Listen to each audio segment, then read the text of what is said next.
Chapter 100, Limits of Trust. The chain around her ankle rattled noisily as she paced their little two-bit shed. Her chakra cut off, her stomach rumbling in hunger, and now faced with the dilemma of stop moving or get a headache made for a very pissed-off Sabaku no Temari. She'd gone to rescue the man for God's sake. She wasn't about to murder him in his damn sleep. When she'd argued that very point with the copycat, the bastard simply shrugged. Can't risk you deciding to come to your senses and getting all patriotic on us, or escaping. He'd added as an afterthought. She truly hated that man. And in typical ninja fashion they'd been very careful not to leave anything nearby she could use as either a lockpick or a potential weapon. In other words, she didn't even have the proverbial rubber ball to toss at the wall or something. Her only options were sitting and pacing. And now because of the noisy chain, one of those was potentially out, leaving her only with the option of sitting as she waited for their charge to wake up, or for Kakashi or Yoshihiro to return from their respective hunting and patrolling, whichever came first. Which was a long time to be spent, doing absolutely nothing either way. They'd found this place almost 2 days ago, an abandoned cottage, peeking out the border of the forests and the northern wastes, almost overgrown with vegetation. The smell of rotting wood and stale air still hung heavy even after almost a full day of being here. Using what little they could find in the place they'd made Naruto a spot for him to rest, moth-eaten sheets and quilts, bunched-up coats and jackets all stuffed together to form a haphazard cot where the Godame lay, his eyes closed, as his brow scrunched with the pains of fever. He looked so vulnerable, so weak like this. It was a sight that was both welcoming as it was appalling to her. Welcoming in the sense that she could see he was beatable, capable of falling, of being bested. It somehow brought him down to something she could, not relate to per se but something she could, commune with in a way. Yet, at the same time it was appalling because of how impossible it was. He was not meant to be like this, wounded and recovering like something mortal, something human. He was supposed to be a monster, a creature of nightmares that would burn anything that stood in his way. It would be so much easier if his image had just stayed that way, wouldn't it?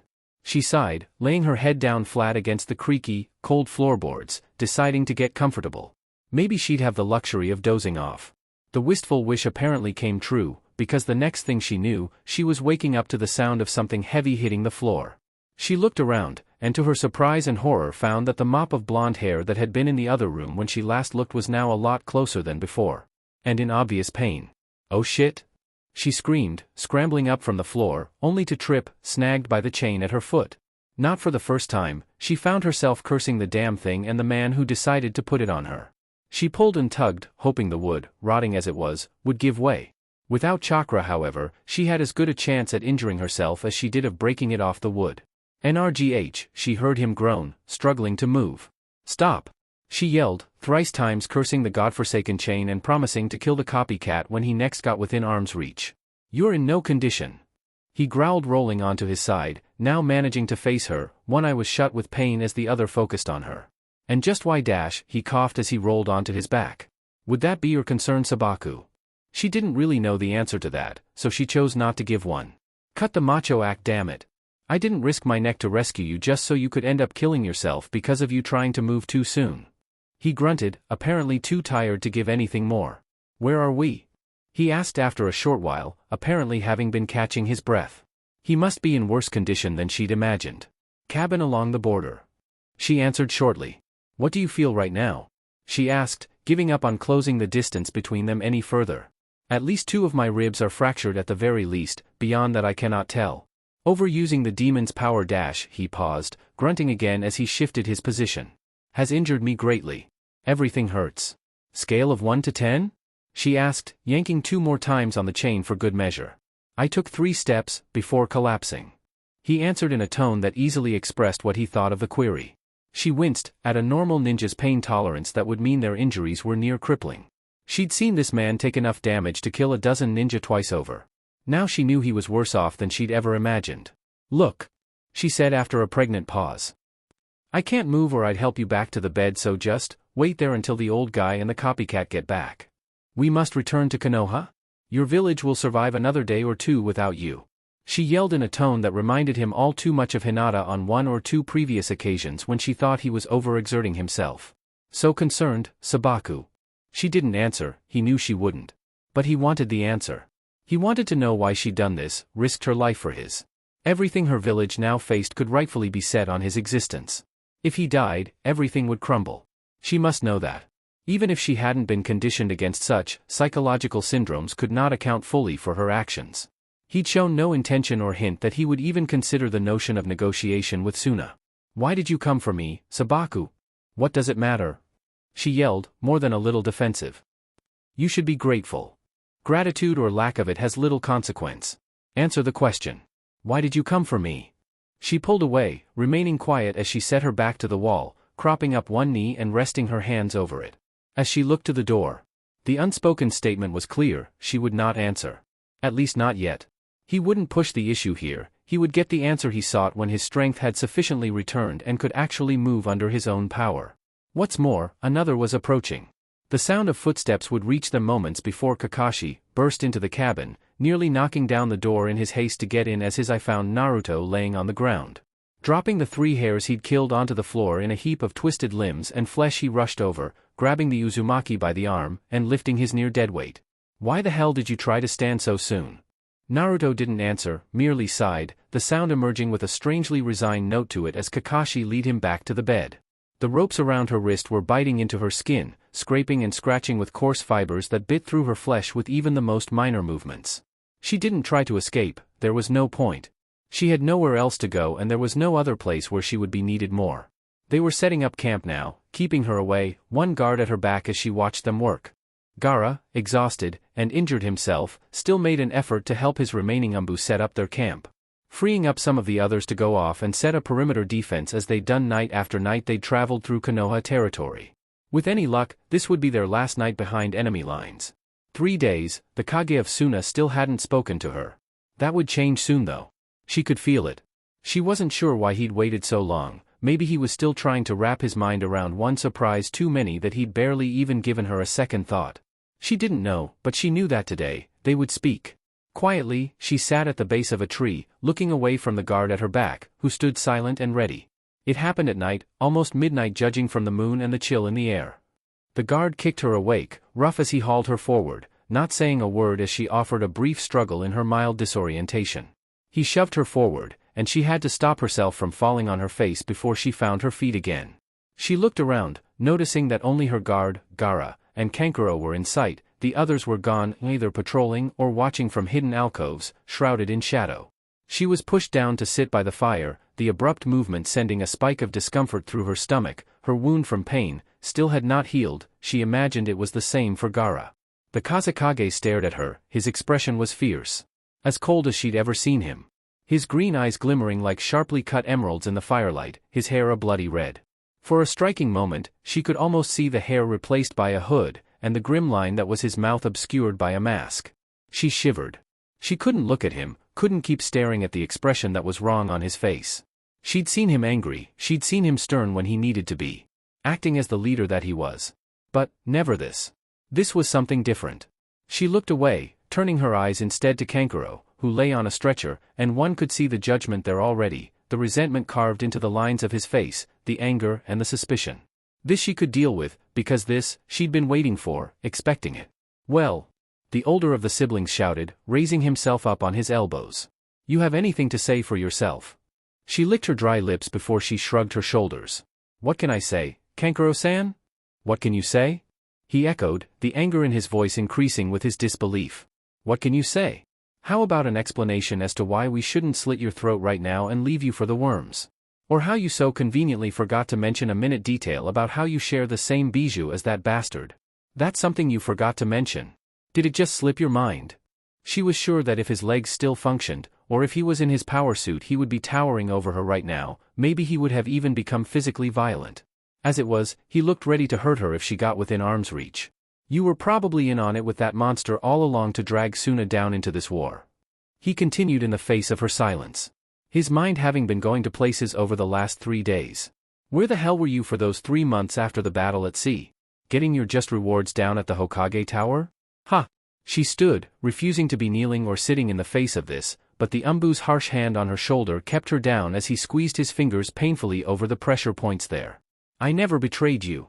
I've tried to help you. Against Naruto and Zhuge Liang." "Oh yeah? You got your legs spread for that one too," Kankuro said, now almost fully sitting up as he shouted at her.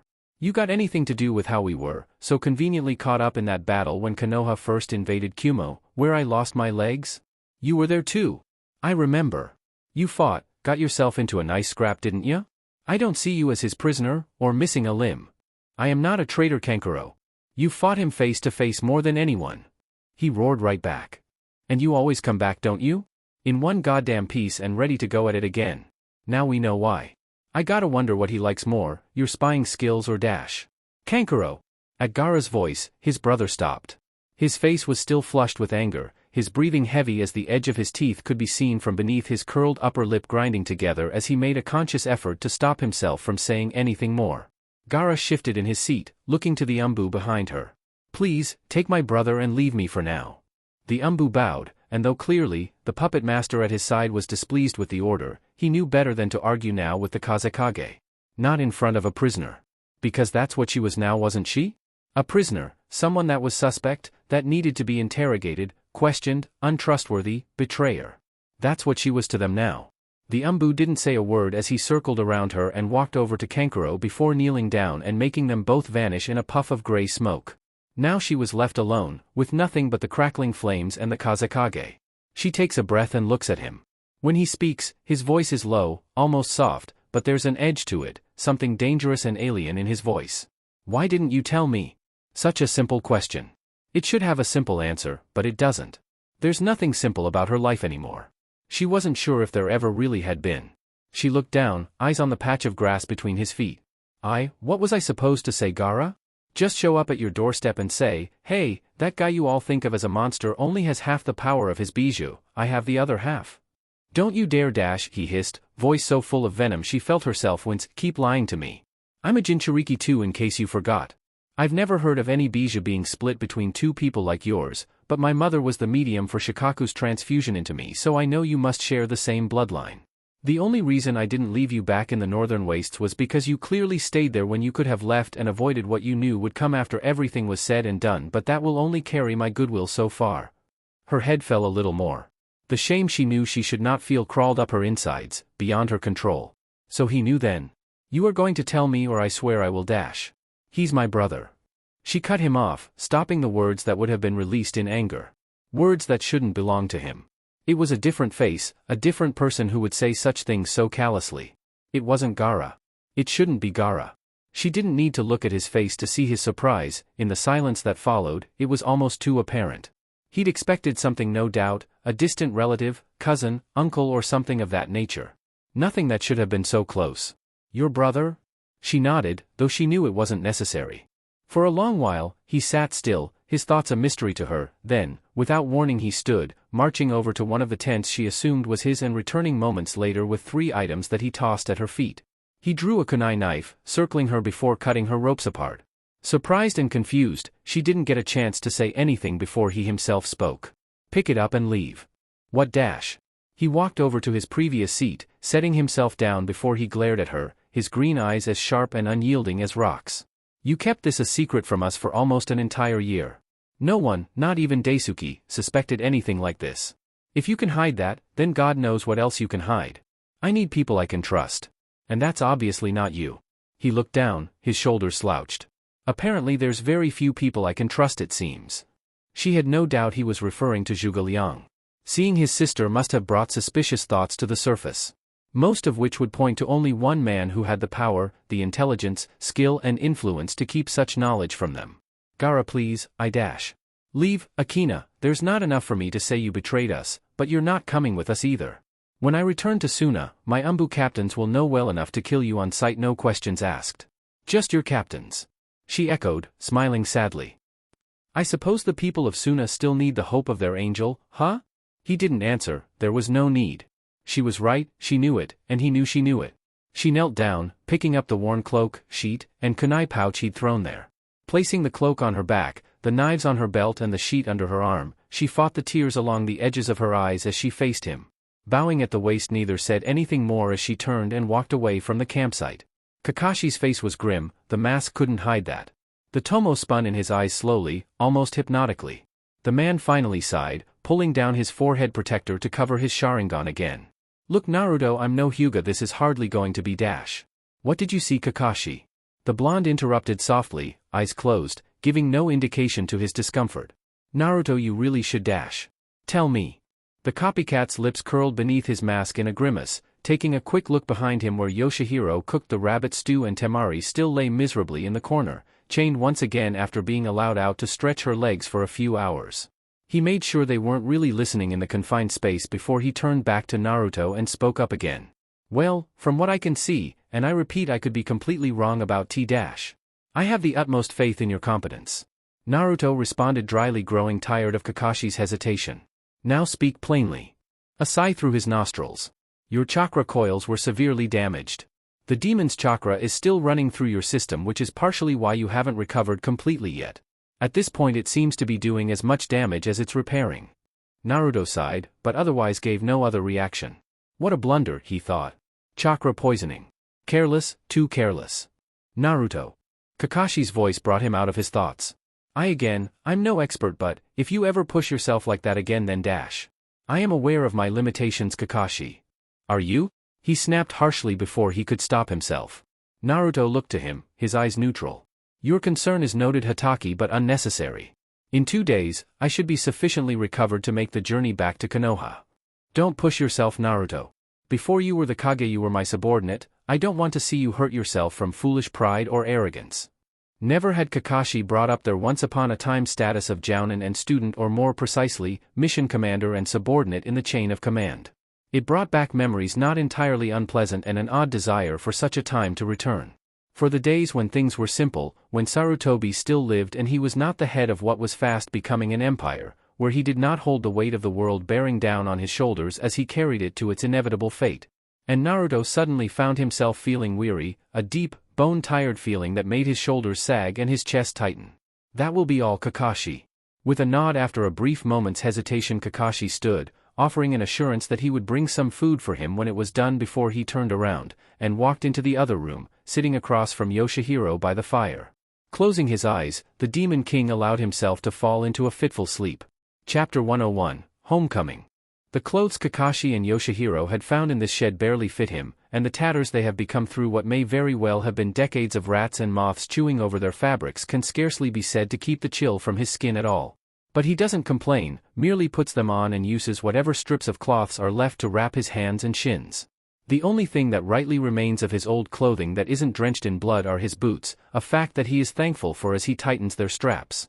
He is used to such hardships, he will make do and he will survive it easily, but even he must admit that after so many years behind the fine fabrics of the Hokage and customized equipment and clothing outfitted for combat, to be dressed in such tatters made him feel very strange. Almost, dare he say, out of place. He'll have to steal some clothes from a town or a traveling trader if the opportunity arises between here and Konoha. Though he had little personal qualms about such things, the last thing Konoha's populace needed to see was their leader returning looking like some vagabond beggar. He pushed the thought out of his mind, however, using the last strip of cloth to tie back his wild blonde hair that had grown just shy of his shoulders after so long away. He channeled his chakra through his hands, making sure not to force too much as he ignored the slight discomfort in both the limb and his rolling stomach as he moved the energies within his body. Passing the hand over his face, hundreds of tiny blades cut away at the stubble that had been growing over his chin and jaw. Not a perfect job, but it would do. Emerging from the back room, he found Kakashi and Yoshihiro gathering their equipment. Temari still sat at the corner, angry that she was still tied to the damn floorboard with that chain. Go, I will finish here. Gather the traps you've deployed. We might need the tools later. Without another word, Kakashi and Yoshihiro stood, with the older male taking his hammer before he left the shed to the outside world. The morning dew sweeping in across the floor for a brief moment as the door opened and was firmly shut behind them. Naruto knelt down, picking up what little equipment was in the shed, taking longer than necessary on purpose. It was time to get the answer he wished. More seconds passed in silence and he could feel her irritation mounting. It didn't take much longer. You ever plan on letting me out of this chain? She bit out, almost snarling at him. That, he responded, is entirely up to you right now, Sabaku. Meaning? He straightened his shoulders, elbows resting on bent knees as he looked at her. I asked you 2 days ago when I first woke to tell me why you'd come to help me. I'm still waiting for that answer. She balked. So you're saying you're just gonna leave me tied here by my ankle if I don't answer your stupid question? If the question is as stupid as you say it is, then the answer is obvious and irrelevant, and so should be easy for you to give voice. He countered calmly. She grit her teeth, her mind fumbling for anything that she could say to this. How the hell was she supposed to answer a question she hadn't fully figured out herself? What does it matter? I saved you, so you owe me. At least enough to not have me tied by the ankle like some dog you need to keep on a leash. Ah, he said, clarifying to himself. So you did it in the hope that I'd grant you a boon of sorts. To spare your village or family, no doubt. A part of her said to leave it at that, to let him assume he was right and just let it drop there. But another part of her, the bigger part, the part that had driven her to help in the first place, twisted her chest in an odd manner. She could someone relate it to guilt or pity? It was possibly some odd combination of both. That's not the real reason. Her mouth formed the words before her brain could catch up. At least, that's probably one of the last things I'd thought of when I made the offer to Kakashi and Yoshihiro to tag along. He didn't say anything, merely looked at her, and she knew she was expected to continue. Temari was a proud woman, and one of the things she valued most was the fact that she could tell you anything with a straight face, even tone, and a statement that was as blunt as the flat head of a hammer. She decided this would be no different. Sitting up a little straighter, she looked at the Demon King dead in the eye as she spoke, her voice calm and measured. When I saw you, fighting in Wave. I? She paused, only for a moment wondering if she'd make him angry with her next words. All I could feel was pity. He gave no reaction, merely continued to stare. So, she continued to speak. I felt pity because, you were standing there, fighting off 4 of the most powerful shinobi any of us had ever seen. And you were just, so alone. She made a vague gesture with her hand, averting her eyes as she seemed to search for the words. I don't just mean physically, I mean, you walked out of that pier and just fought. You seemed so accustomed to just being alone that even when you needed help the most you didn't ask for it, you didn't even see if anyone else could help. She stood, impulse driving her as she started to pace. You've been leading all of these people who look to you and rely on you. Your entire country seems to just be leaning on you. Like you're the pillar that single-handedly holds it up and there was no one there for you to I just don't know how you could do it, how you, Gaara, was born a Jinchuriki, and if he didn't have me or Kanku dash, she stopped, catching herself too late as she realized she'd revealed more than she felt comfortable with. Though he said nothing, in his mind the Jinchuriki felt the beginnings of comprehension. Projecting her brother and myself in the same light. It was strange, he would conclude later, that she should do that. Sabaku no Gaara, from what little he had seen of the Jinchuriki's rational controlled state during the battle at sea, and from what he'd heard from Kakashi's report over the taking of Kumo, was so immensely different that the Godame could almost compare it to a coin head. Gaara was an amateur at hiding his emotions. When they'd been standing on the decks of those ships, side by side, he'd seen the Kazekage's worry and anxiety over his sister's safety as clear as day. And from what Kakashi had told him, Gaara had led the charge into Kumo, sacrificing valuable soldiers and resources to buy time for the refugees to flee down to the docks where they could escape. Foolish.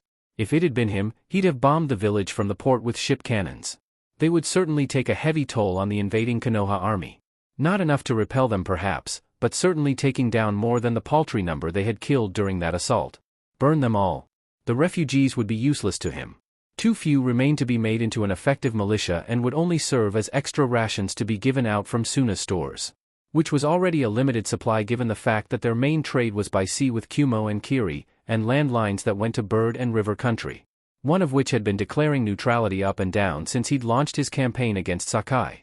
That left them with only one real supplier with enough quantities of grain to provide for the army Suna no doubt had ready at its disposal. A supply line he would see cut at the root when he returned to Konoha. Overall, to Naruto, Gaara was a fool. An idealistically naive leader who had not yet learned that the ninja world demanded sacrifices to be made for the survival of the greater good. A weak, naive fool. Temari's comparison of the two of them was a notion of irrationality that he could barely comprehend. So he chose not to even try. He finished packing the equipment, sealing the satchel bag before he stood and walked to where Temari was still chained. Placing his hand over the lock at his ankle, he pushed the sluggish chakra through his fingertips. With a click, the lock was undone and Temari gratefully pulled the metal off her as she rubbed her sore ankle. I never thought I'd hear music in the sound of an opening lock. Naruto shrugged his shoulders and stood. Suna glowed like a diamond amidst a sea of purple dyed ink that was the sand cast under the pale light of the moon, to the travel-weary band that made their way over the dunes that rose and dipped like the great waves of an ocean, the billowing winds carrying the scent of cinnamon, nutmeg and tea to their senses, and the only thought that could really cross their minds as their eyes found the city was home. Gaara, however, held an entirely different emotion altogether. For nearly a week, his carefully held emotions had been boiling beneath the surface, setting his mind ablaze and that hateful, spindly tinge of anger to simmering just beneath his skin. He expected no respite and no relief here. He'd been lied to, manipulated, and had his country dragged down into a war that had cost them more lives than he cared to fathom. A war that could have been possibly avoided. No, the Kazekage would not rest, not until he'd been satisfied. And he was out for a dragon's blood. In could hear him coming now. Her informant was good. He'd told her of his approach almost as soon as the scouts were shouting it at the village gates. He was angry too, she could tell that much, the shouts he gave to the umbu who guarded his estate ripping through the walls as though they were paper thin, demanding to know where Zhuge Liang was and leaving before they could get a word in edgewise. Good, he walks in angry, unprepared. She caught her train of thought, smiling a bitter smile to herself. Though he was gone he held her, dancing to the tune and rhythm of his choice. She was thinking as he would, preparing herself as he would. Even playing the tune for others to dance, as he would. You, stupid, infuriating man. She thought, wiping a stray tear from her eye as she composed herself, taking a breath as she heard the footsteps drawing closer and closer. The door was flung open, crashing against the wall with a deafening bang that had her jump slightly, despite herself. Where is he? Gaara's face was a whitewash of fury. He was ready for a fight, she could see. Ready to shout, accuse, even ready for outright physical violence against the man who called himself the Sleeping Dragon. What he was not ready for, was for her to hold out her hand, opening it to reveal the glinting steel of a Kumo Hitayat. My husband is dead, Kazekage-sama. The rain was harsh, biting, and the talons of its cold chill sank deep into her flesh as she hugged the soaked cloak closer to herself. The moon was covered by the clouds, making it too dark to see. The hiss of the rain was an overture, blinding her sense of smell and hearing. She was blind and deaf out here, and that, she found even more terrifying than the thought of any potential sickness this could bring. There was no shelter, anywhere. Gaara had only given her knives, a cloak and some cloth. She had no rope to make a proper shelter with, and none of the bark of this area could work to make it, none of the wood was dry enough to make a fire either. So here she was, wet, cold, blind, exhausted, and for all intents and purposes, deaf, marching through the wetlands west of Fire Country as she sought to put as much distance between herself and Konoha-controlled territory as she could. Which is why she never sensed her attacker until he was almost on top of her. He struck from above, and only the distinct flap of a cloak caught in the wind gave her enough warning to dodge as she ducked the blow that would have struck her head. She turned, the rain was disorienting, the darkness was like a veil over her eyes, barely allowing her the sight of his silhouette. She leaned back, stepping away, trying to get some distance as she caught the glint of a kunai and felt its razor-sharp point rush past her face.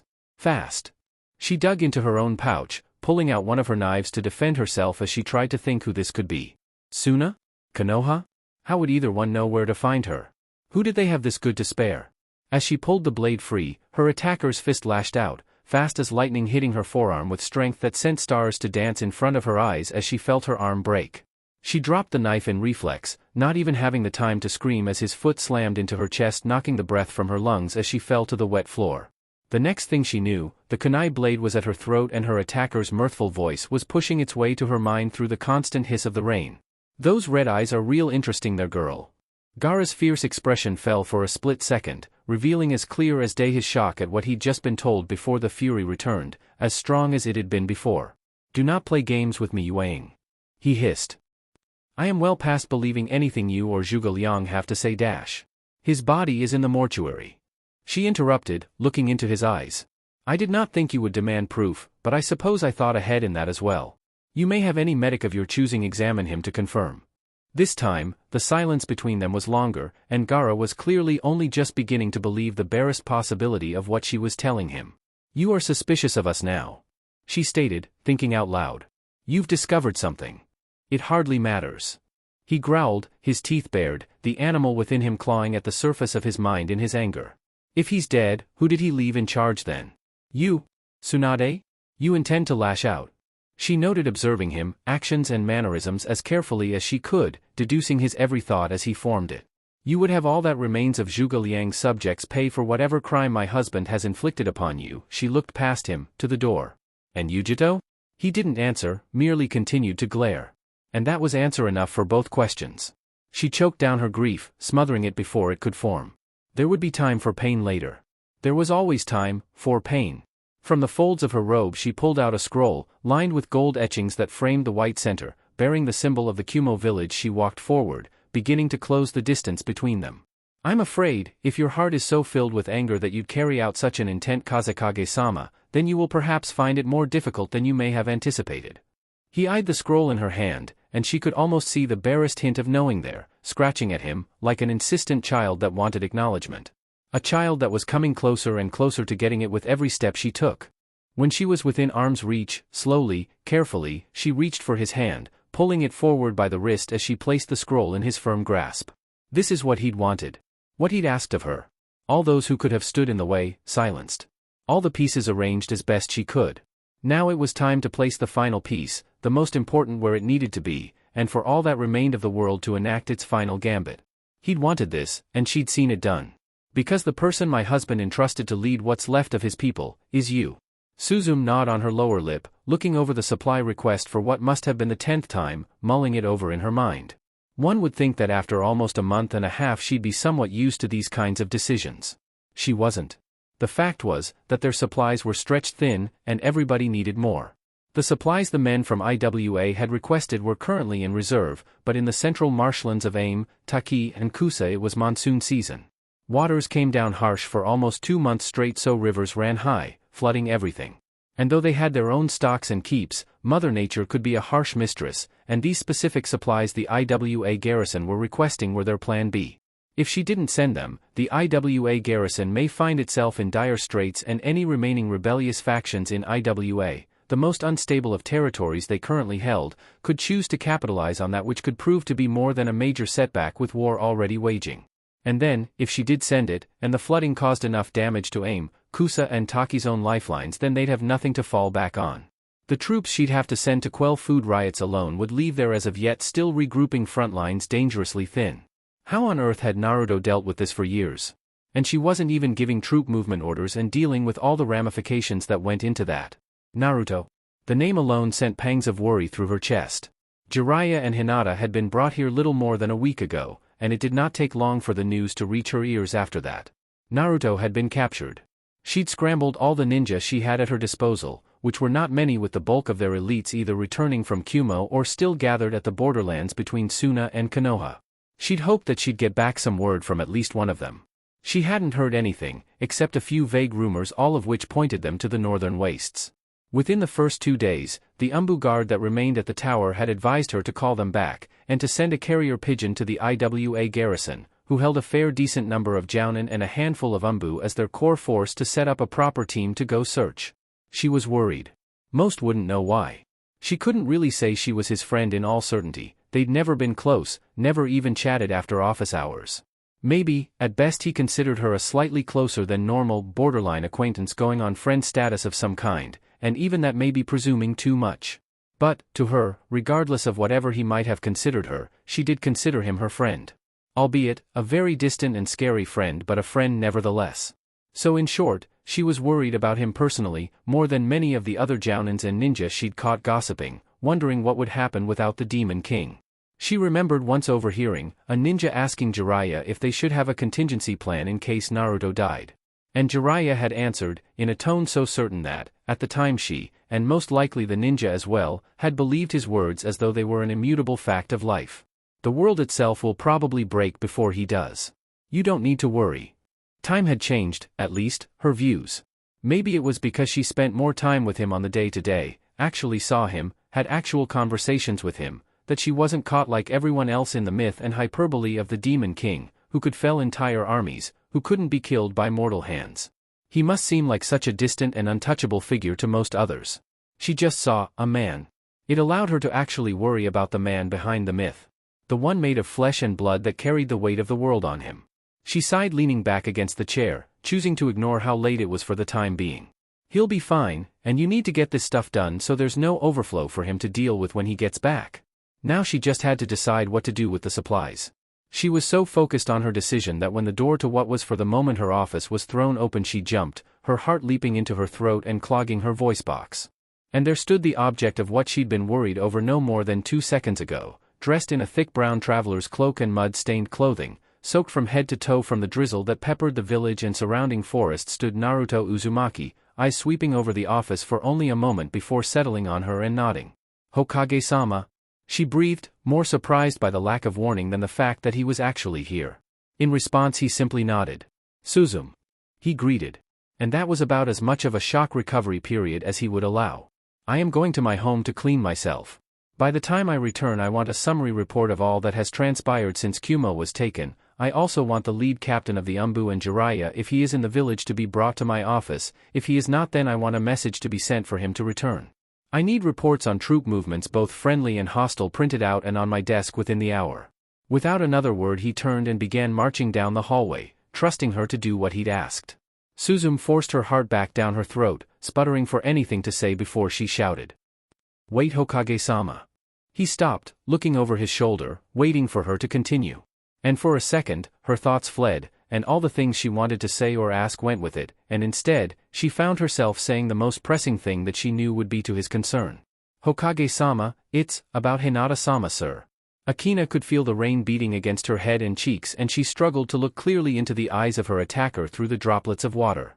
She knew better than to struggle, though she had a much better chance of surviving than almost anyone else. She didn't want to risk it. The jugular pumped out enough blood to make an individual black out from blood loss in less than 10 seconds. And she doubted she could focus the Kyuubi's chakra to even begin healing her before she blacked out, let alone retaining enough consciousness or mobility to fight back.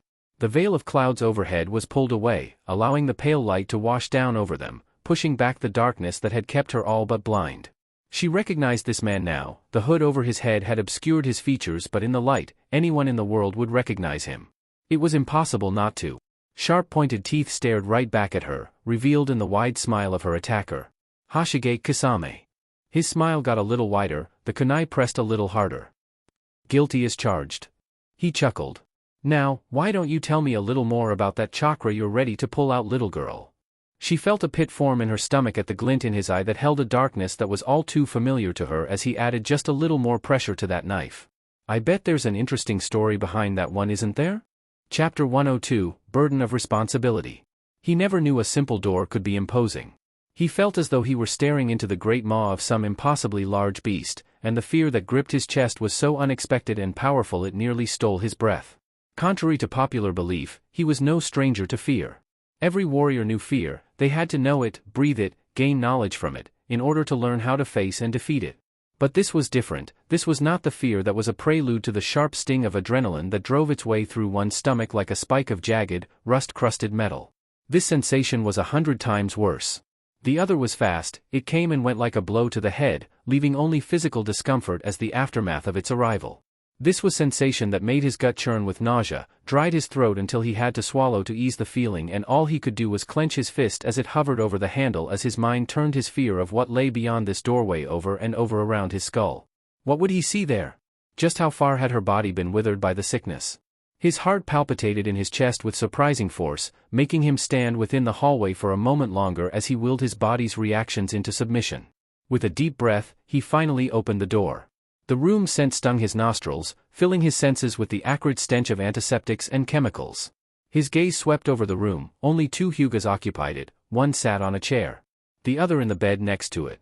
Hanabi was the first to look up from where she'd been hunched over, puffed eyes staring listlessly at him for a moment, barely recognizing him out of his robes or armor. Water glistened the surface of those silver orbs, barely held in check. Finally he saw her suck in a breath, spine straightening in her seat, bringing Hinata's closed eyes to open with the disturbance, scanning the room with a slow lethargy of sickness before her sight finally met his own. And then she did something that drew his surprise. She smiled. Too sick to move, with skin far too pale, body far too thin, shivering with cold, and she was smiling at him. Slowly, he broke his gaze away from her own, turning his eyes to the, it would seem, imminent future Hyuga matriarch and spoke, his voice as even and toneless as it had always been, belying nothing of what he felt beneath the surface of his flesh. "Leave." The young Hanabi looked as though he had smacked her for a moment, before outrage quickly overtook her initial surprise. On the cusp of protesting, he saw her mouth snap shut, no doubt due to the fact that her mind had just caught up with her voice before she could give it voice, remembering who she was about to talk to. But for his own part, Naruto held no patience for her reluctance as she looked from Hinata to the door, torn between her affections for her sister and her fear of him.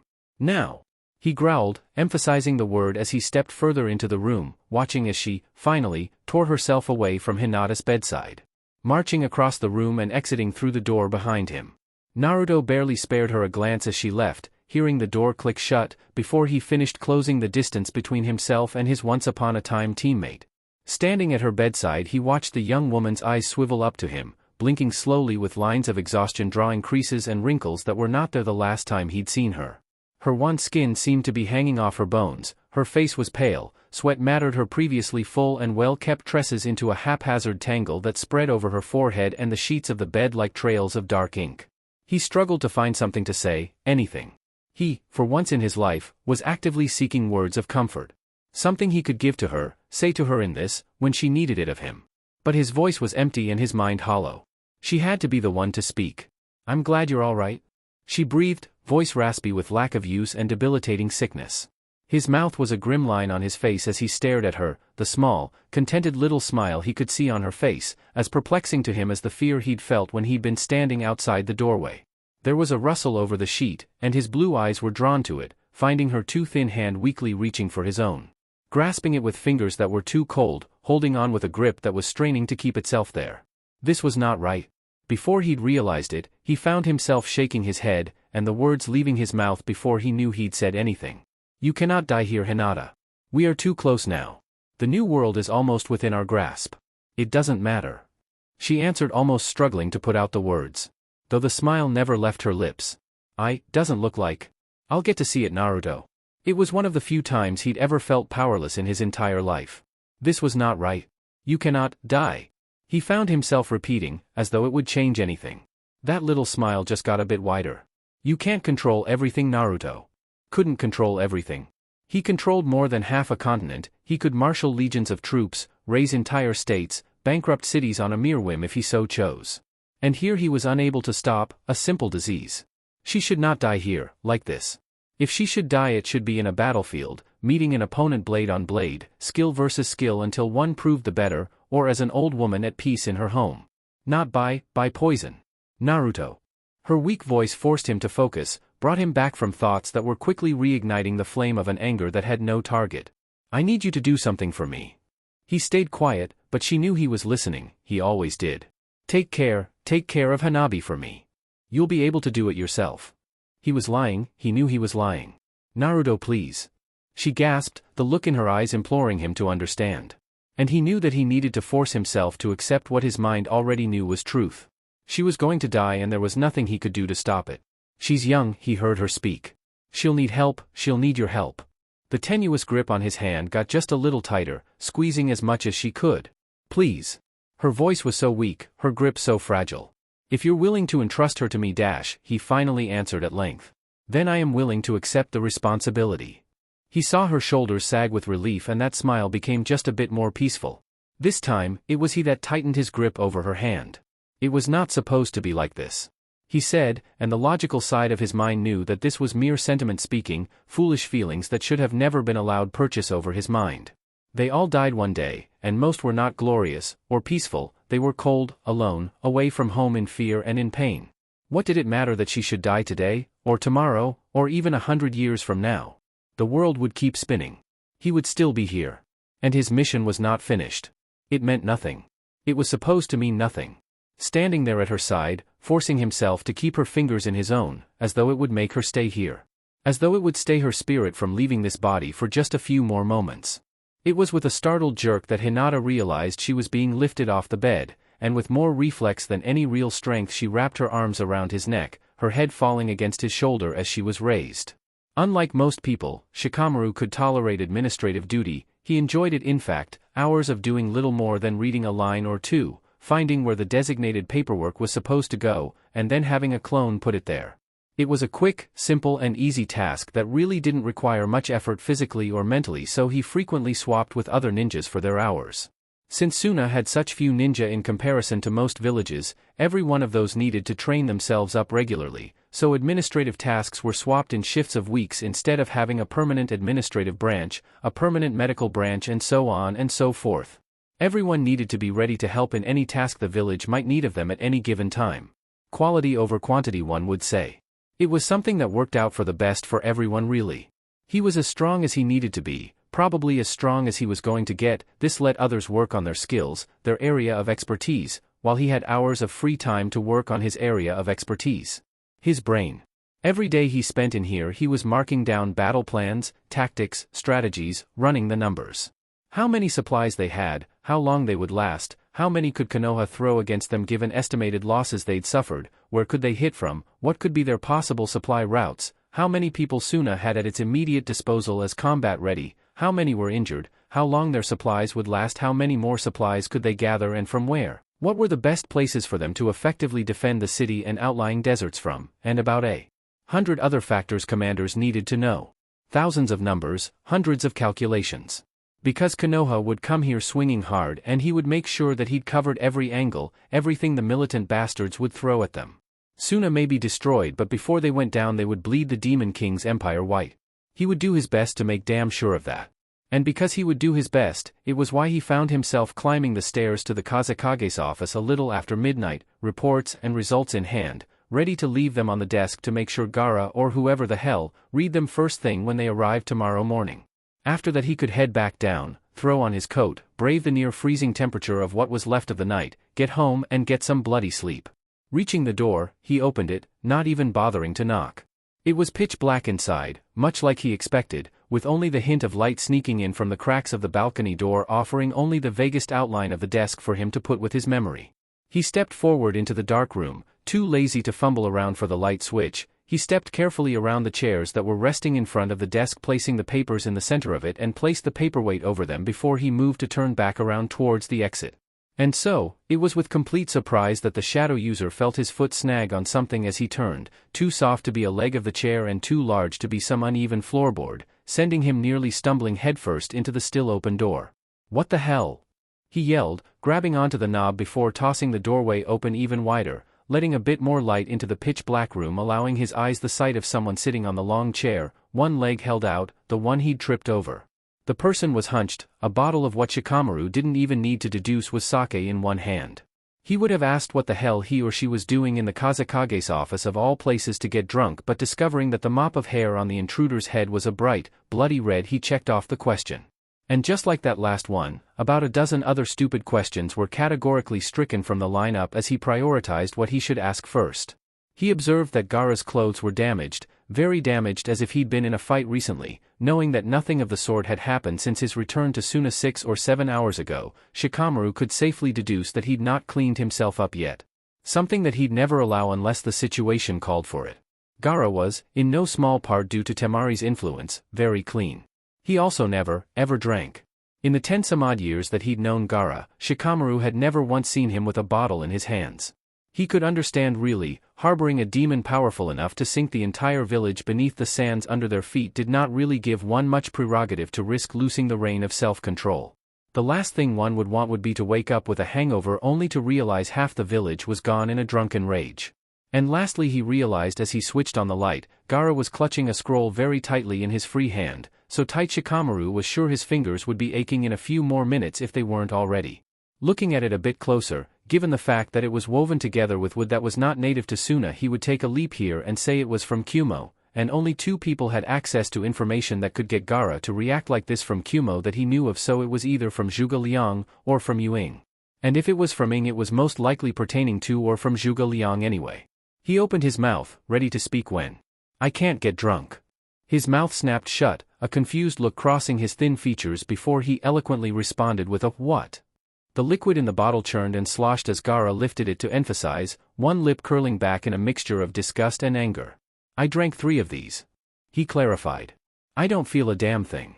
It was quiet only for half a second before the Kazekage stood, exploding into sudden motion that surprised Shikamaru before he saw the man send the sake bottle hurtling through the air, smashing against the opposite wall with a magnificent crash, shards of glass with droplets of sticky, clear alcohol flying everywhere.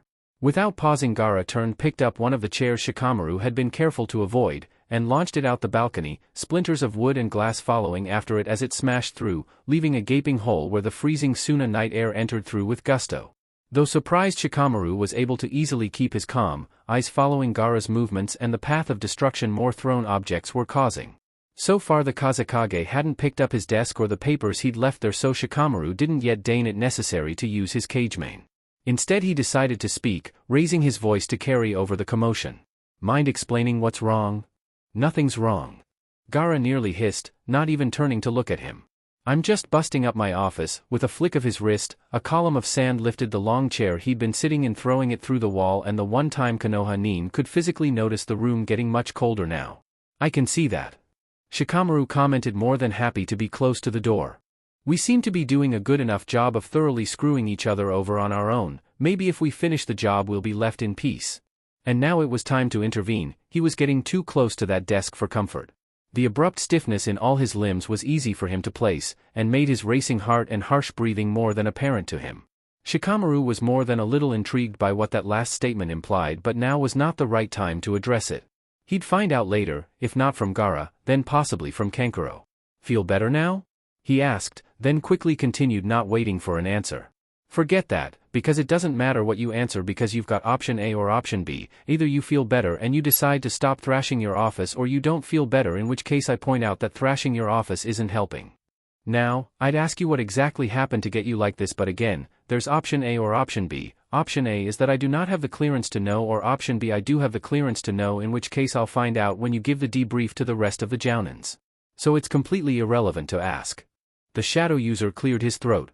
"Now to get right down to it, people get drunk for one of two reasons: either A, they're at a party, or B, they want to escape something. You're definitely not at a party, which leaves just option B. And knowing you, you've faced conflict, you've faced loss, you've faced hardships and everything the world has thrown at you so far without picking up the drink, so that leads me to believe none of these could have pushed you to it, so that leaves only two things I can think of in the span of 5 minutes. And those two things are fear and truth. So what I am going to ask you, Gaara, is, which one are you trying to escape?" Still held in the shadow user's cagemane, the Kazekage stayed very quiet. For a brief window of eternity the two stood there, with Shikamaru waiting patiently until Gaara finally decided to answer. "Would you be surprised if I said both?" Shikamaru shrugged. "Not really. We haven't exactly had the best of luck recently. If you want to know the truth, the only thing that surprises me is that you think you need alcohol. You wouldn't understand." "Maybe not," the Nara admitted. "God knows I probably couldn't have handled half the crap you've had to deal with nearly as well as you. But so far, Gaara, what I do know is that you're one of the only things that's keeping this village, Kumo's refugees included, standing. And as much pressure as that must put on you, that dash," he gestured towards the wall where he'd thrown his bottle not 10 seconds earlier, "is not something you need to bear it." His piece said, the Nara retracted his shadow, turning and walking down the hallway, leaving Gaara alone now in his half-destroyed office. Gaara pulled the scroll up towards his face, his thumb passing over the seal of the rakeage once before setting it on his desk. He would read it, he told himself, tomorrow. Tomorrow, he would read it, he would shoulder the burden of responsibility again, take it up with as much dignity and perseverance as he had left. For what was left of the night, though, he would take for himself. For what was left of the night he would be the coward, he would go to his home and try to hide from the world and all of its messed up problems. He would seek to ignore everything as much as he could. He would allow himself to be selfish, allow himself to buckle under the weight. Only one night, because he knew the world would give him nothing else. And he would let himself take nothing more. The fire snapped and cracked in the air between them. Over their heads, a shelter, bound together with branches, twigs and leaves, far sturdier than anything she could have put together with the limited supplies she had, shielded them from the worst of the wind and rain. She found that the warmth of the flames was like a soothing balm over her cold skin, and it was only the wish to keep a comfortable level of distance from her current host's infamous blade that she didn't scoot closer to the welcome source of heat. "Exile, huh?" She was surprised to hear him speak. It had been at least an hour since he'd cornered her in the forest, and she'd told him just why she held half of a demon in her. He'd brought her here at the point of his sword and hadn't said a word since. As she looked at him now, that little smile was on his face again. He pulled the spit from the ground to turn the meat before stabbing it back into its slanted position. "Playing ninja." She heard him comment, more to himself than to her. "You're lucky. I know a lot of Kages that would have just killed you outright." "I would have." She pulled her knees closer to her chest, wrapping her arms around them as she rested her forehead where her knees met her thighs. "What does it matter?" she asked. "Unless you're going to tell me what exactly you plan on doing to me, I'm not interested in what you have to say or your opinion on what happened." "Do?" He smiled some more, scoffing. "I ain't gonna do a damn thing with ya." He made a vague gesture outside. "In case you didn't notice, Akatsuki is finished, girl. I ain't got no beef with you, so I don't need to do anything with you. Tomorrow morning we'll both go our separate ways." He smiled a little bit wider, a twinkle in his beady eyes giving her the feeling as though he knew something she didn't. "I'm sure we'll meet again somewhere down the line." "That's it?" she asked. "You're not angry? You don't want revenge?" "Revenge?" He almost looked as though he was struggling not to laugh. For what? Those guys I worked with? It's just business, girl. I had no love gained or lost by you killing them. They were the means for me to achieve an end, and little more. What end was that? Live long enough and I might tell you one day. Again, she caught that twinkle in his eye, that little expression that was half smug, half mocking.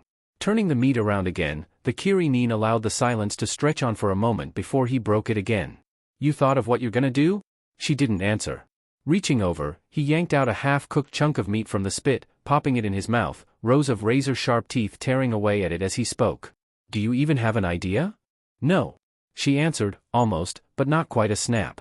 No, I don't. I have no idea what I'm going to do, I have no idea. For this whole country there are only 2 governments and in one, the Angel of Suna has a bounty in the bingo book high enough to get every missing Nin, Umbu and Hunter on my trail the moment anyone gets a confirmed sighting of me, and in the other, virtually the entire Umbu Corps will now have orders to kill me on sight. I have nowhere to go and I have nothing left to turn to. So forgive me if I seem to be thinking too slow for your tastes. Kisame shrugged nonplussed towards her biting tone. If it's just having a place you're worried about, go to your brother. She moved to speak, her expression a prelude to just what she thought of his suggestion when he continued, stopping her. Think about it. He clarified. You saved him back there, so he knows it's unlikely you'll try to assassinate him. And reporting that you, the Angel of Suna, has defected will. He paused, looking for a word that could fit for his description. It won't destroy Suna's morale, it'll freaking rape it. He'll knock the sand village over like a strong wind to a house of cards. No. She answered simply, her tone of voice alone making it clear to the former Kirin that she would not be moved in this. I can't do that? He shrugged his shoulders, pulling his cloak off himself before reaching forward for the meat. Tearing off another large chunk from the spit, he tossed it towards the exiled Jinchuriki, who caught it with a hiss as the hot meat burned her hands before she set it down on her knee for lack of a better place, looking around frantically for something else she could use before eventually settling along the lower edges of her traveler's cloak. All right, so let me ask you this then. What do you want to do? Why are you even interested in this? Do you see any other way to kill time around here?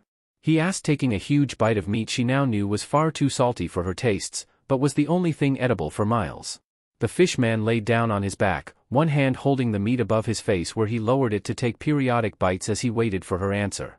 And it was with a creeping realization that Akina found herself unable to answer. What did she want to do? She didn't know anymore. Stop Konoha, protect Suna, help Naruto? Which was more important? Which was still possible? Had any of them ever been possible? Kisame smiled again. I'd think on that one girl. He said, taking the last mouthful of his meal before rolling over, his back facing her, though she doubted it would make much of a difference. I'll want that answer in the morning. And with that, the Kirin left her alone with her own thoughts in the tiny hovel that was their shelter, with the rain beating harshly against the leaves and twigs, the wind howling around them. It would be hours before she would drift into a fitful, restless sleep. The wind is cold against them, he feels her shiver in his arms, and he shrugs his shoulders to move the cloak over her a little bit more.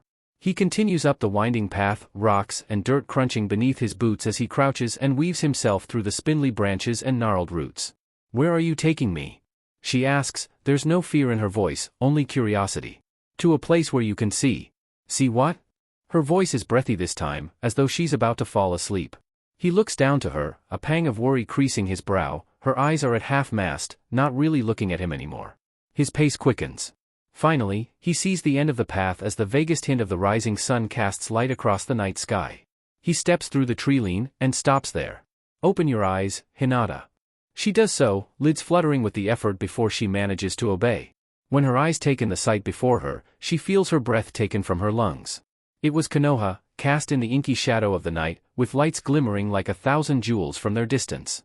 The sky, thrown into a soft shade of lavender by the approach of the sun, served as a backdrop to the scene, as the morning dew wrapped over the city like a veil of silver. You should see what you've been fighting for. He said softly, not looking down at her. How did you find this place? She was so cold, so very cold. The Sandame. He brought me here once. He answered. He told me that one should never lose sight of what they fight for. He paused, adding after a brief moment. He stood there, with the Hyuga matriarch in his arms, listening carefully to the sound of her slow heart. Naruto. She said, struggling to find the strength to speak. Promise me something. He didn't answer, but he was listening, she knew he was listening. Promise me that you'll finish it. She said. Promise me that it'll mean something. That you'll achieve dash. I understand, he said softly, cradling her just a little tighter than before. I will succeed, Hinata. She smiled, a small, peaceful upturn of her lips as her body sagged against him. Your new world is one I would have liked to have seen. He took a breath, but did not answer as the new sun peeked its way over the horizon, an orange glow burning its way across the morning sky as he held the dying woman cradled against his chest. You should have, Hinata, out of everyone, you of all people, should have seen it. Chapter 103, Purpose. Naruto-sama. He sat at his desk, his head resting against his fist, its elbow on the armrest. He spoke without even looking up from whatever spot his eyes bored into the wooden furniture in front of him. Come in, Suzume. The door opened, and from the corner of his eye he caught the diminutive brunette walking into the room. Her usual mannerism was subdued. Her head was bowed slightly, her arms cradling many large, rolled-up papers as she shambled through his office door. His voice was so very soft, muted in what he nearly misjudged as fear, but he knew better, it wasn't fear echoing in her tone. It was something else, something he was thoroughly unused to being on the receiving end of. Empathy. Naruto-sama, here are the maps you requested of Suna. Thank you. He answered, making a vague gesture to the empty side of his desk with his free hand. Leave them there. He still hadn't pulled his eyes away from the spot in front of him. The crinkle of pages disrupted the silence for a few moments. He watched Suzume through his peripheral vision, but she was little more than background static, white noise, to him. When she's completed her task she straightened and he dismissed her as he always had. You may leave. However, she didn't not follow her usual pattern, not this time. She stayed, and shifted from one foot to another, nervous. And that was what drew his full attention to her. Naruto-sama. She said finally. On a more personal level, well, are you, all right, sir? He blinked, blue eyes staring at the woman in front of him, and she continued shuffling nervously in tense anticipation for his answer. After another, seemingly endless moment of his silence she wondered why she'd said anything at all. If nothing else, Naruto was a private person who kept his affairs and thoughts strictly to himself. Maybe it had been too presumptuous of her to think that if he would talk to anyone right now it would have been her, but she had been concerned. He went off to fight a naval battle that was, by all accounts, a complete bloodbath on both sides. After that he'd ended up stranded on some island off of Kiri, then got kidnapped, and almost killed, probably by some missing ninja, only to come back to having one of his oldest. In truth she didn't even know what Hinata-sama had been to him. She assumed close friend while some along the grapevine said that she'd been his lover. Regardless, he returned just in time to watch a person who was significant to him just die from poison. It had been perfectly reasonable for her to be worried, right? But still maybe it hadn't been perfectly reasonable for her to voice that worry. Would he take it as an insult or something? Just as she was ready to give an apology of some sort, his voice reached her, wistful and melancholy. You almost sounded like her for a moment. Despite herself, Suzume balked, surprised that he had said such a thing. She half expected him to have simply told her to leave after she asked him if he was all right, but for him to actually answer her, and with a statement like that no less. He straightened in his seat, seemingly returning to himself, releasing a sigh through his nostrils as he reached for the first of the maps. He seemed to contemplate something for a moment before he finally spoke again. You may take the rest of the day off, Suzume. Wadash? She found herself stuttering, the words tripping over themselves as they sought to get past her lips. I don't. You've done well enough handling affairs while I've been gone. Take the day off. She was unsure what had just happened right now, whether or not he was doing this out of a genuine wish to reward her hard work, or if he didn't want someone who knew him so close right now. But it gave her an odd feeling, like something just wasn't quite fitting well with him. It worried her, both for him and for the others around him. He was repressing his emotions, burying them so deep that once he was finished they would never again re-emerge. That was his desire. But the wound was raw, and it was still bleeding. If anyone was going to reach him in some way, now would be the time, maybe the only time. But she knew that it would not be her who would reach it. It could not be her. She lowered her head slowly. Will I see you at the funeral tomorrow, Naruto-sama? You may leave, Suzume. One scroll rested on his desk. A mass of slits of wood, stitched together at the edges and rolled up, sat upon his desk, almost mocking in its simplistic appearance. His fingers drummed over the wooden surface of his desk, fingernails tick-tick-ticking against the smooth flat plane at regular intervals. The orderlies had been both confused, and more than a little startled at the state of his office. But a wall of sand to act as a proxy to seal up the openings of his little breakdown the previous night, and an order to have someone scheduled to come over during the weekend to fix it, and everyone had gone back to business as usual. Truth be told, half of him just wanted to throw the thing away, bury it somewhere so deep beneath the sands that it would take 10,000 years of geological evolution for it to even have half a prayer of resurfacing if it even survived that long. The other half knew his duty, and it knew that despite his seething anger of betrayal, and whatever his personal feelings for the man might be, Zhuge Liang was not a man who would not have foreseen and prepared for the possibility of his death. And whether it was another lie or some genuinely necessary information to be imparted, he needed to read it regardless. Taking a deep breath, he steeled his resolve. Reaching forward, he grabbed hold of the thing that had all but plagued him since his short return. Pulling free the blue silk ribbon that had tied it shut, Gaara felt himself swallow once before he finally pulled the scroll open. The next thing he knew, his world went white. "Ah, the Sleeping Beauty rejoins us." Akina woke to the sound of a chuckling, unfamiliar voice, and it took her a moment to realize where she was again before she remembered. For a moment she felt sad and lost, wondering just what the hell she was going to do now, where she would go. Then the moment passed and she made herself sit up inside the tent, fire once again crackling merrily in the center of it. Her, for lack of a better word, host, still sitting across from where she was, with more food held out over the flickering tongues of flame. "So?" the monster of Kiri continued after a few seconds. "You got that answer for me, girl? You mean of what I want to do now?" It was rhetorical, and she smiled bitterly as she reiterated his question, still staring down into the flames. "I'm going to do the only thing I can do. I have to try and stop this." "Ah?" Kisame smiled, wagging his finger.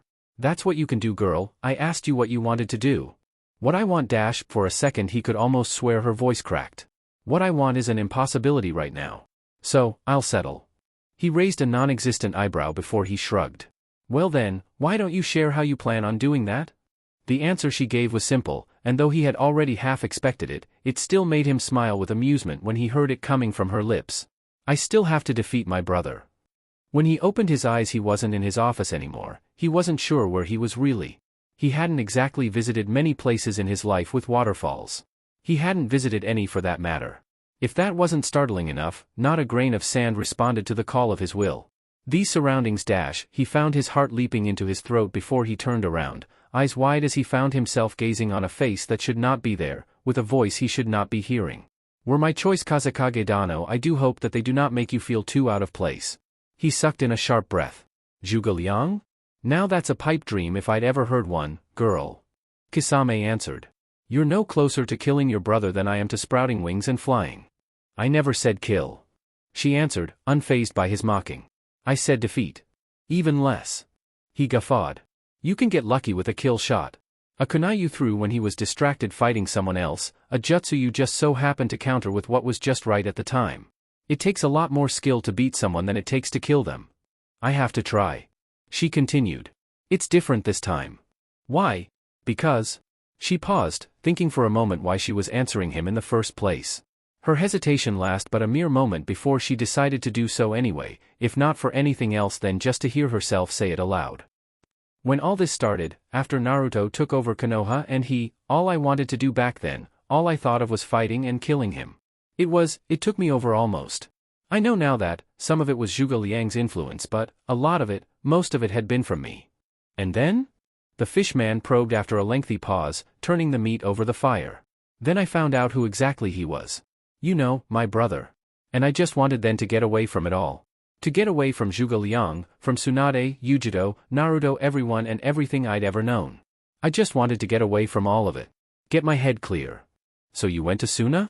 Though, somewhat interested in her past, he could fill in the blanks easily enough from the names she was throwing down. "Yes, I went to Suna. And there?" A sigh escaped her lips. "There I was able to get away for a while. The war wasn't nearly as close to home there as it was in Kumo. And it was starting to get good, starting to feel like home. So, I fought for them, in a way I guess I still am. Then again, what's changed? What are you fighting for now?" After a lengthy pause she replied evenly. "When I fought him during the battle at sea, I confronted him. I said he was scared of bringing peace, of stopping the fighting." Kisame smiled. "Then here, when I spoke to him after we rescued him from you." She gestured vaguely in his direction. "When I asked him again, to just bring it to an end, to stop the fighting. He told me that he couldn't. That his freedom was forfeit long ago." That smile just got a little bit wider. "And what does that tell you?" "It tells me that he's got no choice. He's trapped," she answered finally. "More trapped than anything or anyone else I've ever seen. He doesn't want to stop fighting because it's the only thing he really knows how to do, and even if he wanted to stop he can't, because something is keeping him on that course. So how will beating him change anything then?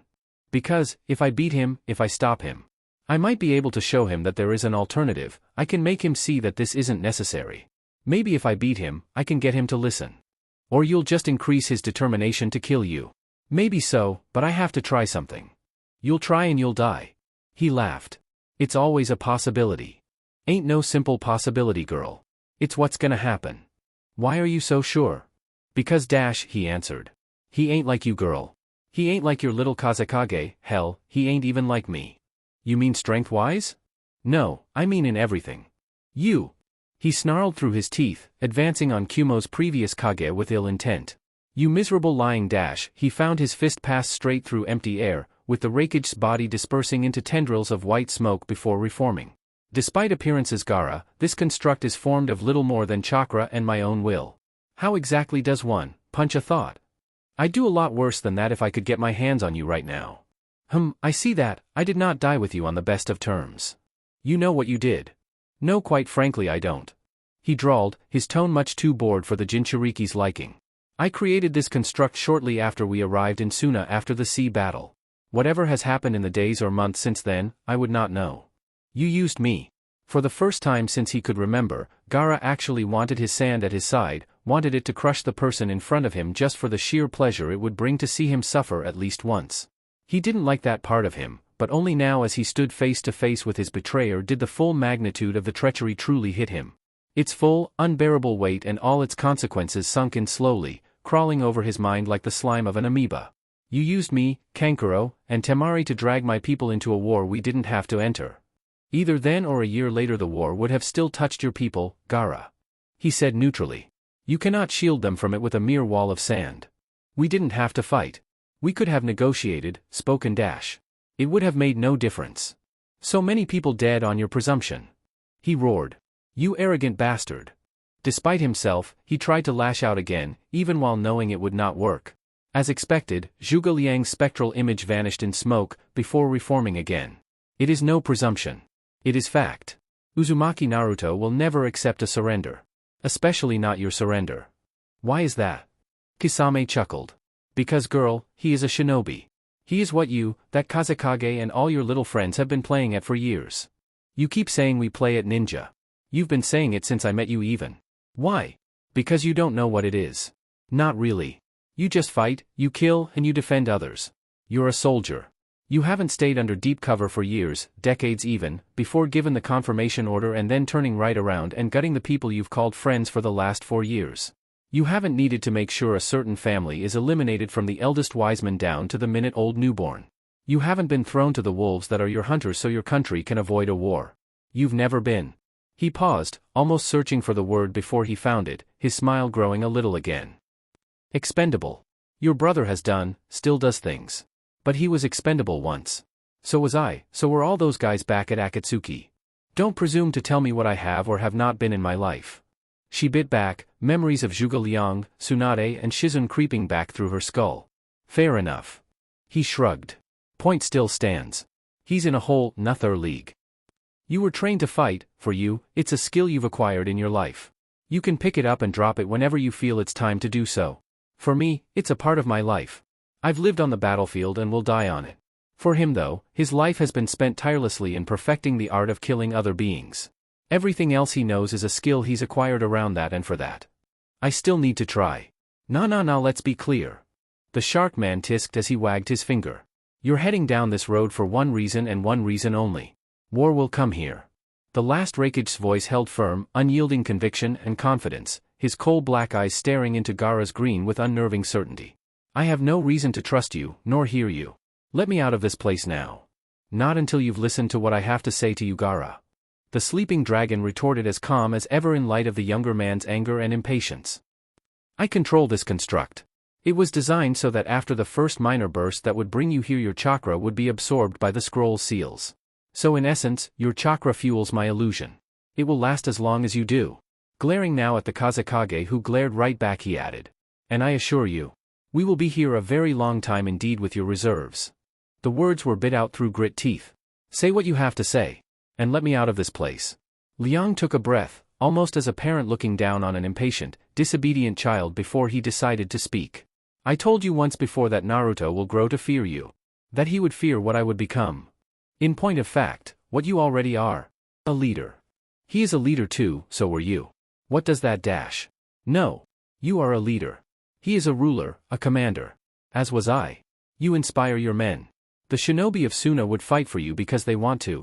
Not because they have to, rather each and every one of them wants to. I saw it at Kyuubi clear as day. Not one of your men hesitated to enter a city which was not their own, exhausted, tired and weary, to save people they'd never met before. Simply because you asked it of them. It's not a lot of people that can inspire such dedication and loyalty in their men. Their loyalty will not shield them from him. Or an army that by all estimates is triple the size of ours. They need not be shielded, they need to be set loose.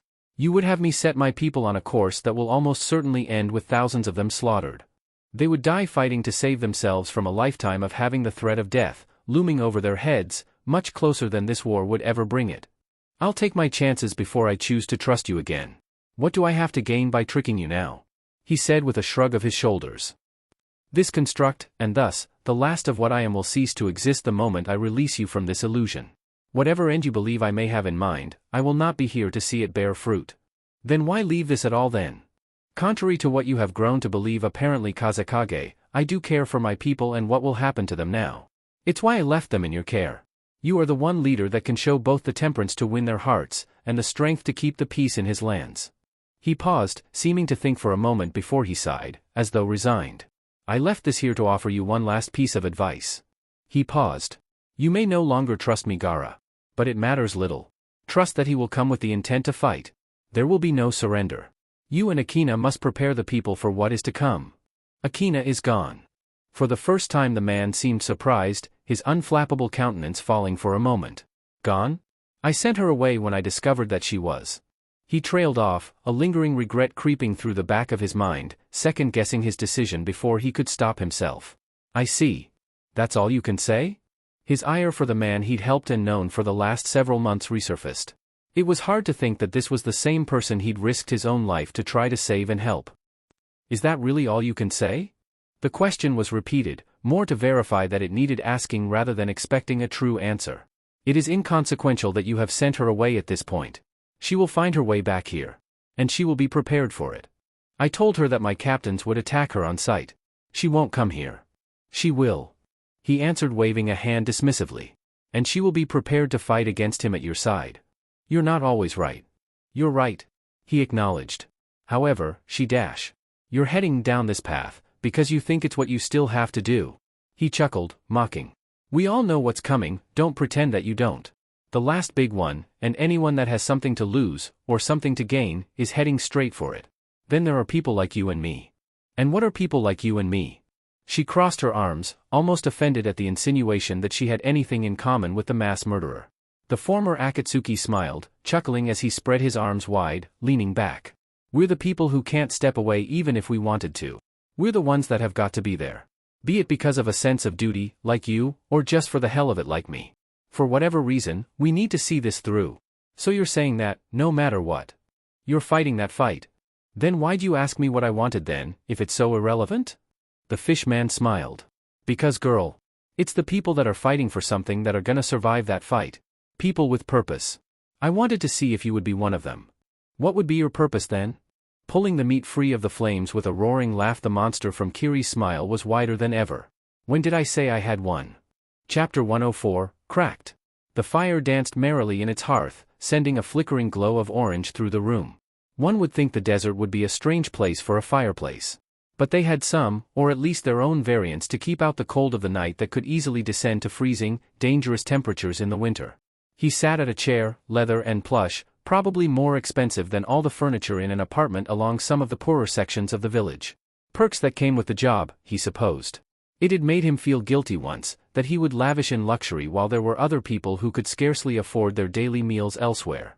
Only the knowledge that other villages needed to see that their village was wealthy whenever an ambassador was a guest in his home kept him from selling any of it. Seeing a village leader in a common apartment would be like an open door for rumors and whispers of invasion to be born. Such concerns seem so distant things now, don't they? He held in his hands, the scroll, wide open now. The complex seals that had glowed a faint blue while activated were now lifeless. Dark ink scrawled over white paper, nothing more. He stared into the fire, and so much of him wanted to throw this thing in there. Toss it, and hope that if anything was left of the man who'd made it within, it would finally be gone from the world. It was a revolting idea. Disgusting, and no matter what way, shape or form he looked at it, the thing did not lose its ugly face. He knew what he really should do. Give it to Ying. Let her choose what to do with what was in essence, her husband's remains. Zhuge Liang had wronged him, betrayed him, and his people. But that did not mean he had to delve down to that level, that he had to be so petty as to seek out revenge in a way that would do little more than practically slap a grieving widow in the face, regardless of what she may or may not have known throughout this. He was better than that. Or at least, he should have been better. No matter how much he willed his body to move, it would make no simple choice. It would not make him stand and walk to one of the nearest guards so that he could ask the man to deliver it, and neither would his arm move to throw it into the tongues of flame so it may be consumed. Sitting in the dark is a sign of mental instability, you know. He heard the wheel before the voice. The small little chirps of squeaking metal as his brother's arms pushed the chair along the spaces through the rooms the servants had made when he'd first arrived, shifting furniture and tables to accommodate his condition. He would have tried to crack a smile. Really. These days though, maybe he actually was going a little crazy. Kankuro wheeled up in front of him, the little quirk of his lips not quite reaching his eyes as Gaara kept staring into the fire, the blood-red hair crowning his head standing out like a sore thumb amidst the black backdrop of the dark room, the flickering fires only darkening the shadows along his face. "What's wrong, little bro?" he asked, hands now resting on knees that no longer worked. Gaara didn't answer, and so Kankuro pressed a bit. "What's with the scroll?" The Kazekage shifted the item in question within his grip, staring at it now as his jaw clenched and unclenched. "This is Zhuge Liang, his last message." "A construct?" the puppeteer asked, seeing runes, not kanji on the paper's surface. He'd heard of such things, but besides the already dead Chio, Suna had no seal masters skilled enough to make one. Gaara nodded. "Yeah. His last message. I already activated it. Now, I'm wondering whether I should throw it in." Kankuro looked to Gaara, to the scroll, then the fire before returning his eyes to his brother. The puppeteer ninja released a breath he hadn't known he'd been holding. "Bro," he said before shaking his head and wheeling himself forward just a little bit more. "Bro, that ain't you. You don't do revenge. You do justice, fairness. This ain't that. Because of him, your legs are gone," the Kazekage said simply. "And Temari is a prisoner." "My legs are right here," Kankuro answered, slapping his knees for emphasis. "And now I get an excuse to fight in a cool-ass suit of armor." The joke brought a little levity, for which they were both grateful. What other ninja do you know has a cool-ass power suit of armor?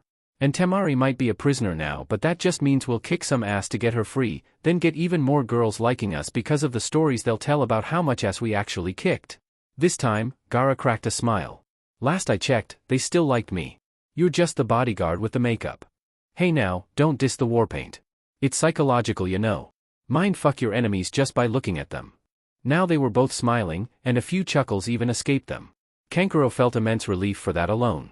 It had been a while since they both laughed. A long while.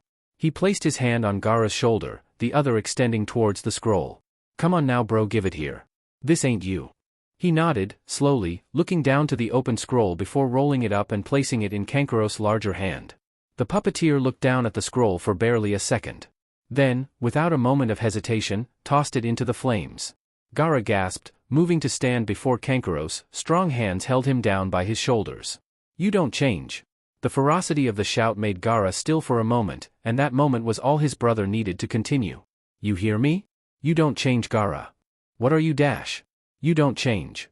Kankuro repeated, his voice cracking for just a moment before it regained its previous strength. "You don't need to be like them, Gaara. Zhuge Liang, that Yoshihiro, that goddamn demon of Konoha. You don't need to be like any of them. Let those miserable fucks rot by themselves. You let me, or Temari, or anybody else be the bad guy, Gaara." The red head stared at his older brother, green eyes meeting dark brown as he listened to the older ninja's words. "They can take revenge." Kankuro continued. "They can be the bad guys. But not you. I'll do it. I don't care.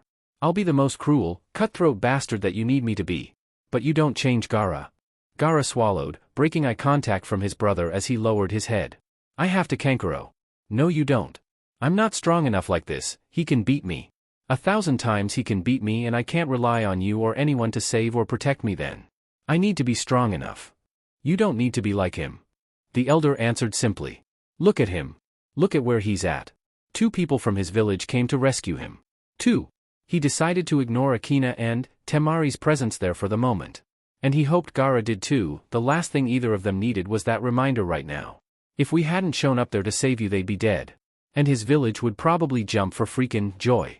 He squeezed the reed head's shoulder a little tighter. There are people here willing to help you, Gaara. I, and everyone in this village will all stand with you. You can let him stand alone. If I don't change, if I don't become stronger, we might all die, Kankuro. I'd rather die at my brother's side than at a stranger's. Wheeling a bit closer, he looked at Gaara, and, feeling his elder brother's gaze over his head, the Kazekage raised his eyes to meet his. You don't need to change. He repeated before leaning forward as best he could, and offering his brother a hug. And after a moment, the young Jinchuriki returned it. You tell anyone I broke the no-hug rule and I'll fucking kill you, bro, sand armor be damned. Gaara laughed. The songs were being sung now. Mournful and voiced by the entire clan. They were not raising their voices, in truth, they didn't have to. So many were present, and so many were singing he could hear it from his home. And indeed, he did not doubt that each one was singing. Despite whatever proximity she may have had with him, despite whatever taint he may have passed on to her image, she was still the one who'd freed them. The one who'd finally torn down the long-standing division of main and branch house. And they'd loved her for it. Let her be loved then, he would think. And each time he did, the hymns would echo through his home, faint, like the touch of a weak breeze. Reminding him of both his promise and his failure. And as he sat there, listening to the song carried to his ears by 100 voices on the wind as he sat in his study, he would feel himself drawing every breath a little more harshly, finding the need to fill his lungs a little more every time, as his ribs tightened around his chest in a suffocating embrace, as his fingers grew tighter and tighter against his desk, until the wood groaned beneath his touch and the muscles and tendons along his wrist ached from the strain. He held that promise close to the withered, harsh, cold ice that he willed his heart to be. It was the only comfort he would allow himself, for emotions born of an attachment he should never had permitted to grow as they had. And it was of no help. The liquid splattered against the soft grass, drenching the earth beneath it to a muddy brown as grit was mixed with the clear drink that had been spilled in front of the memorial stone. He raised the saucer in a salute before bringing it to his lips, tilting his head back as he felt the slow burn of the alcohol trail down his throat and settle in his stomach. I thought I would find you here. He turned his head, one half-lidded eye settling on the unique beauty of Kurenai Yuhi marching up the hillside, a thick coat over her shoulders to block out the chill of encroaching winter. Haven't seen you in a while. He said, tone light, and smiling a bit, and she could see the expression as his eye crinkled at the edges. We've all been busy. She answered the obvious. Still, I was worried about you. I was never very close to her. He said, trying to deflect her worry though the regret in his voice made his attempt rather ineffective. She was still your student. The Genjutsu mistress shot back. And you were close enough that you're sitting here, with the intent of drinking a whole bottle of sake in nothing but funeral garb while it looks like it might start to rain soon. Kakashi looked up to the sky, feeling the wind at his back, swaying the leaves in that signature way it always did before it started to rain. So it does. Kurenai settled herself down, resting so her back was leaning against one side of the memorial stone. Have you spoken to Naruto-sama yet? No. He answered truthfully. I don't think it would matter even if I did. He was your student as well once. And I did not see him at the procession. Maybe you should go see him. She said, empathy extending to both Kakashi and Naruto. Either he did not go because he truly does not care, or he did not go because he is grieving and wishes to be left alone. Either way. He paused, filling himself another drink. He doesn't need me, I don't think he really needs anyone. Everyone needs someone to lean on. Kakashi. He shrugged. That may be true. He drank again. But even if he does need someone, it's not me. I don't think it'd even be Jiraiya really, hell. He chuckled, though it was a very bitter, withered thing that made Kurenai shiver in the cold wind. If he'd have died instead, then maybe I would say Hinata could have helped him. That's life for you, isn't it? Don't you think you should at least try? He stood up, shaking his head as another bitter chuckle left his lips, still staring at the plaque with the newly carved name on it. Why don't you? He laughed a little more before refilling his saucer and drinking, and she wondered just how long he would keep up the pretense before he simply decided to drink straight out of the bottle. I was never very close to them. He admitted to her again. Not nearly as close as I should have been. Always busy, always with a new mission. Whenever I thought of dropping by just for the hell of it, I'd tell myself, some other time, or give myself some excuse. I never took an interest, never really cared enough to take an interest. Kakashi dash. I should have though. He interrupted harshly, his anger directed entirely within. She watched her cousin die for her, watched her clan torn to pieces, watched friends flee from their home in fear. All the while knowing that she'd been the catalyst for it all. That she'd been the last piece Naruto needed to conduct a successful coup.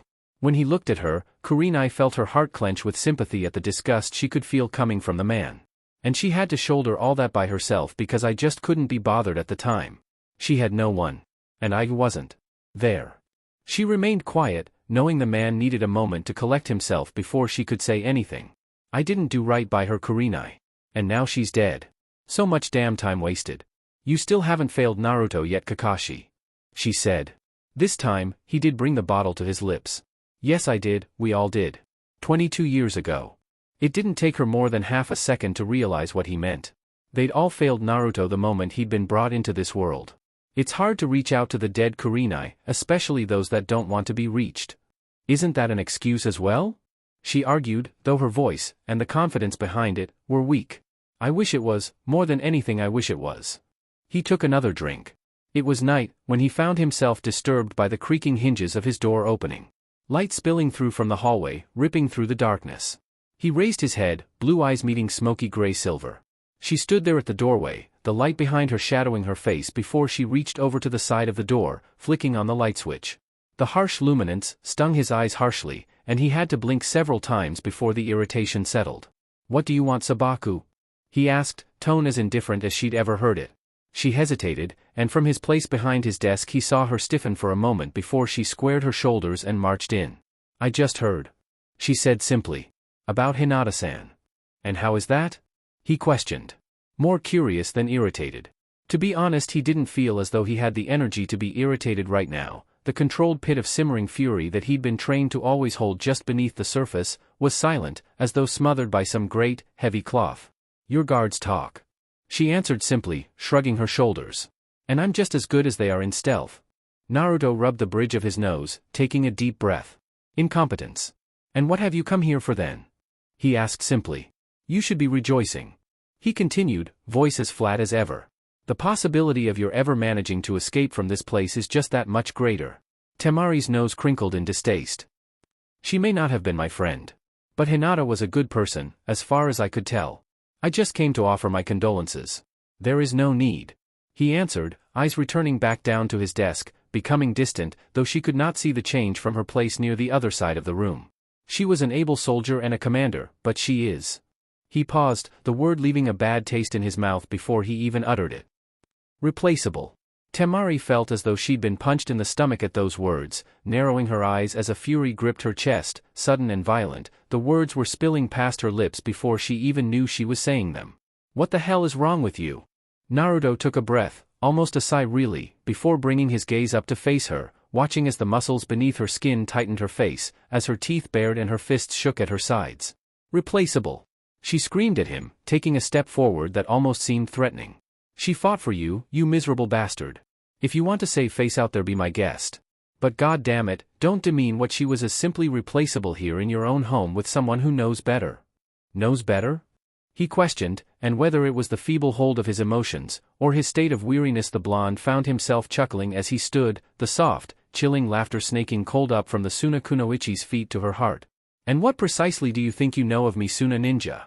Perhaps, if there'd been more of a challenge to his voice, more confidence, more anger, simply something more than the mocking tone of indulgence she could hear in it, she'd have backed down. As it was, she did not, and the irrational anger that had taken hold did not let up as she glared up at him. I know that a replaceable commander wouldn't have gotten treatment from you on that island. I know that a replaceable commander wouldn't have made you so angry when she'd been harmed either. She paused, pointing at the desk and chair just a few feet away. And I know no replaceable commander would have you sitting here in the dark, for hours on end in grief. HN. He grunted. Grief, you say? And before Temari realized what he was doing, he'd grabbed one of her wrists in a firm hold, and though she tried to pull away, her arm did not budge. He may be weakened in some ways right now, but the strength of his body was not included in that list. Curling her fingers with his own, he pressed her index and middle finger to the pulse point of his neck, staring into her eyes as he held the digits there for a moment. I have no heart, woman," he said before tossing her hand away and turning around. "And if you or Hinata thought otherwise, then you are deluding yourself. I suppose that list includes Yoshino," she shouted. He stopped, and when he turned to face her, that fire was kindling again, smoldering slowly back to life behind his eyes. "I have warned you before never to speak of her again." Now his voice carried that inflection, that danger. But now that didn't matter. In truth, she wasn't sure why she was so angry.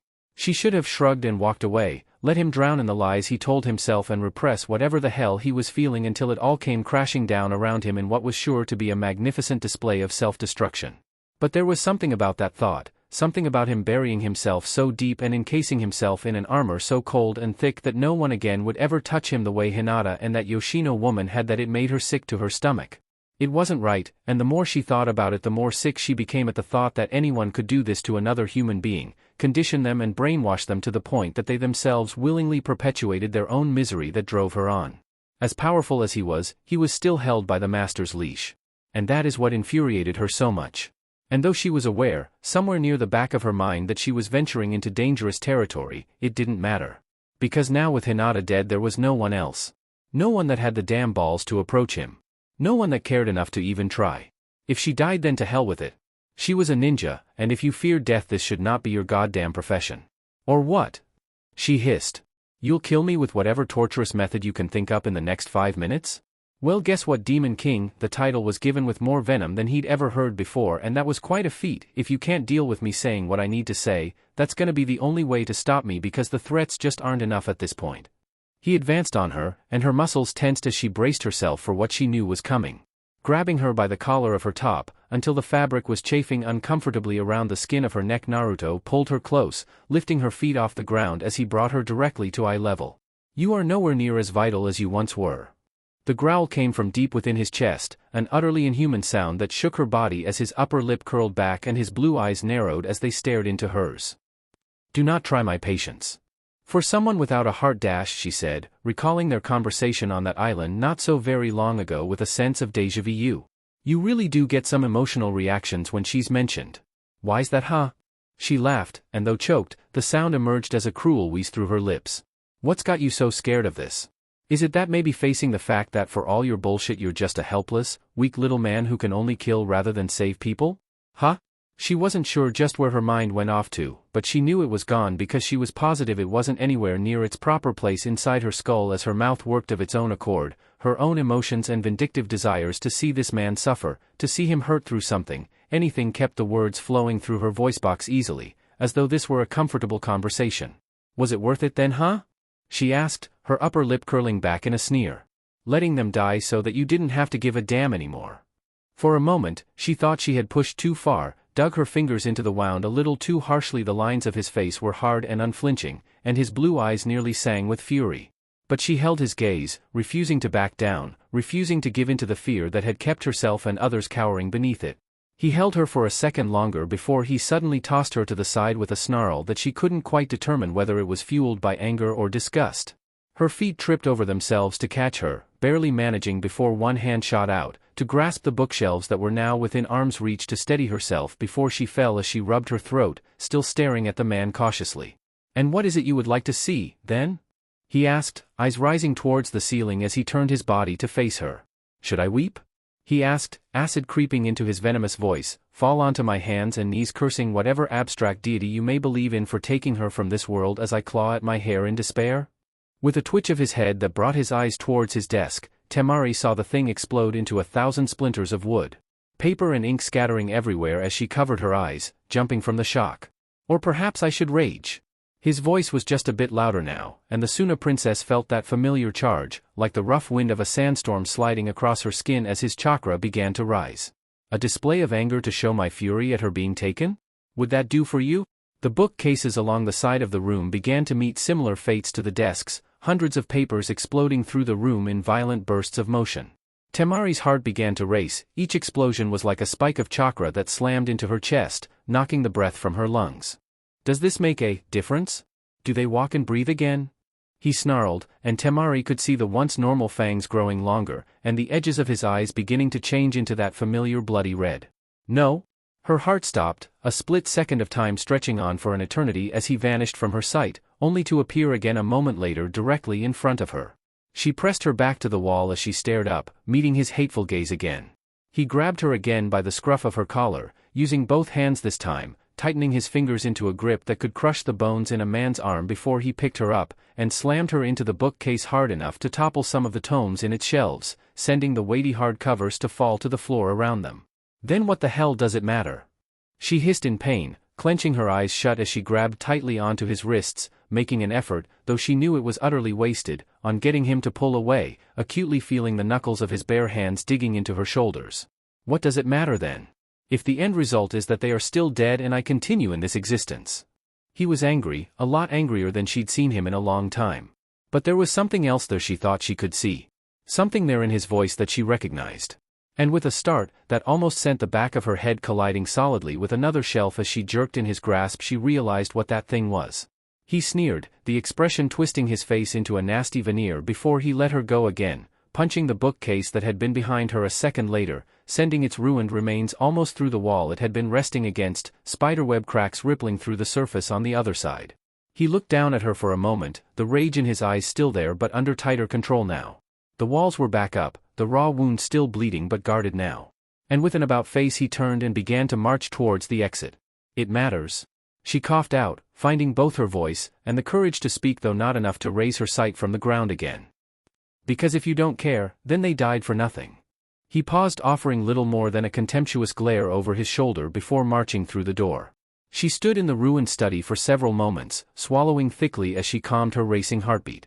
Glancing around the ruined area where the last of the papers were just now beginning to settle on the floor, the Princess of Suna pushed herself off her perch, straightening as she walked towards the ruined desk, the white parchments crinkling beneath her feet. She scanned over the wreckage, more for the simple desire to stall her exit for as long as possible rather than any real curiosity, but something caught her eye there, amidst the splinters and half-torn papers. She reached down, delicate fingers gripping thick prayer beads that she carefully pulled out, each of them woefully intact from the blast.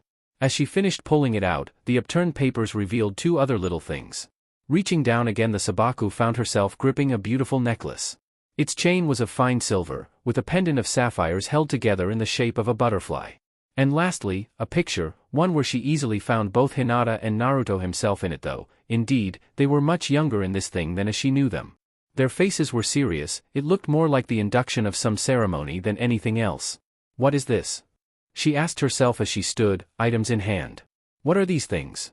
Why would he have them? Chapter 105, Fisher. She was nervous, more than nervous.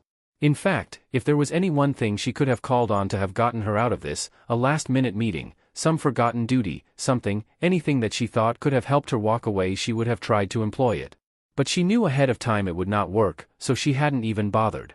After all, when the Demon King wanted to meet with you personally in his estate in the early hours of the morning, there were few things that would barely even make him hesitate for more than half a second from getting his wish. To any other who knew of her state of mind, they would find it somewhat odd. Though, indeed, the leader of what was establishing itself as an empire with blitzkrieg speed was an intimidating figure. She'd met him before and had even been witness to some of his less than pleased moods during the early years of his reign.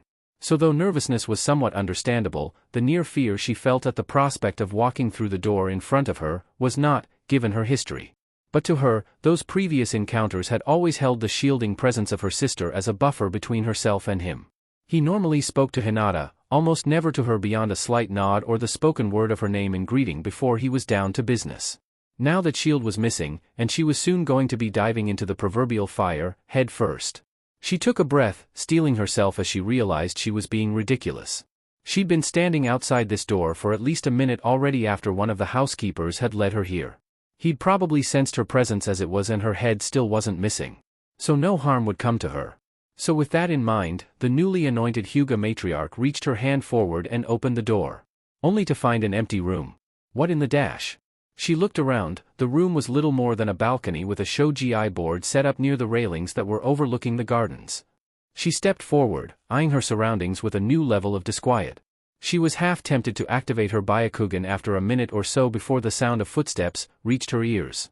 Heavy footfalls announcing the presence of the Kage before he'd even rounded the corner to enter the room. The sound was a courtesy she was surprised to see from him at all, really. "Young Hanabi," he said, greeting her with a nod. "I hope I haven't kept you waiting for very long." There was something I needed to attend to this morning that took longer than anticipated. She bowed, as gracefully as she could, though her stomach felt like she'd swallowed a block of lead and her limbs felt unnaturally stiff. Her voice carried only the merest hint of hesitation.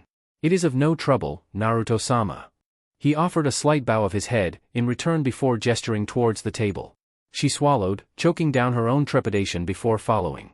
As they took their seats, she watched him nod to a housekeeper, by the door, whom promptly entered with a steaming pot of hot water in one hand, and a tea set in another, held in a basket. She set it down at their side, before bowing out to fulfill some other task. Sitting in the Hokage robes, sharing tea with him, was almost a surreal experience for her, really, so surreal, she found herself just going with the moment, more numb than anything after a few quiet seconds. She couldn't say she was still afraid, but she was not at ease either. Finally, after their second cup, it was he who broke the silence. "Do you play much?" It took her a second, but then she realized what he was talking about. "Shogi? I used to. Hinata was always better at it than I was though." "Yes," he said, and though she dared not look at him directly, staring instead at some small part of his collar, she almost thought he sounded wistful. "On the rare occasions that we played, I was never assured of my victory." "She was good enough to beat you?" Hanabi asked, genuinely surprised. Her sister rarely spoke of what she discussed with Naruto whenever they would meet. A nod was her answer. There was a long and decidedly uncomfortable silence between the two before Naruto served them both some more tea. "I would like to ask you a question," he said, and with that, whatever small surety she had held promptly evaporated. Her mouth was suddenly very dry and the plate-like cup in her hands felt very heavy. "And I would like to receive an honest answer." Not trusting herself not to drop the expensive cup, and what was probably equally expensive, imported tea, she guessed because she'd never tasted any like it before and she'd tried virtually every tea that grew naturally in Fire Country, she carefully set the thing down before fisting her hands at her lap. Alright." She stuttered and hated herself for doing it. She could feel his eyes on her, examining her, measuring her, and suddenly she felt very self-conscious. "Do you trust me?" She could have sworn her heart stopped entirely, especially considering the organ was currently lodged in her throat. Her white eyes were wide as every muscle in her body froze at once. "Aha, excuse me Naruto-sama? Do you trust me?" he repeated, neither impatient nor angry at her hesitation. Yes, I do." I said I wanted an honest answer." She averted her eyes, staring at some nameless spot in the floor. "Look at me." She obeyed and met the intense, sea blue with as much composure and dignity as she could, finding her courage returning to her from wherever it had been hiding. He held the teacup in his hand, and then, in one smooth and easy motion, spilled it off to the side, the wet drumming of liquid striking wood easily reaching their ears in the silent room. "If what you said is true," he spoke, "then your trust is like that tea. Easily given, easily discarded, and useless once it has been so." She didn't say anything, watching as he placed the cup down, knowing that he would continue speaking. "I trust you as much as I would trust any vassal under my command." He paused for a moment, and she felt the intensity of his stare increase. "I trusted Hinata more than that. And she trusted me, enough to request my looking after you." She was surprised, and it showed for a moment before she forced her expression back to neutrality. "So now, I am going to ask you again for an honest answer. Do you trust me, Hyuga Hanabi?" This time, she did not stutter, her voice was firm, and her heart did not hammer in her chest with nervous fear. "No. Naruto-sama, I don't even know you." He nodded, closing his eyes as he did so. Trust is earned, through deeds, and through honesty. And so I will be honest with you. There now lie before you, two choices. And what would those be? Your sister was my commander and one of my most trusted advisors. I offer you now the chance to fill her role. You will be entrusted with the highest military secrets, exact numbers of strength should you so wish it, authority over the armies when they are fielded. He paused, serving himself some more tea as he let his words sink in. This position, however, entails risks. He continued. Being of such obvious importance, you will be targeted by our village's remaining enemies, both martial and political. Unlike your sister, whom had time to ease herself into the position and took on her responsibilities as they came. You will have no such luxury. You will be thrown straight into a trial by fire. Given your age and lack of experience, it will be even harder than I care to emphasize. He paused, taking another sip of his tea as he waited for her reaction. But still she spoke with a surety and confidence that was pleasantly surprising to him. Apparently when it came down to it, she could handle pressure. And what is the second choice? He gestured towards the door. You can say no. Return to the Hyuga estate, assume your responsibilities as clan head and fulfill them to the best of your ability. You will still be under my protection, political and otherwise, regardless of what you choose here today.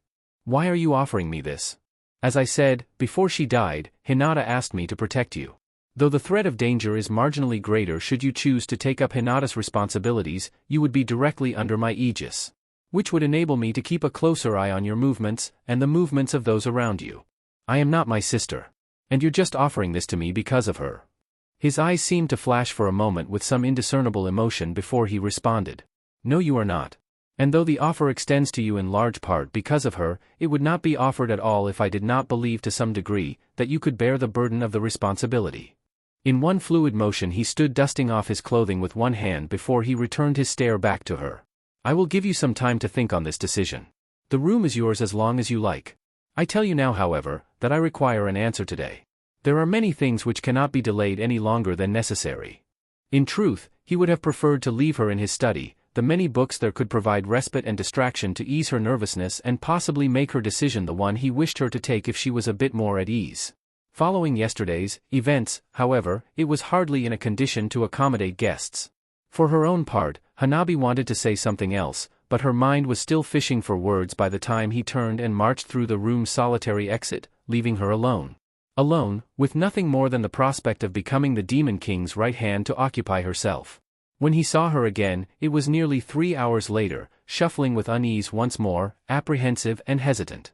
From the farthest corner of his peripheral vision he saw her look away from him, bite her lip, looking to the floor a moment more before she nodded to herself, regaining that confidence he'd seen earlier as she approached him. Or at least making a convincing show of it. She stood at his side, waiting. And for the briefest of moments he felt a gut-wrenching familiarity to her stance, in her calm demeanor as she stood there, waiting for his word. Unexpectedly he found himself needing a moment to compose himself before he finally did speak. You've made your choice then? She nodded. Yes, I did. And? She took a breath. The one before the plunge. If Hinata could do it, then I have to be able to as well. Otherwise I'm not fit for the position of clan head. Moments ago you were angry at me for comparing you to her. He said. Now you do the same. He waited for her response, knowing it would come in but a moment. There's a standard I need to hold myself to, and I can think of no higher. He nodded. Though if it was in acknowledgement or agreement, she couldn't tell. He turned around, uncrossing his arms from his chest as he brought his eyes away from the expansive garden he'd been looking over as he spoke, facing her fully and meeting her gaze with his own. Very well then. Reaching down, he unclasped a small scroll from his belt, handing it to her. You are to read these tonight. In it are instructions on your duties and who is best to orientate and help you become accustomed to them. 1 week will be your probationary period. If I see that you cannot take hold of your new duties adequately in that time I will make it known by then. And likewise if you have. She nodded and after a moment, bowed as she realized that she was, as of now, dismissed.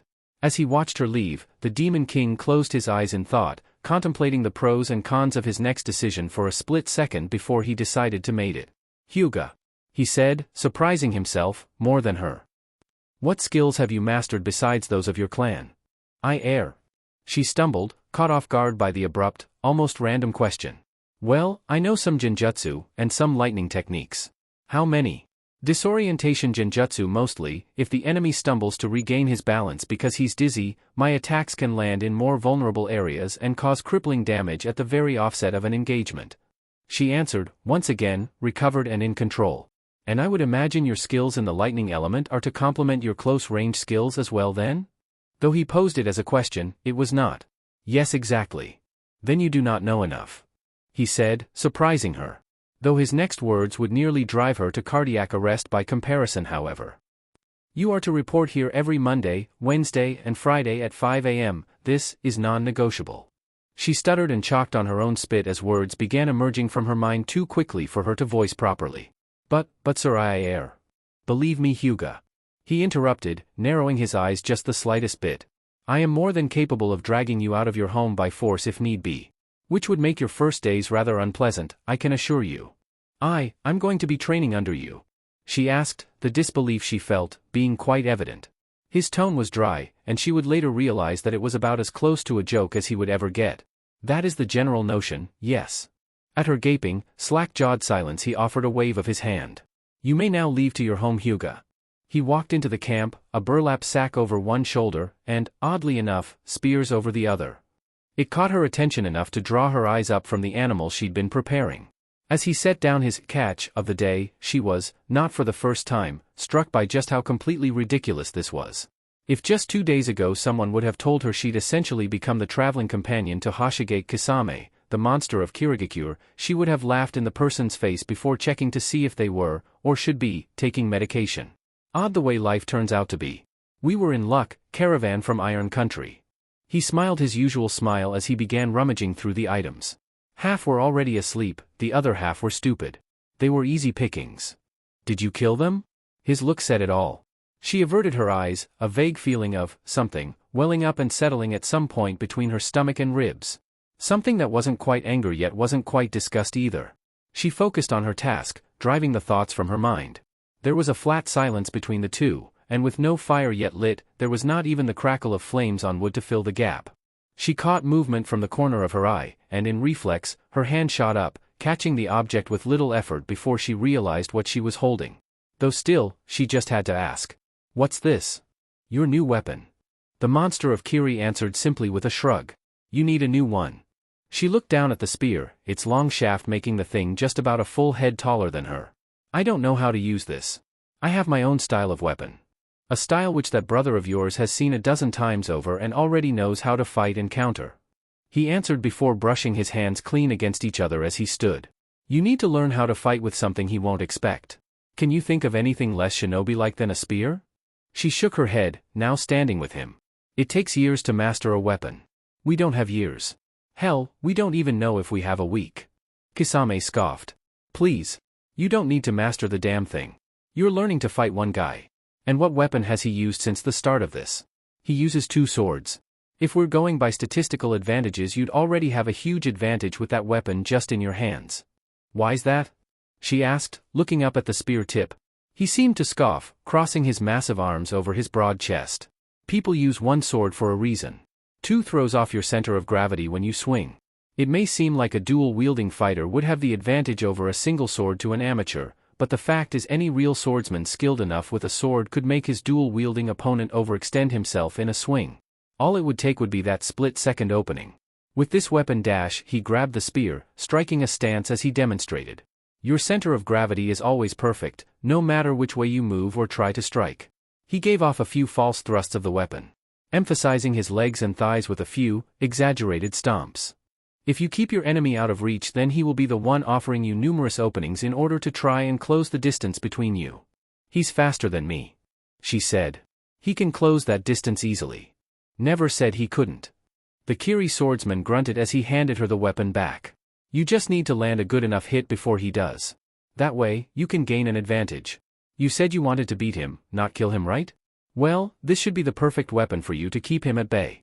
Especially when you combine something like this with your lightning chakra." He tossed the spear back, and she caught it with one deft movement as she glared at him. "And why are you helping me?" she asked, only to see his signature fanged smile. "Like I said, we're all going to that fight for a reason. Mine is to have as much fun as I can. You're the one that's gotta keep old Red Eyes off my back long enough for me to do that. Not much enjoyment to be found in just getting your ass kicked 5 seconds into the battle. I thought you liked challenges." "I love 'em," he answered with a bark of laughter. "But I enjoy to face the challenge after the cannon fodder is dealt with." Somehow, she knew this wasn't just some lie or empty boast. He really would fight Naruto if it came down to it. He'd fight despite knowing that he would die, maybe it was even because of that knowledge that he was so driven to do it. Still, despite what sense he made with this advice on weaponry, she couldn't help but look at the offered spear with a degree of mistrust, even fear. It felt as though with this, the discarding of her old weapon of choice, was the last straw, the last thing that held her ties to the 2 villages she had belonged to since she first left Konoha. It was only now that it was starting to hit home for her. Now there was nothing. She was no longer the apprentice of Zhuge Liang, special jounin of Kumogakure. She was no longer the angel of Suna. She was no one now. It was a concept that was discouraging, hurtful, and frightening all at once. And yet, there was a sound overhead, rolling thunder. The clouds were darkening above them as the first trickles of a morning rain began to lightly fall. "God damn it, all it does in this miserable place is rain." The shark ninja snarled, staring up at the sky with a sneer on his face. "Tell me, Kisame?" She interrupted him, her eyes never leaving the spear's shaft as it rested in her hands. "HN? How was it?" She paused, swallowing as though unsure of her own question. "That you felt when you finally realized that you might never be able to go back?" He was quiet and the rain began to fall more heavily now. For the briefest second, she thought he would actually answer her, then he snorted in that familiar way indicating his dismissal. "We each deal, girl, I suggest you find a way. The less you know about me the better off you'll be." And with that answer the rains fell over them, crashing over their bodies and soaking them both. She heard him turn away, begin packing up but paid the Akatsuki member no mind, she simply stood in the rain's cold embrace, and in that frigid hold she found herself, all that she was, all that she'd been, being washed away.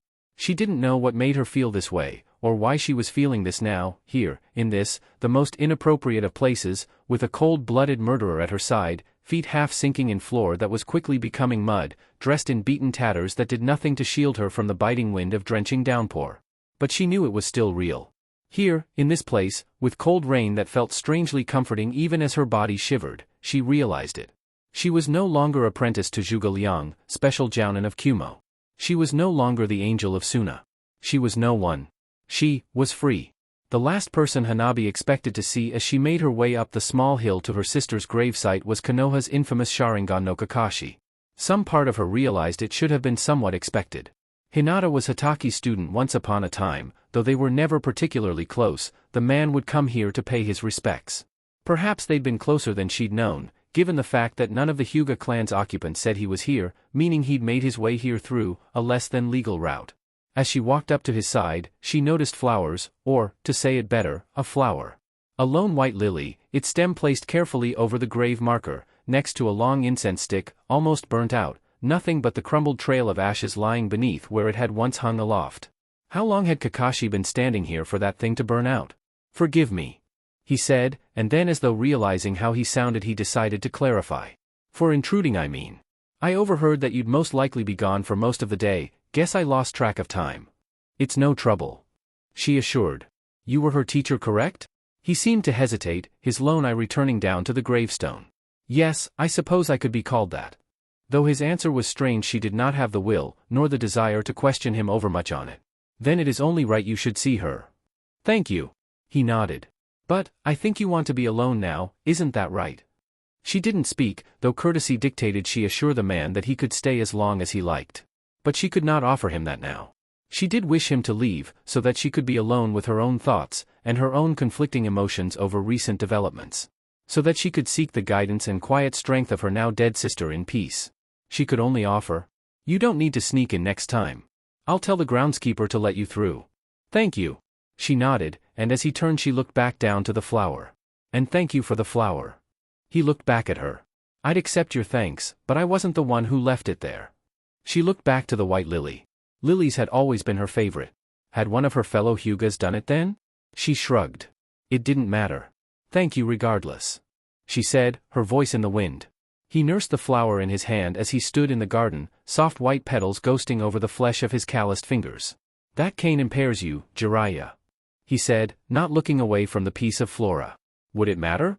The toad Sannin said, gruff and informal as he stepped through the brush after a brief moment's pause. Naruto didn't answer. There was no need. They both knew what it would be regardless. "What do you want here then?" "Well, to be perfectly blunt," the toad Sannin said, and Naruto could easily detect the hostility in his tone. "I want to know why you didn't go to the funeral." Straight and to the point. He'd always been that way, even with him.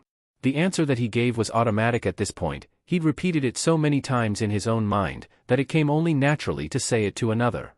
"My presence there was unnecessary." "Unnecessary?" the veteran ninja asked, teeth gritting as his eyes flashed with something very close to disgust.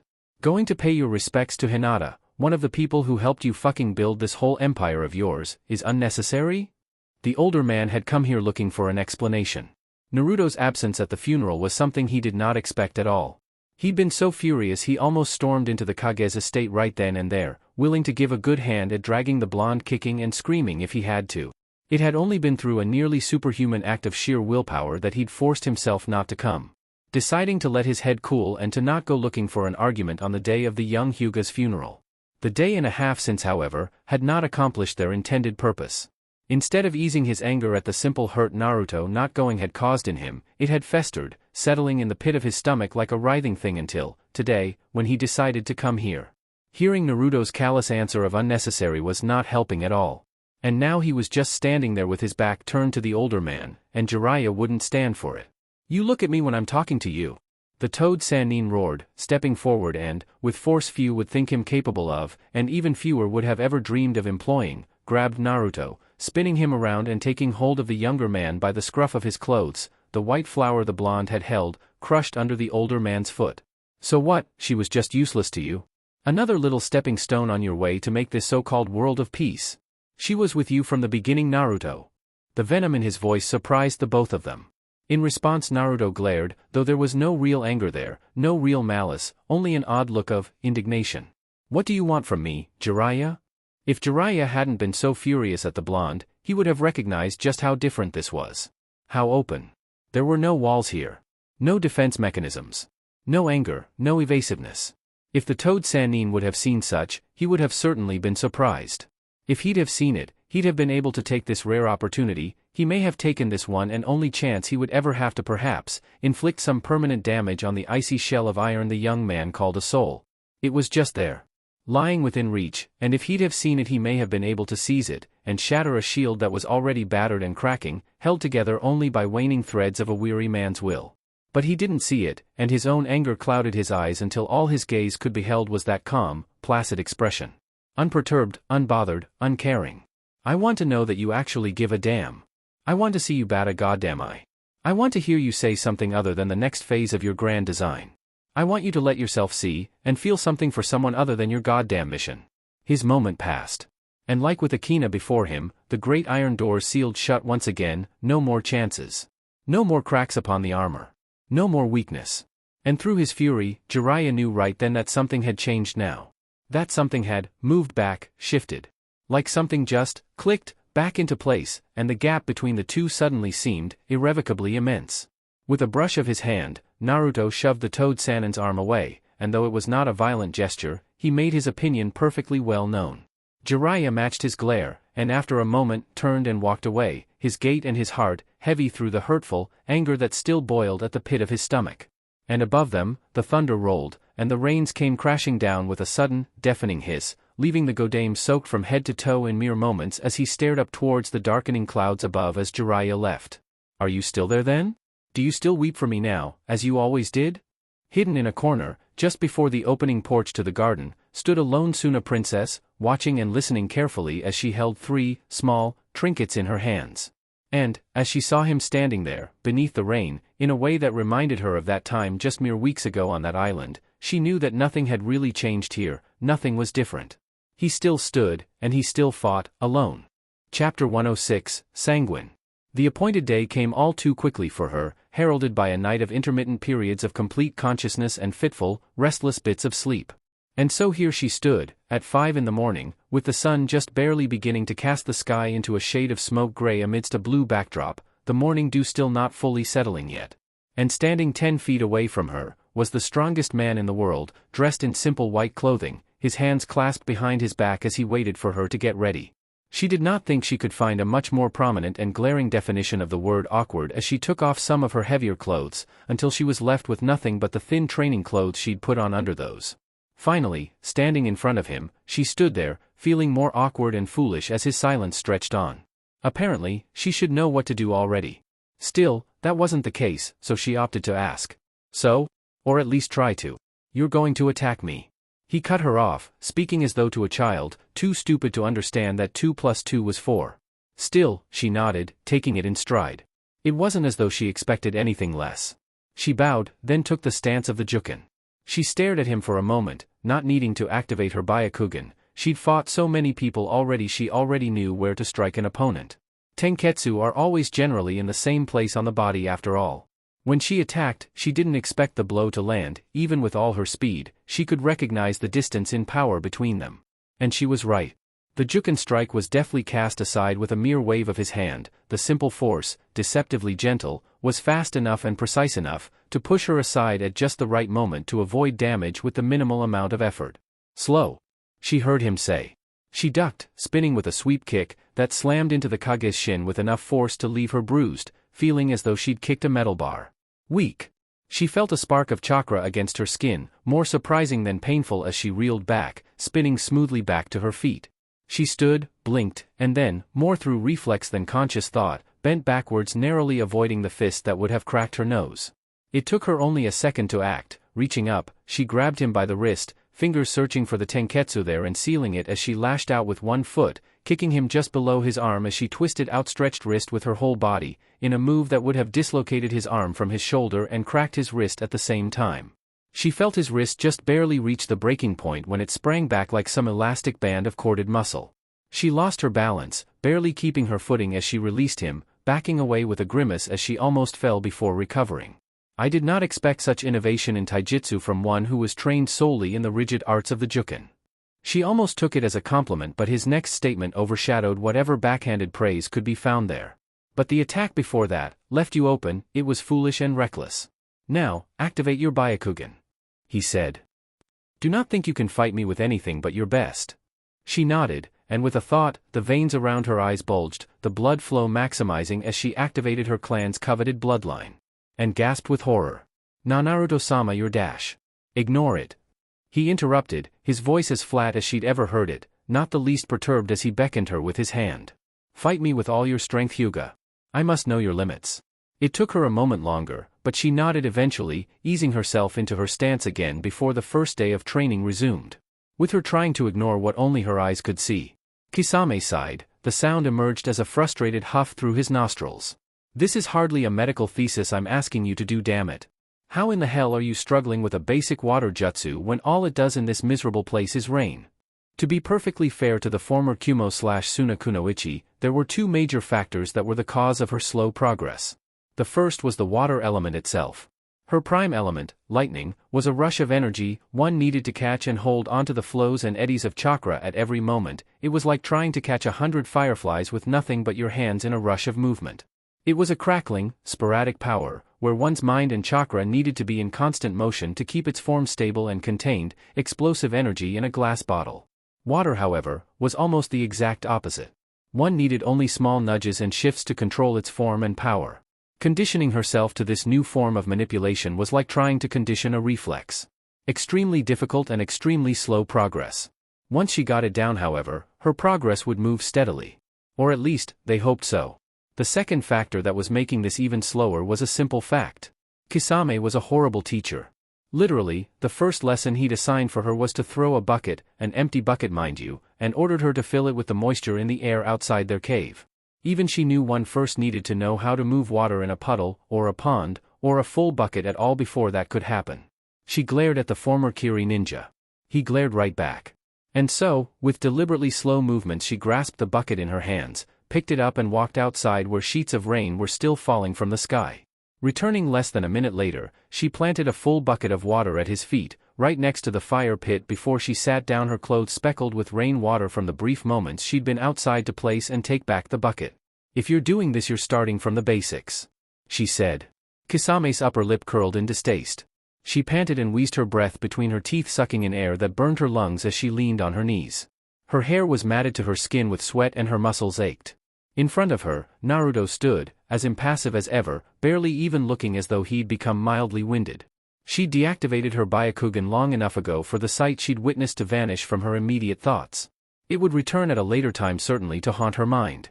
But for now he seemed untouched, neutral, and utterly devoid of an opinion on her performance at the moment. The reality was that the Godame Hokage was very much deep in thought, and it was only the fact that he normally kept his features expressionless that sheer force of habit kept his brows from crinkling and his lips from tilting downwards in a thoughtful frown. The girl was, or had been, of adequate enough strength and skill for her station. She was innovative, resourceful, and disciplined. But she needed to be more than that now. Hinata was her greater in every sense of the word, and it had still not been enough to keep her safe. No, if she was to take his former teammate's place, then she would have to become better than Hinata, stronger, able to compete with any ninja. And he would have to make sure that happened soon. "Get up," he said. "We are done for today." Hanabi stayed where she was for a moment, deigning to continue catching her breath. For the time being. Finally, as Naruto was reaching the edge of their sparring ground, she spoke up. "So what exactly do you have in mind for the next training session?" "You will have to learn much," he answered simply. "I can't be that bad."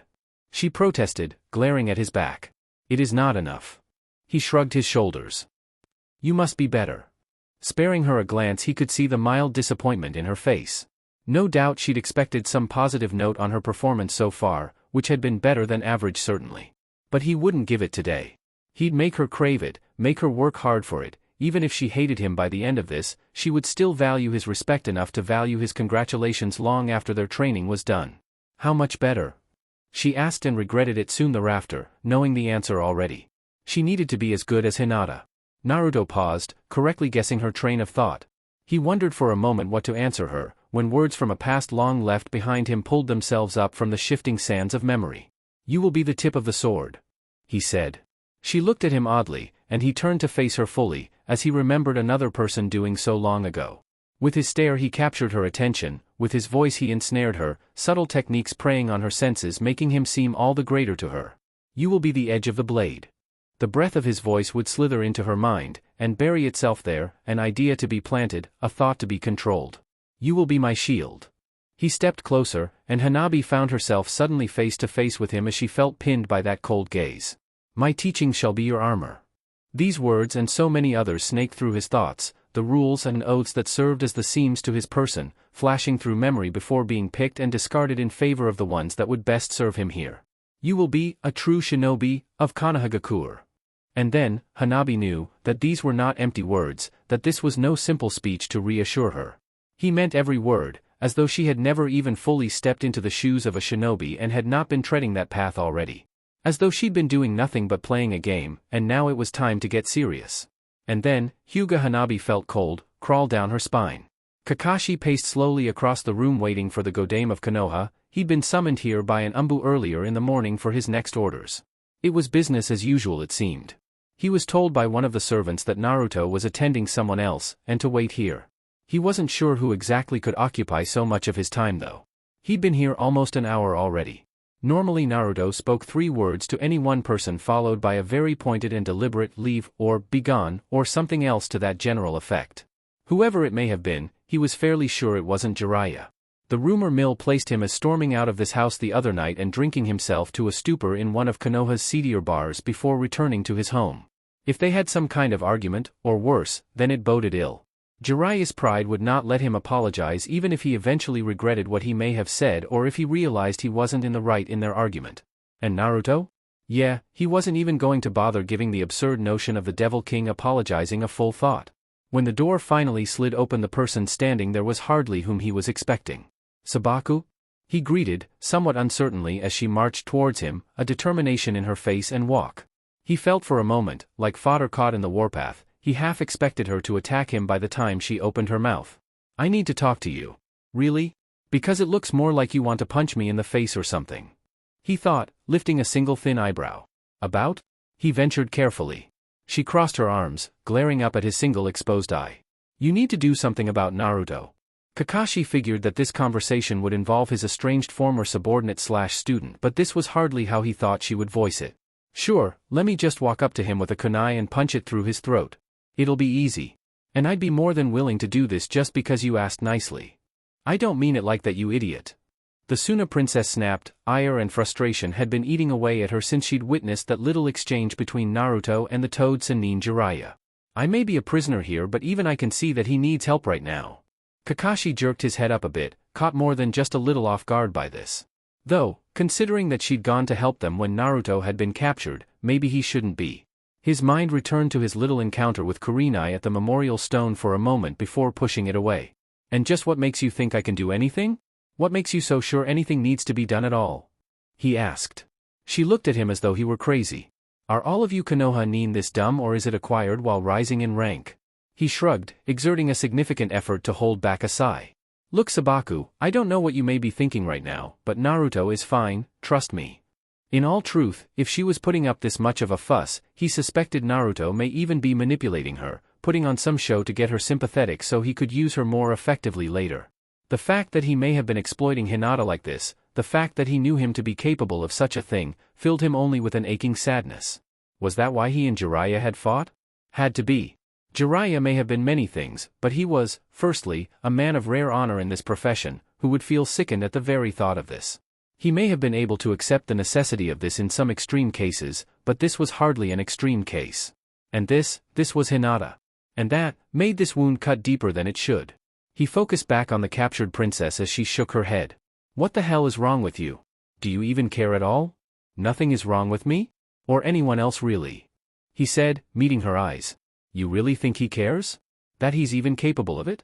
She opened her mouth to speak, but he cut her off. He'd picked up momentum, and he wasn't really trying to stop. Don't you think we've searched for it? Again and again, hoping we'd find something. Years and years of watching and fighting at his side. And we've never even seen a flicker behind those eyes, or a moment's remorse for anything that he's done. His voice was never raised, but it was severe, hardened with grief and simple truth. We hoped for something long before you ever showed up here, Sabaku, so don't you come now, at the end of this road, and think that you can preach to me. Because I care enough to stay and fight by a leader who would just as easily see me dead by his own hand as he would see me made a general if he thought it would serve his war effort well enough. She swallowed, biting her lip as she shook her head.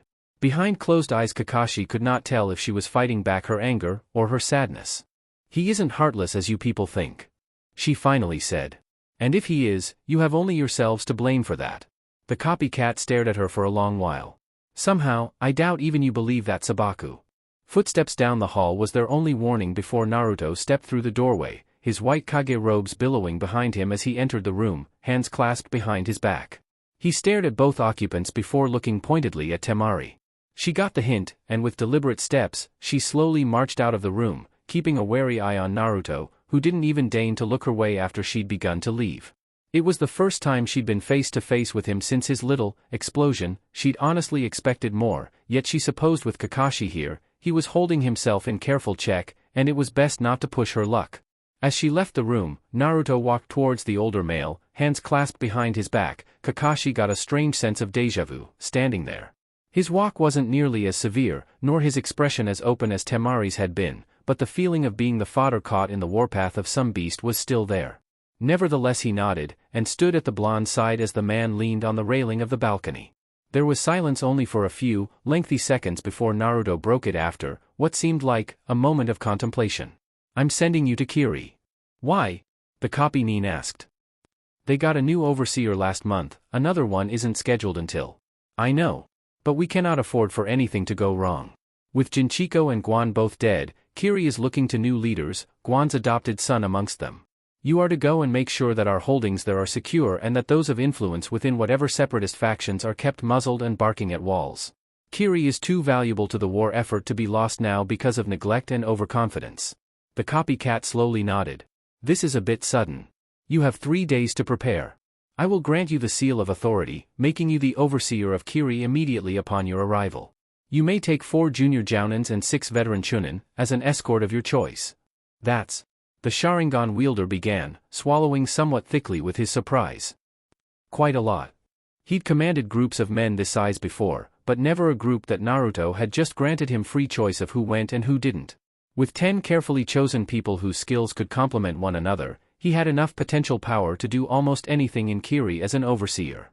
Not that Kiri didn't have some exceptional ninja of their own, but many of those were on missions, and it was rare for any 2 of them to be at the village at the exact same time.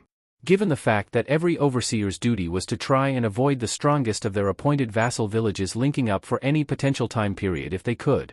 As I said, Kiri is too important to lose now. The sheer level of trust that Naruto was placing on him, the full implications of this, slammed into Kakashi like a club upside his head, and he actually felt as though he would be left physically reeling from the sheer shock of it. The words from Kurenai and, more recently, Temari returned to him, and he wondered for a moment whether he should do as they asked and, at the very least, try. Even if it turned out to be a wasted effort, he should at least try before he cried defeat. But before he could give voice to his sudden urge, Naruto straightened, pushing himself away from the mezzanine railing before he looked to the man.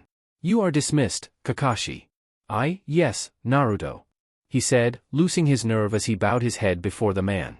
When Gaara walked into his office the morning after his talk with Kankuro, it was as though a great wind was sweeping into the building in his wake. It wasn't 3 minutes into his arrival before he was barking orders and sending messengers, administrators, and paper pushers scurrying into overdrive and ordering every tactician, commander, strategist and officer he had at his disposal to meet in the council chambers, the most spacious room in the tower. He'd taken Shikamaru's notes, read them, and wanted them expanded on.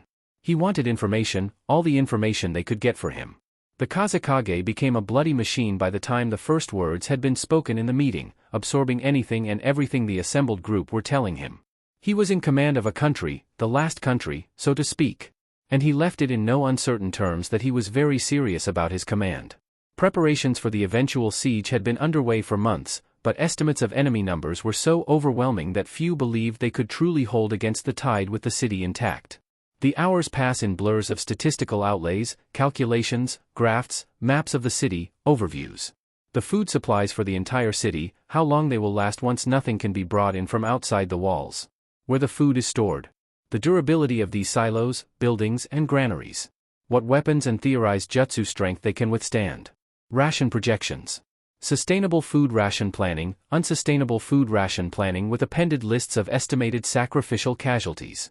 Where food riots are likely to break out in the city once starvation is a reality. Water wells, reserves and supply centers, how many are required to supply the entire population?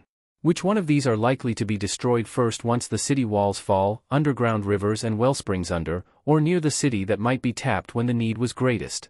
Estimates of disease once the city is finally attacked and casualties become too heavy to be dealt with effectively, types of disease, symptoms, severity, risk of contagion.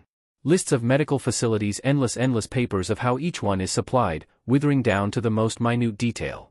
Numbers of conscripted civilians, crudely force-trained in the arts of chakra and weaponry, training regimes and schedules, medical and food supplies for the civilian population. Suna and Kumo remnant defense forces, who lead the individual squads, their weapons, tactics, specialties, assigning them in turn targets and districts to defend where they'd be most efficient. Refugee civilian numbers, gods above what numbers. Major roads and byways come next.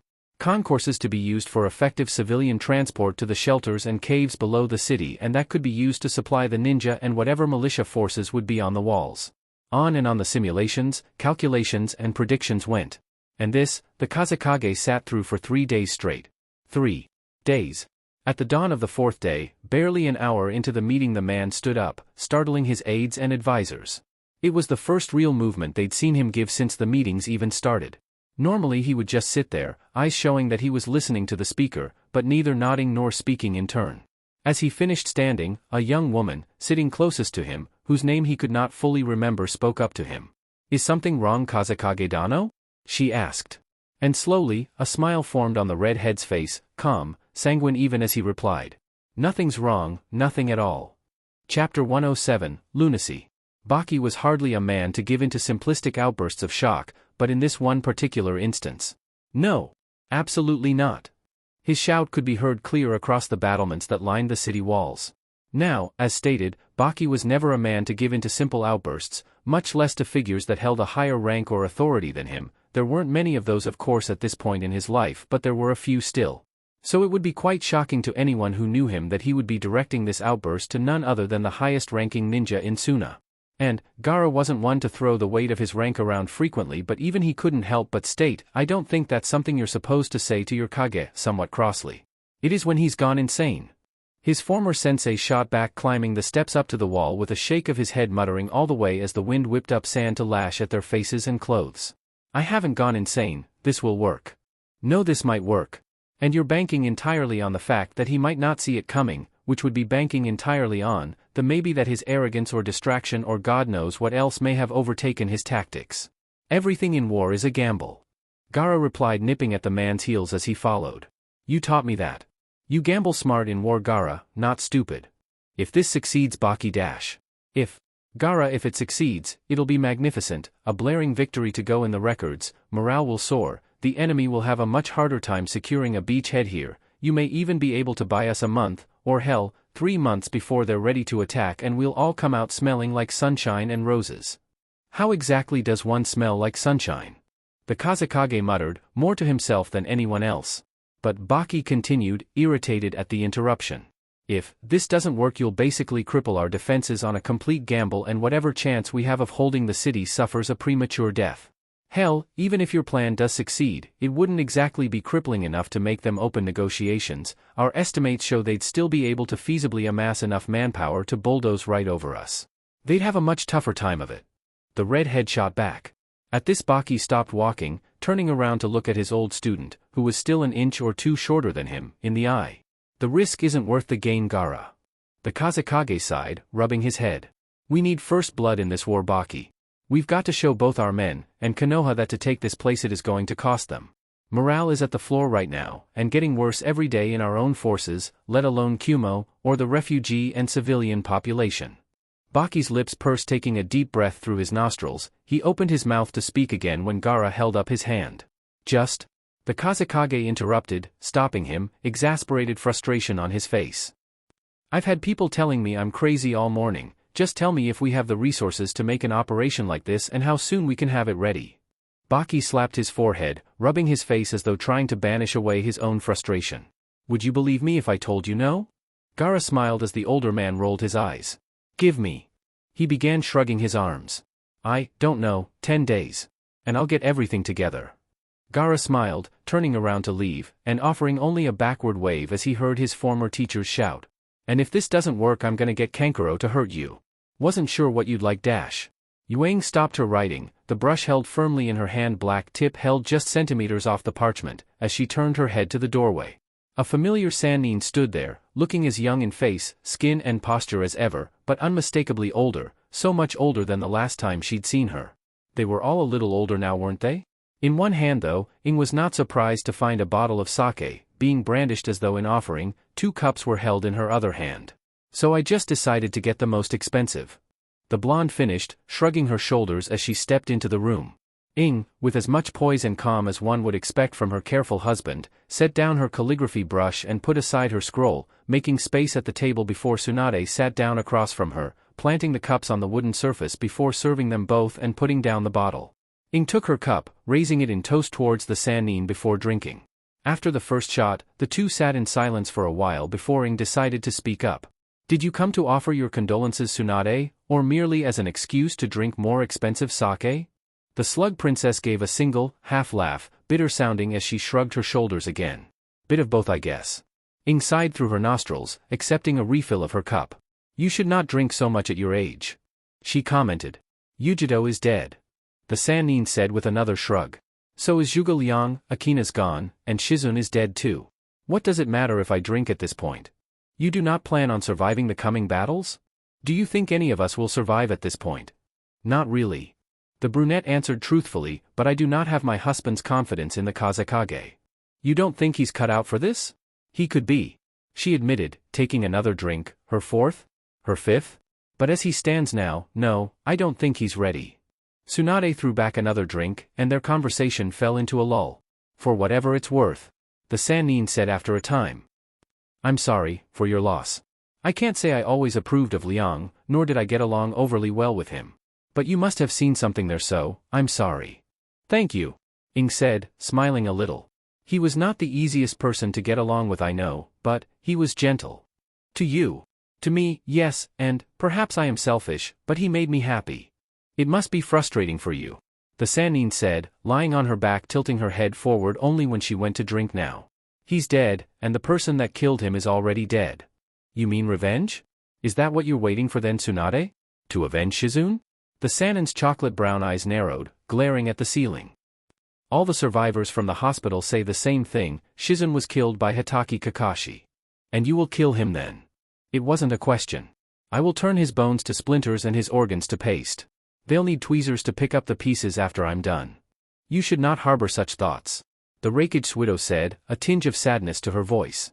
You will avenge Shizun, who will avenge him? When does it end? Wouldn't you want to kill Sasori if you could? Tsunade asked rather than answer, turning her eyes to look at the woman. To her slight surprise, Ing shook her head. To be honest, no. I am just tired, Tsunade. I am tired of this war, of this fighting, of so much death. I will welcome peace when it comes, either through victory or death. They stared at each other for a time, until finally Tsunade smiled, giving another half-laugh, before turning her sights back up towards the ceiling. Maybe you're a better person than me then. She said, not bothering with the glass as she simply reached over and drank directly from the bottle. When she woke, it was not to the gentle chirping of morning birds, nor was it to the glare of the sun filtering in through her windows, but rather to the harsh slamming of her door, an Umbu standing there, cloaked with his porcelain mask, staring at her with hollow eyes and all but dragging her out as he said a simple, come. She didn't have time nor the mind to really protest as the man grabbed her by the arm, dragging her down the hall before they came to another door in the house, one that she recognized was in the warded part of the estate, where she'd never been allowed passage to before. Different scenarios passed through her mind, and with each one her dread grew in the pit of her stomach, wondering just what was going on. When the door opened, the umbu, for all intents and purposes, shoved her in and closed the door behind her, leaving her in near darkness as her eyes slowly adjusted to the dim illumination of the full moon creeping in through the windows at the far end of the room.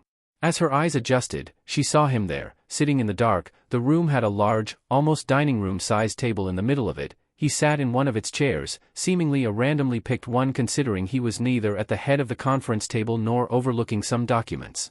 He just sat there, the table, clean save a few sheets of paper scattered across its surface. A full minute passed with her standing there before her nervousness at being dragged down here at this ungodly hour ebbed enough for her to find her voice. "Why am I here?" "Because," he answered slowly, "I told them to bring you here." She raised a slender eyebrow. "Okay, but why did you ask them to do that?"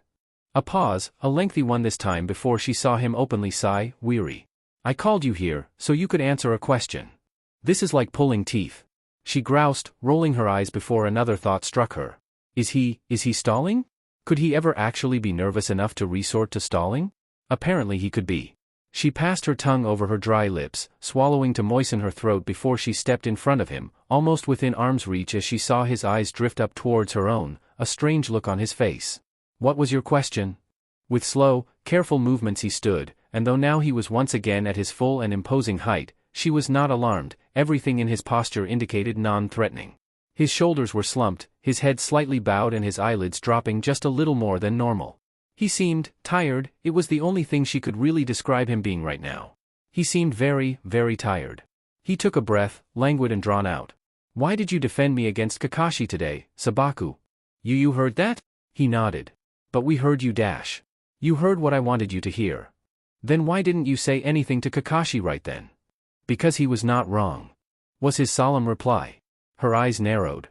"Who are you trying to convince here? Why is it you need convincing? Why is it you want to convince me?" She countered. He didn't answer, and after a moment she decided to address his first question instead. "I defended you against Kakashi today, because I know you are not heartless, you are not a monster." "How can you be so sure? So confident in that? When you yourself have seen what I have done. And what I am capable of still doing. How can you so blindly stumble on faith in the notion that I am good, when all those around you are offering testaments to the opposite?" She realized then that he wasn't just asking her this question, that, to him, this conversation was not just here, in this room, but somewhere else, with someone else. He wished to know her answer as much as he wished to know the others. Her words would be a parallel for him here, a looking glass if you will. She did not know if his mind wandered to Hinata, to that mysterious Yoshino woman, or both. But she didn't care. She had her own reasons, her own experiences, and she was a reflection of neither woman and so would not make herself speak for them. Because a heartless man, a real monster, wouldn't care enough about people to have kept these. She reached into her sleeve, thankful that even in her haste, she'd remembered to grab these things from under her pillow as she pulled them out. He looked at the items, so familiar, the butterfly pendant, the prayer beads, and the picture of Hinata's Jounin ceremony. He remembered that day well. She hadn't bowed. In all the rehearsals he'd told her instructor not to have her bow as per the custom. There'd been disbelief at this of course, and a few had openly spoken out against it when word had leaked later that Hinata was the exception to the norm, and not, in fact, an official amendment to the ceremony. But he hadn't cared then, and he didn't care now. He would not have her bow her head like a common subordinate. She'd been much more than that. It was a small gesture, but it had been the only one he could give. Or so he'd thought anyway. Maybe he could have done more, maybe he should have. He didn't know when the items had reached his hands, but as he realized it, he felt his fingers tighten, with him barely resisting the urge to clench them into fists. "I should have burned these," he admitted quietly. "I should burn these." Temari watched him, feeling now, as though she held a deeper understanding now. Not so much for Naruto, but Hinata. Words, so long ago they felt as though they were spoken in another life, returned to her. What was done to him was monstrous. And they created a monster. Was this how it felt for her? Was this how Hinata felt, being the only one on her side of the fence, needing to defend both the man, and her belief in him, from everyone else, being the only one that could see more than the cold, harsh surface he willfully painted himself to the world? She watched his hands clench and felt the chakra within them slowly stir to life, and with careful movements she brought her own hands up to his, and with gentleness he'd rarely experienced he felt his fingers uncurl, and the unnatural heat receding from his palms, not yet having been coaxed to burning flames through his will. He bowed his head, as though succumbing, surrendering to his own perceived weakness as his eyes closed and the slowly building will to do away with these trinkets and few sentimentalities was drained out of him at her touch. Temari stepped closer, looking up at his face as his eyes opened again to meet her own. Years down the road, hell, for the rest of her life, she would wonder just what made her do it. What insane force had overridden her normally strong self-control, her common sense, even her own pride. She leaned forward, and with almost no hesitation to speak of, pressed her lips firmly against his own. The very air seemed to go still, and if someone else was there they would have sworn that the night itself had fallen into a hush for a small window in time. She felt his lips move against her own, responding, before he stopped, and slowly pulled away. The lack of contact brought her back to her own sense as well. She felt her eyes opening wide, pure shock coursing through her mind as she felt herself trembling with a rush of emotion. No doubt he could see it, and were she in her normal mindset she may have been irritated enough to notice that his face was veiled just enough in shadow to hide the specifics of his own reaction. Without another word, he made his way past her, walking right by her side before marching out the door. And Temari stood there, wide-eyed as she brought hesitant fingers up to her lips, a myriad of emotions dancing across her skull, mounting horror being the prevalent of these as she wondered. What the hell did I just do? Chapter 108, Shifting Tides. The village people bustled around them, on their everyday comings and goings. Simple, comfortable lives. Makes you feel out of place, don't it? She asked, looking up to her blue-skinned traveling companion as he smirked down at her. Sorry, what? I was a bit distracted. He gave a snort, a strange, half-laugh kind of sound. I said, makes you feel out of place, doesn't it? Not as much as you, I imagine. She answered, daring a quick look to the people around them, most of whom stared at the blue-skinned 7-foot-tall man at her side. Kisame's only response was to look at one of the village girls, and smile his patented, savage, bloodthirsty, feral grin, complete with a hungry leer in his eyes, causing the girl to make tracks, real quick. It has its advantages.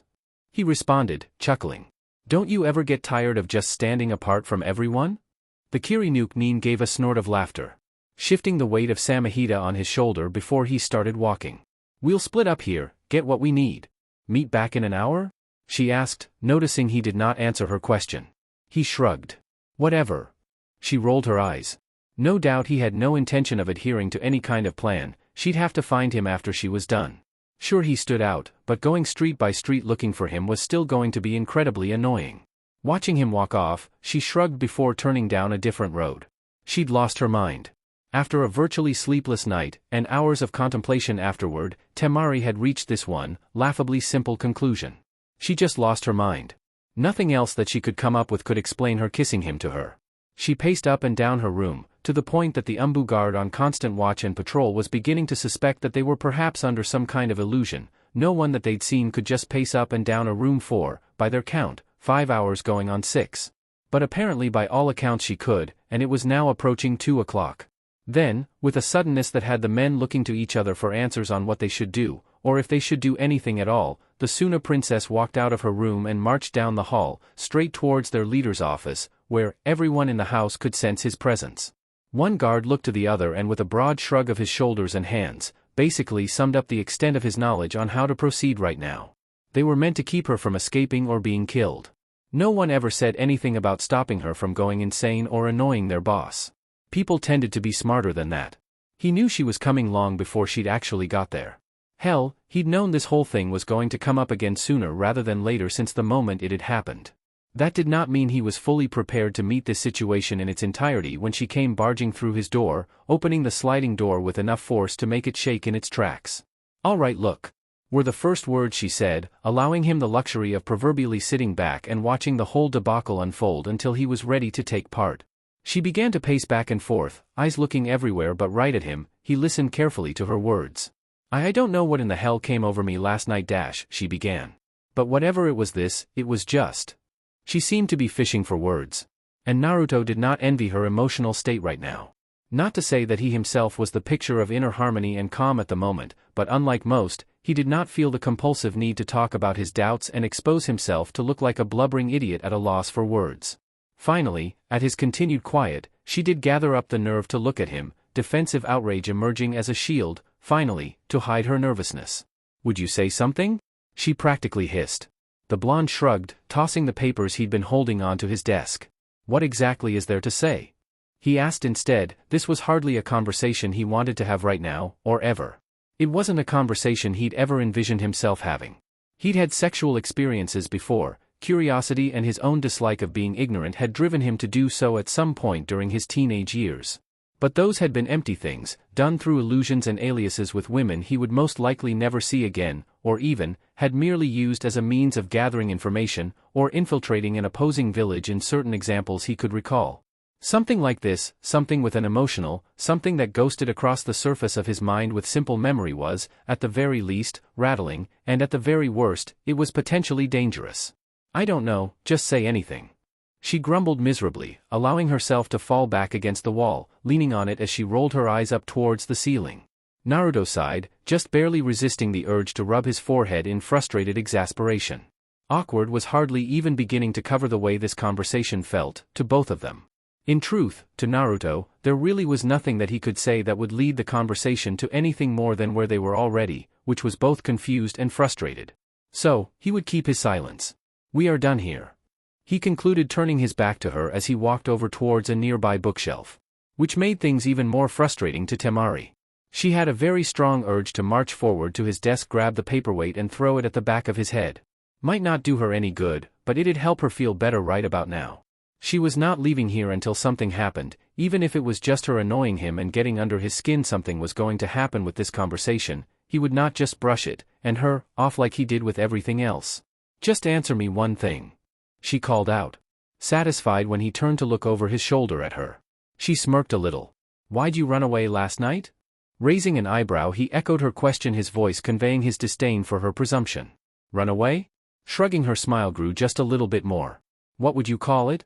He scoffed, but before he could get a word in edgewise, Temari continued. If she wasn't going to get the answers or the progress she wanted, at the very least she was going to have this. Was the Demon King so frightened by a woman that he just marched off with his tail between his legs? She may have gone too far too quickly, because after a second's pause he turned around, eyes now fixed on her as he stalked forward, intent in his stride. It was enough to make the taunting smirk that had adorned her beautiful face falter and her body tense up as she pushed herself off the wall, standing straighter. He walked until she was forced back to the wall again, so close she could almost feel the warmth of his body against her own as he leaned over her. She placed one hand on his chest, a useless notion to be sure, but almost instinctive. It was all she could do really, her other hand clenched into a tight fist at the lack of a weapon on her right now. She looked up as he reached out, the thumb of his left hand tracing her jawline as he leaned down. For a brief moment that shot a lightning bolt of fear down her spine, she thought he might kiss her again before she saw him stop, his lips and face so close to hers, the warmth of their breaths mingled together. "I will answer your question if you will answer mine," he said, sky-blue eyes staring straight at hers with almost electrifying intensity. Her eyes moved for a moment, traveling from his eyes to his lips, a movement he was sure to have seen, and she cursed herself for her distraction as she took in a slow breath. "And what would that question be?" "When you kissed me," he began, his voice low to her ears as he spoke. "Did it mean something to you?" Her heart lurched in her chest, and she suddenly felt short of breath. Of all the questions she thought he might have asked, this was not one of them. It was more sheer surprise than anything else that elicited this reaction, really. But it was hardly a question she dared pose herself even, let alone had an answer for. And so, with slow deliberate movements, she raised her other hand, and placed it against his chest, pushing firmly, and feeling immensely relieved when he stepped back. If it came down to it, she couldn't have forced him. She was grateful he'd conceded. "Look, she finally said. "Let's just forget last night, or this, ever happened. Out of sight, out of mind, all right?" She'd wanted to make it sound like a demand. With a small nod that seemed to convey more understanding than what she may have actually seen, he accepted. Very well. This time when he turned away, she decided to cut her losses and leave the room. Kisame walked down the road, eyeing the various goods lined on the vending stalls, content to ignore and to, mostly, be ignored by the common passerby. A fruit stand caught his eye. Out here in the outskirts of the marshlands, it was rare to find fresh fruits like apples, grapes, and such. And these did look fresh. He walked closer, and was actually impressed as the vendor barely batted an eyelash when he laid eyes on his 7-foot form. "How much?"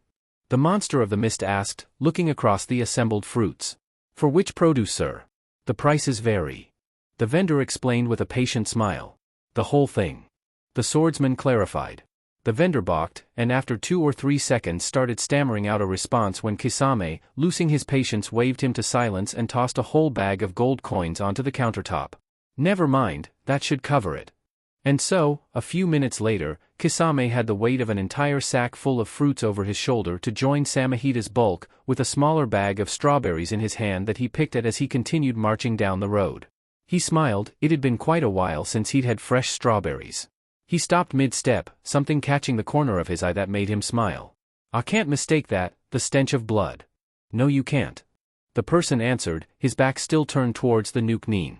"Not when you know what to look for. And not when the same smell is around you as well." Kisame laughed as he often did before looking at the man.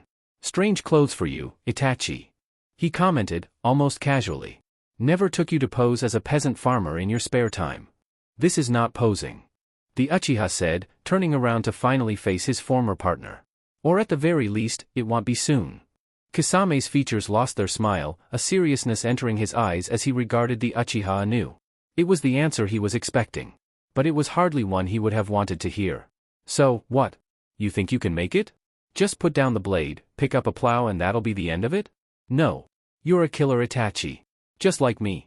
Overestimate the enemy, and you only serve to underestimate yourself, making defeat a certainty." The raven-haired ninja responded calmly, and this time, Kisame did smile, though it held little warmth. "Case in point," was his reply. The Uchiha took a breath, sighing through his nostrils. "We are facing something we have never faced before, Kisame. A change so vast and so unstoppable, that it will take the whole world with it," he said simply. "And so I will change as well." His piece said, the genocidal criminal knelt to pick up his belongings and met Kisame's gaze with his coal black eyes before he turned his back on the Nuke-Nin and walked away. Kisame watched him leave, a scowl twisting his lips into a subtle sneer. By the time Akina walked up behind him, Itachi's figure had faded far into the distance. "Here you are," the young woman said, walking up to him before looking over to where his eyes seemed transfixed. "Ah, Kisame?" Snapping out of his thoughts, the blue-skinned shark man looked down at the blonde. "You done already?" he asked. "Yeah, are those strawberries?" she asked, a hopeful gleam in her voice. "It's been ages since I had strawberries." Wordlessly, he passed her the bag, his appetite having vanished now. Hefting the bag of fruits and his sword on a better position along his shoulder, he spoke to the young woman. "Let's get moving. The sooner we leave, the less chance I have to catch something from all these farmers and their animals." Akina nodded, chewing absently on a particularly juicy strawberry as she followed him out of the town proper, the veiled meaning behind those words lost on her. Chapter 109, First Blood. The impact felt as though someone had taken a steel club to her ribs, and she found herself robbed of breath as her elbows and knees scraped harshly over tightly packed earth. His footsteps came closer, she could hear them as her throat burned with acid, trying to get air back into her lungs. She felt it coming without seeing. Months of training with him had taught her to anticipate some of him. To be able to tell where he would strike her before he'd even moved to do so. Her arm caught the brunt of it, but she was not strong enough. His shin slammed across her forehead, her own forearm smacking her over the bridge of her nose as her head recoiled and her body followed to have her land on her back. His boot pressed down over her, and Hanabi felt the air she'd already breathed in working against her. Pain emerged from her chest as though her lungs were ready to pop. She coughed, but couldn't even work up the strength to bring her hands to his ankle to even give the semblance notion of trying to push him off. "Not good enough," he said simply. "Not against you," she gasped between deep lungfuls of air. "I am the only one that matters," he said, pressing down harder. "What are you?" "I cough, I am the edge of the sword," she said, reciting the words, glaring up at him with wide eyes. "Empty words," he said before pulling his foot away, allowing her to breathe a little easier. He turned and left, voice reaching her over his shoulder. "We are done today." She sighed, half in exhaustion, half in relief, but did not find the strength to pick herself up from the floor where she lay just yet, more content in panting lungfuls of air that made her chest heave. A shadow passed over her face and her eyes snapped wide open with a shot of fear running down her spine at the notion that they were not in fact done for the day. But her fears were unfounded, as the only similarity the lord of these lands had with the person currently kneeling over her was the shock of blonde hair atop their heads. "Are you all right?" With a start, the Hyuga matriarch realized just who this was. She'd seen her before, of course, at a distance, down the halls, passing through a room, and heard of her certainly. No one in Konoha today that hadn't been living under a rock for the better part of a year hadn't heard of Sabaku no Temari, the princess of Suna that was currently held as the Demon King's captive. She even more so. Her sister had been her main guard once. She tried to sit up now, striving not to show weakness in front of this stranger at her side. Temari placed her hand on her back, helping her, and Hanabi cursed her quietly as she did. Then, the Suna princess hand held out something for her, a canteen, sloshing with water, and Hanabi felt her eyes narrow in suspicion. After a moment, Temari must have seen the accusation there, because she unscrewed the cap and took a long drink. "No one around here trusts anyone," she said simply, her voice exasperated, and Hanabi almost willed herself to say no to the offering. But her throat was dry, her head throbbed, the metal taste of dried blood was bitter in her mouth, and she just ached everywhere. From dozens of brutal hits that had struck her across her body, from fists and kicks that bruised, and day after day it just seemed harder and harder to pull herself from the bed every morning, because despite all the pain she could not tell if she was getting any better, not against him. She would try her hardest every time, using all her speed and all her skill, but it was never enough. She could scarcely land a blow, let alone achieve a victory. She took the water, and as the cold liquid touched her lips, felt herself gulping down mouthfuls of it. Water rarely tasted this good. When she pulled the canteen away, her panting renewed, her lungs burning from the lack of air as she drank, she was surprised to find it almost empty before Temari removed the weight from her fingers. "I'm Saba Dash. I know who you are," Hanabi interrupted, her voice and features apathetic. The Suna princess seemed to stare at her a moment before she spoke, tone laced with dry sarcasm. "Your sister was a bright ball of energy too. Don't speak of her," Hanabi all but hissed. "Just telling the truth, and she's dead, not a saint. So speaking of her, in my book, is allowed," Temari said simply. "Besides, considering the state you're in, you're not in much of a position to stop me." The clan head seethed, all but willing the Suna woman dead at her first, callous, statement, but unable to do anything due to the truth in her second. Temari looked her over then, a frown creasing her brow as she shook her head. "This is getting ridiculous." "What are you talking about?" she asked, though thought that she may already know the answer. "Look at yourself," she said, as though that answered the question. "This has been getting steadily worse and worse. You can't even stand right now." "What do you care?" Hanabi asked before she began to lift herself onto her feet, partially out of the desire to be away from this place, partially out of the desire to prove the woman wrong. Suna ninja give a damn every once in a while, even for enemies, as opposed to this place where people barely give a damn about friends. There was bitterness there, a poison in her words whose true source would be lost to all but a few others besides herself. Hanabi would have disputed that, but stopped herself at the last moment. All things considered, whatever words she said would ring rather hollow in this place, here where only servants graced the halls to clean, and even the umbu who guarded it, and the prisoner within, wished to scarcely fall beneath its shadow. She'd save her breath. Without preamble, Temari stood up with her, hooking one arm beneath hers as she helped her to her feet. Hanabi held in a whimper as needles prickled along where her flesh made contact with hers. The adrenaline had died away now, allowing every sore muscle and bruise to manifest itself 100-fold. Again, Temari shook her head. "Ask him to ease up a bit next time. You aren't a machine like him."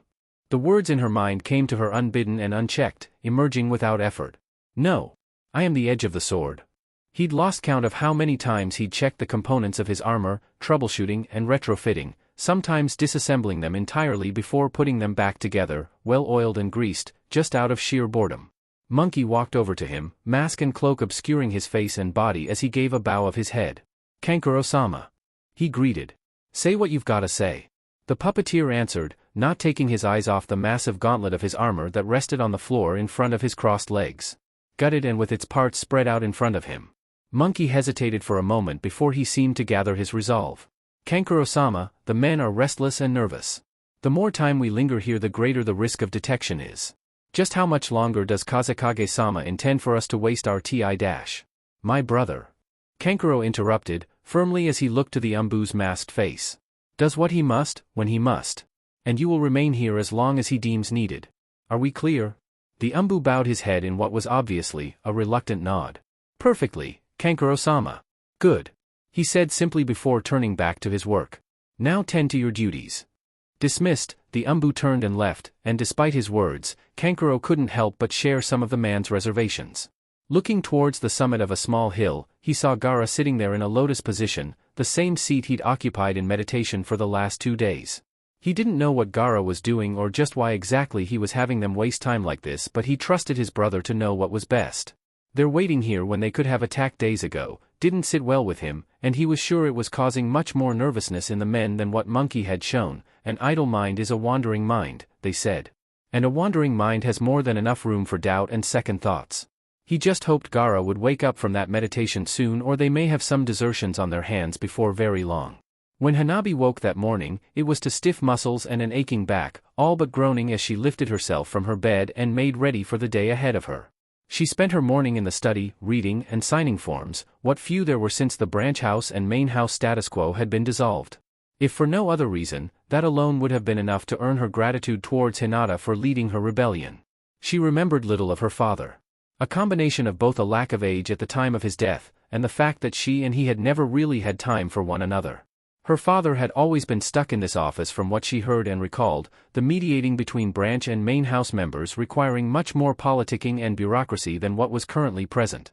There had been registration, approval for seal drawings, accreditation once the seal was done, appeals and pleas for a member of the branch to ascend to the main house for previous honors during his or her career, or once he or she became of a sufficient age where they would not be venturing out of the village again, even reports of events or duties conducted within the Konoha proper. These days, all she had to sign were mainly the reports and forms of a Hyuga clan's missions and duties in service to the rest of Konoha. Even in doing that alone, however, she found herself almost ready to collapse onto her desk today when the final paper was signed and stamped.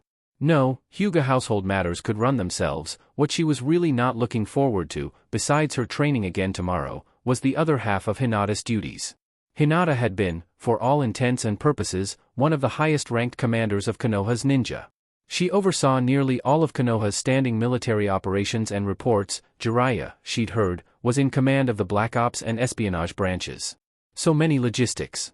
Standing forces inside of Konoha, standing forces outside of Konoha, current perishable supplies, current non-perishable supplies, resources available, weapon reserves, number of jounin, number of chunin, number of genin, estimated simulations on how quickly these forces could be assembled, estimated simulations on how quickly these men could be deployed in the event of an attack or a forced march, border patrols, guard detail.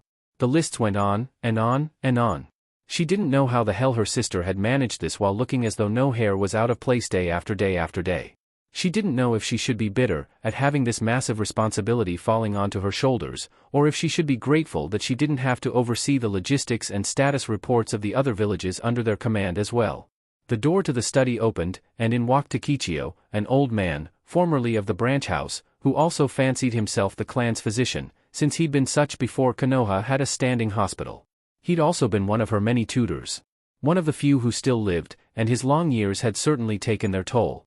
He still gave advice, not that many listened, but gave advice all the same. He walked in, leaning so heavily on his cane she was afraid the thing might break beneath his weight. Some of the others. He wheezed out with a voice, wizened and breathy. Heaven help her, but she almost thought that mothballs would expel from his mouth soon. Said that, you weren't feeling well, young Hanabi. It's just exhaustion, Takichio-ji. She said, trying to smile a little in reassurance. I'll be fine. Exhaustion, you say? Then perhaps he straightened in front of, what was now, her desk. It would be best, if I send a messenger to inform, Hokage-sama, that you are not . No. She barked out. Not able to stop herself from interrupting him. The old man eyed her for a moment, scrutinizing her, and she suddenly felt as though she were 6 years old and was caught daydreaming again. I understand that it must be a privilege, and a unique honor, to have personal training from one such as Hokage-sama. However, I must advise against you hurting yourself so foolishly. I am fine, Takichio-ji, she said, standing up and walking around her desk with purpose. Speaking of my training, in fact, I . Quickly, his cane rose up with impeccable speed and precision. She was so surprised by the burst of movement by someone whom had never even been a ninja, that her hand didn't rise until it was too late, and the rubber end of the cane poked her along her ribs. It hurt, a lot more than it should have. It was a light touch, but it felt nonetheless as though someone had jabbed her instead, hard. If you are so exhausted that you cannot stop an old man from touching you, and in such pain that a mere graze makes an expression like that grace your face, then you will only hurt yourself in training. You will be staying here, confined to your chambers. To say that she gave him a look of disbelief would be too kind. You're sending me to my room? Oh, I am going to do more than send. He replied, smiling in good nature. Four Hyuga clan members suddenly entered the room and lined up at the door, looking at the Hyuga matriarch with some, nervous, yet, glib expressions. She looked to Tokichiro. Are you kidding me? You have pushed yourself day after day after day, since the death of Lady Hinata to fill her shoes. I, and, of course, some of the other members of the house, wish you to know that you will be taking a day off. To rest.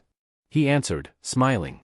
I have duties which will not set the house ablaze if they need to wait for 24 hours to be set straight. She sighed, and though she was putting up a brave front, a small part of her had, she would admit, been looking for an excuse. He may push her harder in their next session, but one day of rest sounded so good that her mind was almost already made up. Did you really have to make a show with guards? She asked. Leave an old man indulge in his theatrics. He grumbled. Besides, the Lady Hinata always said you were stubborn and I happen to agree. Kakashi sighed tiredly, rubbing his forehead as he tossed the sheets of paper onto the desk in front of him and placed his head into his hands, elbows resting on the table. He didn't get paid enough to do paperwork. The knock at his door, thankfully distracted him and he almost heard the gratefulness in his own voice when he spoke. It's open. The doors parted, admitting Kurenai and Toshiro, the youth standing armored with his twin axes. Kurenai, with nary a weapon visible on her, stood in contrast to him. Kakashi sighed, leaning back into his chair. Good to see you both. He said, meaning it. Toshiro bowed, Kurenai offering a nod of her head. Kakashi smiled a bit beneath his mask, trying to think of a way to phrase his next question before deciding to just cut right to the chase. Well, I don't do beating around the bush, so, Toshiro, the question is simple, and I need an honest answer. Guan's adopted son nodded. Hatake-sama? Kakashi reached down to a drawer and pulled out a scroll, the edges blue, and the seal of Kiri over it. If I offer you sponsorship to take command of Kiri in its entirety, would you accept? The young man visibly choked on his tongue in surprise. You'd make me the Mizukage? Kakashi raised his hands with a placating gesture. I'll sponsor you for the position. As the official overseer at this point, my recommendation will carry some weight amongst your village council, but it won't carry you the whole way. The fact that you trained under Jinchiko and Guan also gives you a great degree of trust among the ninja force. He paused, looking to the boy's still shocked eyes before continuing. In truth, there are others who are contesting the title, and they are each just as strong, if not stronger than you are. But Naruto trusted Guan, and by proxy, he now sees you as the suitable replacement. Because of my relation? Toshiro asked, an edge in his tone that Kakashi could easily relate to bitterness. Still, he wouldn't lie to the boy. Yes. He answered simply. Guan and Jinchiko were the two ninja from Kiri he knew best. They fought in many battles together, as you well know. He's fought beside you as well. And though he does not know you nearly as well, and you had something of a disagreement in one of the border skirmishes against Kyuubi, he threw a pointed look at Kurenai. You being Guan's son is enough to grant you enough trust for him to place Kiri in your hands. The only people you'd answer to is the attending overseer, and of course, Naruto himself. For a long while Toshiro said nothing, merely stood there as his gaze was turned away from the copy nin, and Kakashi was content to wait for the response. My father was a great man. The youth eventually said. But I will not live or rise in his shadow. Now is your chance to break out of it. Kakashi said in response. You will be the Mizukage if you're chosen. It will be you leading your country, and it will be you that the people will come to know, just as well, if not, more than your father given time. He was wavering at his words. The position of power was tempting enough, but Kakashi knew he would need a bit more of a nudge. Would you trust someone else with this responsibility? Would your father trust anyone but you and Jinchio with it? He'd hit the nail on the head, and Kakashi chose to ignore the existence Kurenai's disapproving look at his manipulation. Toshiro's mouth opened and closed, fishing for words. The copy nin chose to speak before he found them. You don't have to answer now. Think on it. Another moment of hesitation, then the youth bowed and left the room. When he was finally gone, Kurenai turned her ruby-red eyes onto him, glaring with disapproval. Don't you start. He warned before she could begin the reproach that was just burning on her tongue. She rolled her eyes. Using his father, Kakashi? I do what I have to. He shot back. Toshiro is the only one that can take control of Kiri. The only one? Or the only one that can be easily manipulated? The copy nin slapped his forehead in exasperation. What would you have from me, Kurenai? Just, let one of the other candidates step into the office, to have Kiri suddenly turn on us during a decisive battle with Suna, if they're secretly dissenters, prolonging this war for another decade. The Genjutsu mistress gave a huff through her nostrils, sitting onto the chair in front of his desk and keeping her silence. Which translated to him as her knowing that he was right but wouldn't betray her convictions by saying such. He looked at her, dark raven hair, falling about her shoulders, red eyes glancing out towards the village through the window as the midday sun shone on her face. I should admit, He began, hesitating. You were right though. About what? She asked, turning her sight back to him. About me. And about Naruto. He said, lacing his hands together and placing them in front of his mouth as he leaned forward. You were right, I should have helped him, should have spoken to him after Hinata died. I? His jaw visibly worked beneath his mask, his next words almost bitter in his throat, as truth often was. I was a coward. She looked into his lone visible eye and asked. And, what will you do about it then? I will do my duty here. He answered, his voice filled with a determination she hadn't heard from him in many years. And when I go back to Konoha, I will speak to him. I will do what I was too afraid, and stupid, to do before. She nodded, a smile tugging at her lips. I'll look forward to our return then. I want. He answered truthfully. But, I'll do what's right when we eventually get back there. His fist was intercepted by her hand, the flawless form of the Hyuga kata taking over in reflex as she redirected the force of his blow harmlessly to the side, leaving him open before he spun around, elbow raised, and felt the satisfying thud of his flesh finding the side of her skull. She stumbled, falling onto one knee, with one hand on the ground helping to keep her from falling completely, the other hand clutching at her own head. He took 2 steps away, back to the default starting position as he allowed her a chance to recover. His thoughts raced at his words, remembrance carrying him back. You were absent for the last session. She took a moment to respond, clearing the cobwebs from her addled brain. I'm sorry, I was not feeling well. He remembered this day, a day after he'd ventured, strayed from the world built for him. A day when his childhood curiosity had proven too insistent and his discipline too weak. He remembered this day well, and what was done to ensure there would never be a repeat performance. He moved fast, much faster than he'd ever deigned to do so during their training periods to date. She may have been able to block the hit had she been prepared, or at the very least, roll with the strike. But she was neither prepared for such an attack after he'd moved away, nor did she have the mind to do so with the all-too-recent blow to the head.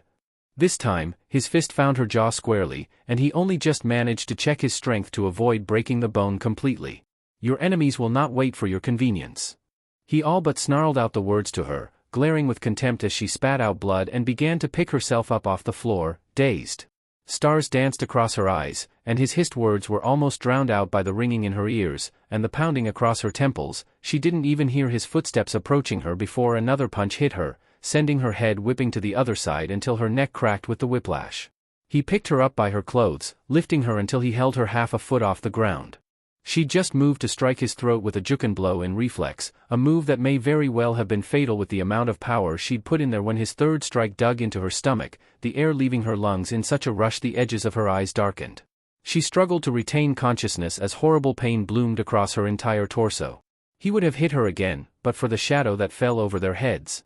He pushed the Hyuga away, leaping back just in time as a smooth gash opened up where he'd been standing, rocks and faint dust kicking up as the Suna princess landed, standing between himself and his foolish student and charge. That's enough. She yelled, reaching down behind her and pulling a lone kunai from Hanabi's weapon pouch as the Hyuga woman panted, in too much pain to do much more than simply lie there. He grit his teeth. For many weeks now she'd been watching him teach Hinata's younger sister, staying at the edges of their training field, as far removed as possible. He'd allowed such indulgence because he'd seen no harm in it. Evidently he'd been wrong. The woman did not know the meaning of overstepping her boundaries. This does not concern you. I am not going to just stand there and watch while you beat her to an inch of her life so you can prove a point. She responded, fiercely. And I won't just sit by anymore and watch you do to her the same things that were done to you. His demeanor turned livid and he couldn't help the shout that was his response. The things that were done to me have kept me alive. They robbed you of life. She attacked him then, the kunai blade lighting up with a flare of wind chakra as she swung. He skirted under the strike, stepping within her guard as he grabbed both her wrists and spun her around so her back was to his chest, her arms crossed over her stomach as he held her wrists at her side, tightening his hold around one until she was forced to drop the kunai in her hand. And what gives you the right, he said, his breath against the curve of her ear, his heartbeat, strong enough to be felt against her back. What gives you the right to sit in judgment of me? The venom in his words was not as surprising as she felt it should have been, and neither was the sorrow that she felt at it. Because what was done to him was monstrous. And they created a monster. What was done to you was wrong. And so was its result. His grip eased but did not vanish, and she craned her head back, looking over her shoulder into his eyes, their faces, mere inches apart. I won't stand by and watch you make the same mistakes, she said after a moment's pause. He stared at her for seconds that lasted a lifetime, and then his eyes closed and he let her go, taking a step back as he visibly calmed himself. Releasing her before turning his eyes towards Hanabi, who only now was regaining her wits, though she still had too little strength to rise. He turned away and left, and Temari watched him do so before turning herself, and walking over towards the younger Hyuga. "You're a hard man to find."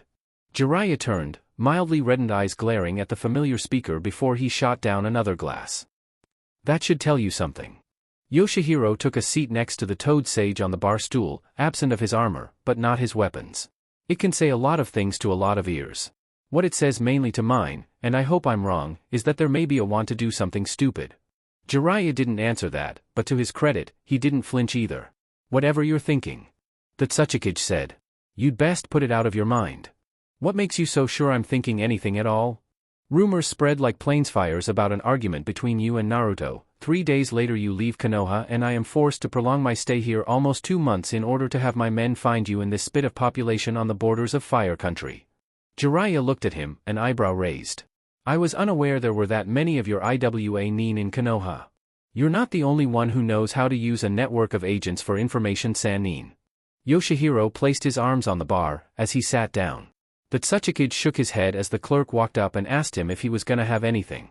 The two men sat in silence for a while, making sure no one was really listening to them before Yoshihiro resumed the conversation. "Now, I'm going to ask you again, put whatever thoughts you're cooking up, out of your mind." Jiraiya seemed to mull over his next words before finally choosing to voice them. "I can't help but think that I was wrong 10 years ago," he said at length. "Whether you were wrong or not doesn't matter anymore," Yoshihiro answered. "What's done is done.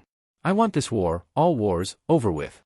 Because I have a nephew, and he has a child, and she deserves better than what we got. So, I'm willing to put my faith in him until the end of this war, and if necessary, after it as well." "Faith?" Jiraiya scoffed. "Faith is a notion that has proved unrewarding for me. Is that why you're sitting in this hole, with piss swill that passes for alcohol getting chugged down your throat?"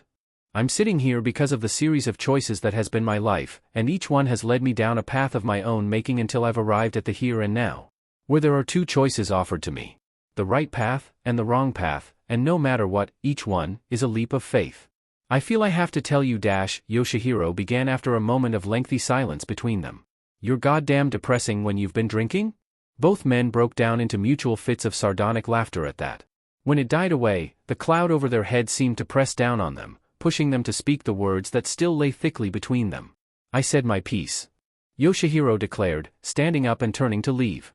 "I feel I should warn you though, I'll be keeping a close eye on you. And if I get the notion that those stupid ideas are still crawling around inside your head, I'll come back to see them removed in a more permanent way." Jiraiya's answer was to throw back another cup as the Tsuchikage walked out. When Gaara finally did wake, Kankuro was not surprised to find that he wasted no time, ordering everyone onto their feet and to be ready to move within the next hour. It was time for the operation to begin. Kankuro marched up the hill, the thudding footsteps of his armor's feet almost shaking the soft ground with small tremors as he did. The visor helm retracted, allowing his face to remain perfectly visible as he looked down at his much shorter brother's mop of red hair as he knelt on the ground, hands running over something he could not see. "Last chance," he said, though more as a joke than a real reminder, knowing that they were well past that point already. "Can't turn back from here." "Don't want to," Gaara said, standing to his full height as he stared up at his older sibling. Kankuro looked at him, a severeness in his gaze as he spoke again. "You're sure?" Gaara took a deep breath through his nostrils, resolve burning bright behind his green eyes. "We have opposed him at every turn. But he has gone unchallenged, long enough." Kankuro nodded, and with a mental command, the helmet visor of his suit snapped into place, revealing the familiar T-shaped slits that guarded his face. "Well then he said with a crack of wooden fist against wooden fist. "First blood?" Gaara nodded. "First blood." He stood on the balcony of his office, the faint breeze kissing his cheek as he overlooked the village, still attempting to put the encounter from that morning out of his mind. Unfortunately, it was an exercise that was proving fruitless, and had been doing so all day. It was now approaching dusk, with the rays of light from the sun beginning to gather their signature shades of orange and red as the star dipped ever closer towards the horizon. The door to his office opened with a creak, and he didn't need to turn to know it was Suzume, here to drop off the last of the day's paperwork. Behind him, the woman placed the relatively small stack of folders on his desk before bowing, though he could not see it. Naruto-sama, if you won't be needing anything else, I'll be going home now. Her voice was polite as ever, and when he chose to speak, he was only mildly irritated by the fact that he'd done so without thinking first. His mind fled him far too often these days. There is one thing. Sir? She asked, with only the faintest surprise. I would ask you a question. He said. And I would have your honest answer. You need not fear reprimand of any kind. If she was puzzled before, her curiosity now was clawing at her own imagination. Then, what is the question? Would you say that I am a man or a monster? Her stomach dropped, and her heart seized itself in her chest with shock. Her voice emerged as little more than a squeak. What? It is a question that has been in circulation as long as I have been in power, and I would have your answer to it now, Suzume. Am I a man, or a monster? He didn't look at her, he only continued to stand, looking out towards the village as he posed this, from her perspective, dangerous question. She took in a breath to calm herself, and remind her body that she did in fact, need to breathe, before she spoke. Your dash. I said I would have the truth from you. He cut her off, the whisper that was his voice enough to silence her. So think very carefully of your answer and do not speak in haste. This isn't a simple question to answer. She said, nervously, shifting from one foot to the other. Then explain your answer until your meaning simplifies, he retorted. Finally, Suzume gathered her courage, straightening her spine as she resolved to answer, truthfully. He had never once hurt her before, and that thought did bring some comfort. Can I ask what brought this on? Would it affect your answer? She walked up to his side, looking up to his profile as he continued to stare over the village, not even glancing her way. The silence between them held for a moment before she spoke. You're an amazing person, Naruto-sama. That is not an answer. It's the only one I can give. She said. As much as it pains me to admit it, Naruto-sama, I don't know you. She paused, and was grateful for his silence as he allowed her to gather her thoughts. She'd always liked to think that she did know him. But it wasn't true, at least, not entirely. I only know one part of you. She continued. I only know the man I see here. The diplomat, the administrator. The Hokage who runs his village day after day without complaint. And that man I've come to respect. But. He ventured, hearing the recall in her voice. But. She said, hesitating again, looking over his face for any sign of his anger, at displeasure over hearing this. I have never seen the other person, have I? I have never been on a battlefield, fighting, and then suddenly finding him there. The person who sends whispers of fear through the men, the person that is reviled and hated as a monster by everyone. I have never seen the monster, Naruto-sama. And so I don't know which one is more true. You speak as though I am two people. In a way, you are. We are one in the same. Then you've answered your own question. She said. You are neither, simply, human.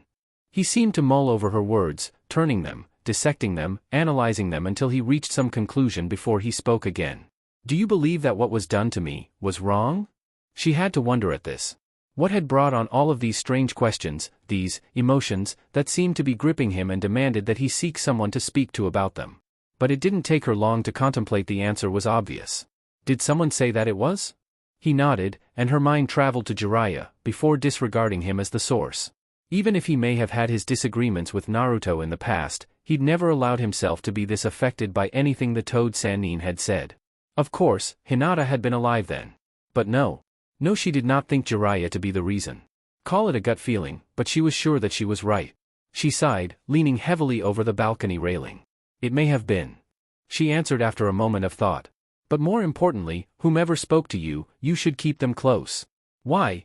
His voice betrayed only the barest hint of surprise. Because, for them to say such a thing, then it was their having seen the monster that gave them the knowledge, and knowing the man to have the courage to say so. She said carefully. It may have been presumptuous of her, but whomever said it does care about you, I think. When she looked back up to him, she offered the barest hint of a smile that was half made to calm her own nervousness. So keep them close, Naruto-sama. Hanabi groaned, the bruise on her cheek seemingly hurting just from the feel of the room's air brushing against it. When a cold, wet cloth brushed against that same cheek, she almost wanted to scream. It was only her dignity and training that kept her from doing so. Temari pulled her hand back. You need ice to bring down the swelling, she explained. I'm not sure where anything is in this house, but water and ice dash, she emphasized by lifting the bowl, churning the contents within, is relatively easy to come by. Hanabi closed her eyes, and Temari took that as permission enough for her to continue. I've never seen him so angry. The young Hyuga admitted aloud. There'd been a moment there, Just before the Suna princess had jumped between them, that fear had gripped her. Wondering just how far he would go. And you probably won't see him that angry again. Temari said. It's how he was trained, so his response to you was already conditioned. Hanabi opened one eye, staring at the woman who was nursing her of her injuries. In truth, if she wanted to she could go back to the Hyuga complex, right now. But she wouldn't return, seeing such a violent reaction from their Hokage to her would do much to damage his reputation, and though a scornful, spiteful part of her would like for nothing more than to see his name dragged through the mud with the rumors, and harsh whispers that would run rampant if she returned like this, another, more sensible part of her knew that it would do little to no good, and would ultimately accomplish nothing. It was that, more sensible part that was winning out this day. And because of that, realizing that she would have no other company besides Sabaku here for the next few hours, she decided to indulge in conversation with this prisoner. And what's made you such an expert on him? Expert? Temari let out a short, bitter laugh. Hardly, the sad truth is that, he's not nearly so complicated as people think he is, not when you've reached into the heart of it all. And that is? Temari stopped herself at that question, realizing that this was venturing into unsafe ground, especially if word ever got back to him. Figure it out yourself. She decided to answer, and before Hanabi could say anything else she continued. You know of anything I can say to get a medic nin up here? The Umbu do a really good job of keeping me in here and an even better job of keeping most others out. Perhaps if you told them Hokage-sama ordered it you'd get some more favorable results. She said. Huh. I may just try that for my next escape attempt. I haven't heard of you trying many times. Because I haven't. Temari admitted. Even if I somehow did manage to give the guard the slip, there is still 200 leagues separating me and Suna territory. And if one of the border patrols doesn't find me and I don't get attacked out in the forest by Nuke Ninja while I have no weapons, no armor and very limited supplies, I would still have your Hokage tracking me down. And if that wasn't enough, even if I did make it to Suna, there is still the danger of Zhuge Liang. I'd heard that Kumo's Kage wanted you dead from Hinata. Never learned why though. Well because She stopped, and a moment later Hanabi sensed it too, the veins around her eyes bulging outwards with the excess flow of blood as she activated her blood limit. Naruto kept his eyes on the diminutive brunette, wondering privately if her words were true, and decided, after a moment, that the only way to determine such would be to speak to Temari herself now. Part of him scoffed then. Such thoughts were not like him. He was entertaining these foolish notions far too often of late. And yet? Narrate.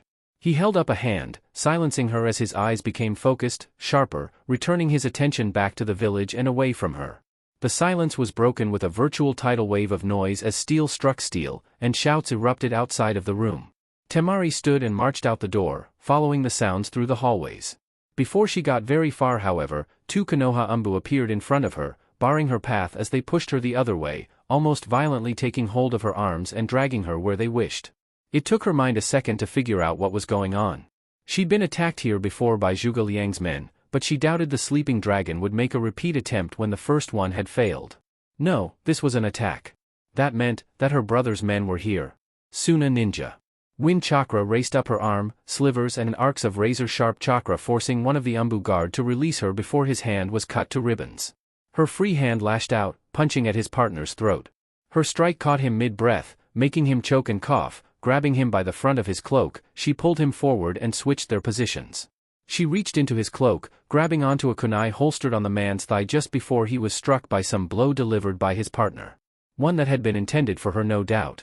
The man fell to her side, and the one that was still standing drew his sword, taking a swing that she knew would not be fatal even if it struck. They wanted her alive.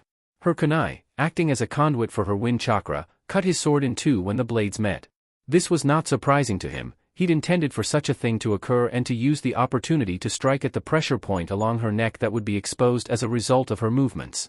What was a surprise, however, was when she used her free hand to catch the falling tip of his blade, and, in one fluid movement, jabbed the broken sword into his waist. He grunted, and Temari released the weapon, ignoring the cruel cut along her palm, as she used her foot to drive it deeper in and push the Umbu away. He fell with a cry of pain, hissing his breath between his teeth, and Temari spun around in that moment, and delivered a kick to the back of the other Umbu's head, making damn certain he was unconscious. She turned to leave, ready to head towards where she could hear the fighting, only to find in her way, none other than Hyuga Hanabi. Byakugan eyes activated as she glared at the Suna princess. Temari narrowed her eyes, gritting her teeth as she took her weapon into a defensive stance. Get out of my way. You're not in any condition to stop me. Wordlessly, Hanabi assumed her own stance, and Temari was struck by just how similar she and Hinata actually were in that moment. She could almost swear the elder Hyuga's ghost was staring her in the face. She opened her mouth to say something more when the Hyuga attacked. Temari ducked under her spin kick and leapt over the sweep kick that followed. Hanabi's hand shot upwards, palm open in a strike that would send a bolt of chakra straight into her lung if it hit. Temari curled her body, hands grabbing onto the Hyuga's wrist and using it to twist herself up and over the younger woman's body. Hanabi would have spun around to strike again, but the pain from tender ribs flared to life as she began the movement. And the moment's hesitation allowed Temari enough time to land and kick out at the younger woman. The heel of her foot slammed solidly into the base of Hanabi's neck, sending her skidding down the hallway floor. Temari stood straight, only to be forced to duck again under Hanabi's strike as the younger woman practically lunged as she recovered her footing. Her form was sloppy though, fueled by either desperation or anger, and so even though Temari had left herself open, the Hyuga had left herself in the same state as well. Temari twisted, and lashed out with a kick, feeling her hip joint pop and a spike of pain shoot up her leg in protest to the awkward movement, but it still connected onto Hanabi's stomach, knocking the wind out of her as she was sent sailing upwards before falling flat on her back. Temari scrambled back to her feet, watching as Hanabi clutched at her stomach, eyes scrunched up in pain as blood bubbled up from her mouth and seeped between her teeth. The Suna princess knew she hadn't hit the younger woman that hard, and so she could only attribute it towards some damage that had been caused by Naruto earlier that she, or perhaps, neither of them had detected fully. She took a step closer, almost driven to the younger woman's help before she stopped herself, realizing where they now figuratively stood once again. Temari. Her head snapped to her right, down the hall where a massive suit of wood and metal lumbered towards her, footfalls sending tremors through the floors. Kankuro? She asked, barely able to truly believe that her little brother had come here. Here. Practically to the jaws of the beast to rescue her. Then, squeezing his way past their brother, Gaara shot forward, running towards her so fast she could barely comprehend the sight of him as well before he had wrapped her up in a fierce hug. She hugged him back and, unbidden, the tears stung her eyes, his familiar scent of sandalwood, barley leaves and the barest hint of ink and parchment, coming to her like an old friend. He breathed against her shoulder, and she thought she felt him shake as he spoke. "I'd thought you were dead." She swallowed, emotion clogging her voice before she successfully pushed it back down. "I'm not," she answered, almost laughing in her happiness. "I'm right here." Their previous reunion had been too wild, too hectic as they'd been forced to fight the criminals of the Akatsuki. Only now, here did the two have a moment to breathe before being thrown back into the fires again. Kankuro waddled up next to them as Gaara pulled away to look her over more carefully. And though their youngest sibling's attention had gone straight to her, the puppet masters went towards the dark-haired youth still laying beside them. She clutched at her ribs, glaring up at them with a single open eye as she shook with the effort to even reach her knees. "Hyuga," the puppet master said, mostly to himself, though with the suit's voice-amplifying seals it reached Temari's ears easily. As did his intent when he took a step towards the white-eyed princess. Temari reached out, grabbing her brother by the arm with enough force to halt him where he stood. "No!" she cried. Gaara looked at her curiously, but Kankuro did not. He'd seen her show compassion for the Devil King himself back at that freezing hellhole up in the north. He'd hoped it was perhaps a one-time thing, but now it seemed. "Fine." Gaara's words brought him back to the present. "You sure?" he asked. "This is a Hyuga, no matter what rank they have, they're dangerous." He suddenly wished he'd told Gaara about Temari's apparent Stockholm Syndrome. That way his brother would make informed decisions rather than perhaps adhering to Temari's requests. Now, both of those things would be made in sentimentality. Still, the middle of an operation was not the time to have a conversation of this nature. He would keep his silence. Opening a compartment along the left hip of his suit, Kankuro reached down pulling a scroll free from its confines. As the ensuing puff of gray smoke dissipated, Kankuro's gauntlet fist held out a great war fan towards his younger sister. "I thought you may have missed this one." Temari took the weapon, almost sighing as the familiar weight settled on her arms. Gaara placed his hand on his sister's shoulders and smiled, his heart uplifted now that she was well and truly back. The Kazekage looked to Kankuro. "Come on. It's time for the next part of this." Temari started. "What? We're going to attack the village itself?" "No," he answered. "We aren't doing anything. Kankuro and I will continue on. You are taking this dash." He gave the fan in her hands a firm rap with his knuckles. "And you are leaving, back to Suna. I'm not leaving you to fight alone here." She yelled with indignation and anger. "I am not losing you again and that's final." He responded, and, before she could get another word in edgewise, he spoke towards their armored brother. Come, we have little time. And it was true. He would have wanted to make damn sure Temari was well and truly gone from this place before leaving her. But speed was their friend in this fight. If they took too long, then their losses would outweigh the gain. The Kazekage prayed with all his heart that she would listen to him. The village alarm rose like a tide, steady and sure, the horn gaining in pitch and decibels as it drowned out all other noise.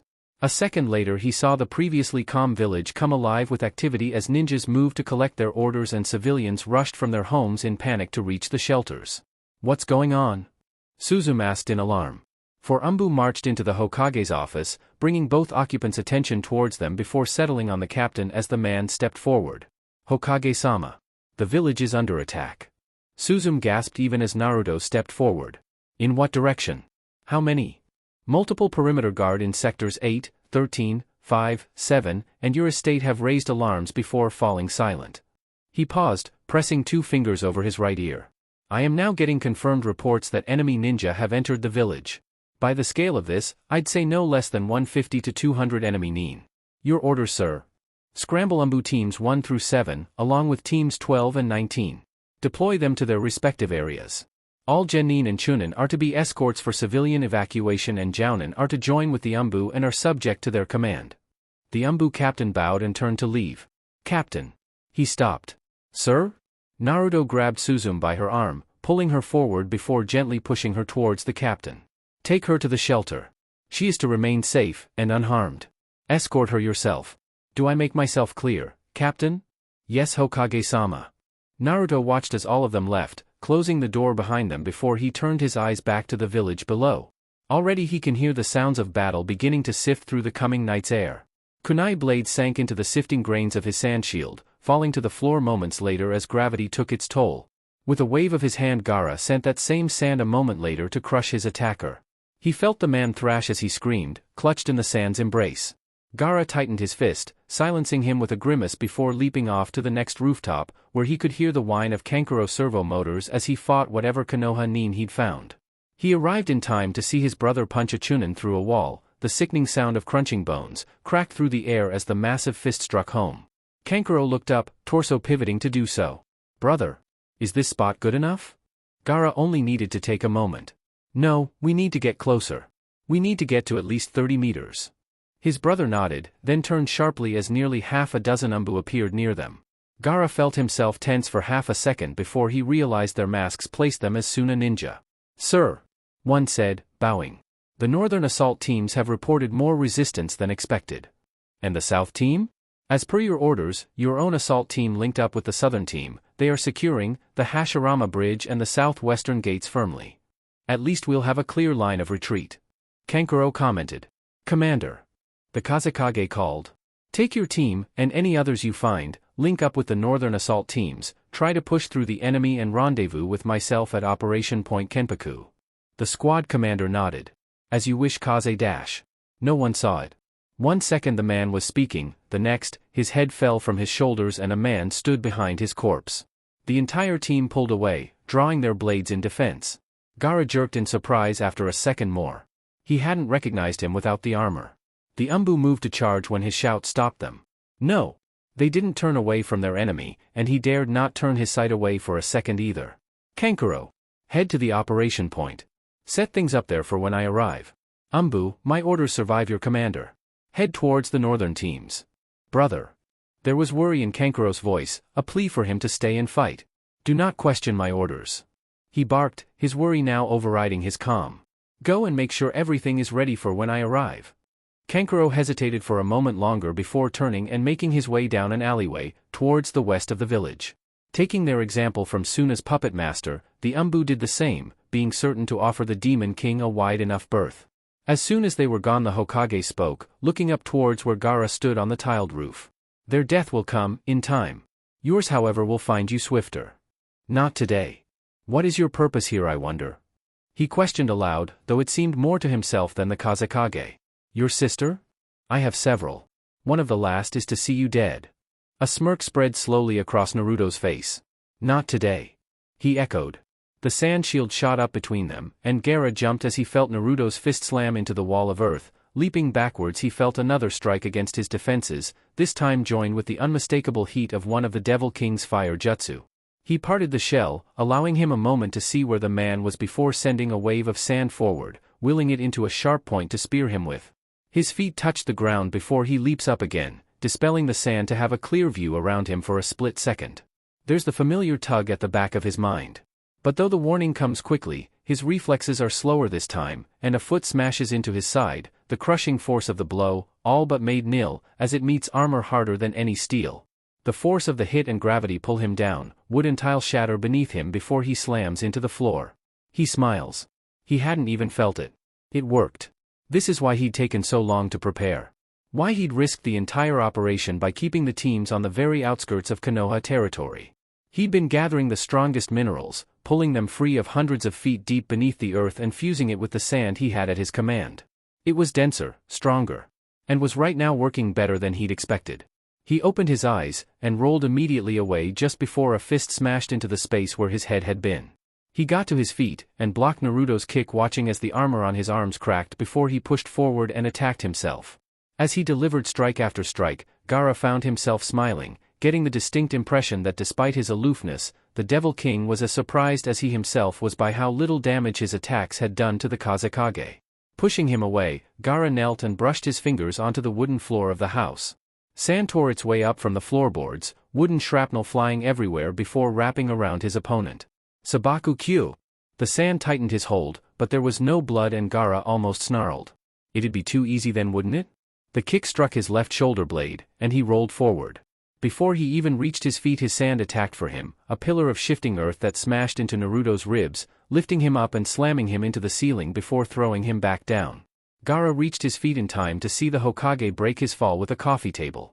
His hands fell together into a seal, and he felt the world thin and strain beneath his feet as he bent it to his will.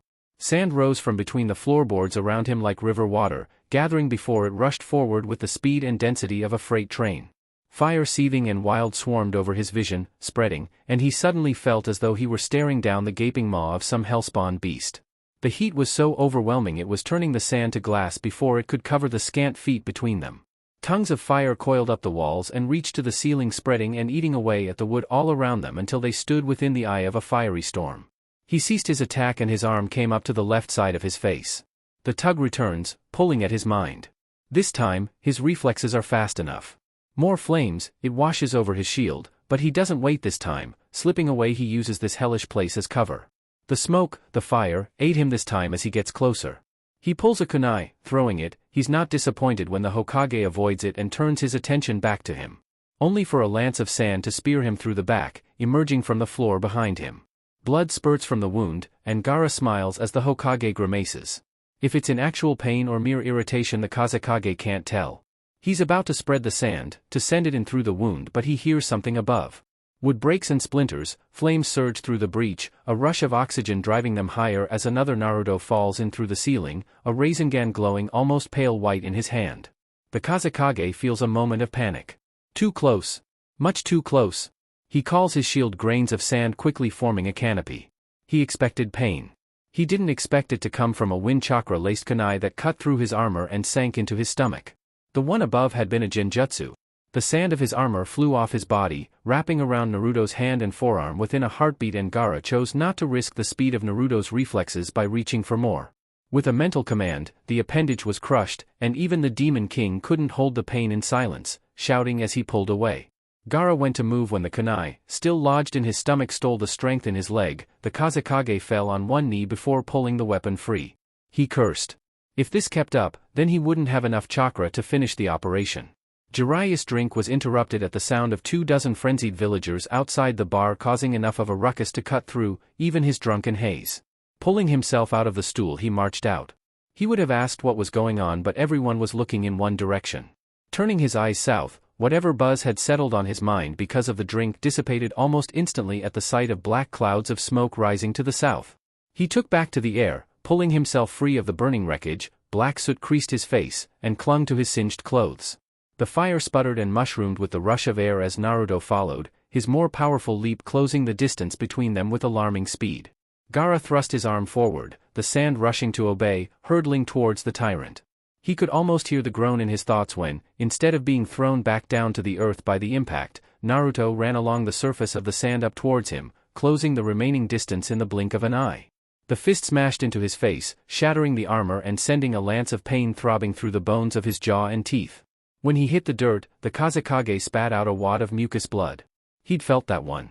He moved to stand, but he must have been reeling for just a little while longer than he'd thought, because the next sensation that he got was a boot stomping onto his back and pinning him to the ground. He was about to retaliate when the foot suddenly came off, and he heard the unmistakable thump of flesh striking flesh along with the fluttering of clothes. Sabaku. He heard as a hand gripped him by his upper arm and began hauling him to his feet. A hand, not an armored gauntlet. The curse left his lips before he had even looked up at his rescuer. "Damn it, Temari, I told you to leave. You couldn't be stupid enough to think I would listen." Despite himself, Gaara did smile at that. It was a faint hope, a foolish one even, to have thought that she'd listen and leave. Stubbornness ran in their blood. He reached his feet, turning around and facing the Hokage again, who stood across from them. Soot marred his white clothing while blood caked his right sleeve, and the shoulder where he'd been stabbed. Red droplets stained the dirt of the village road beside his shoes.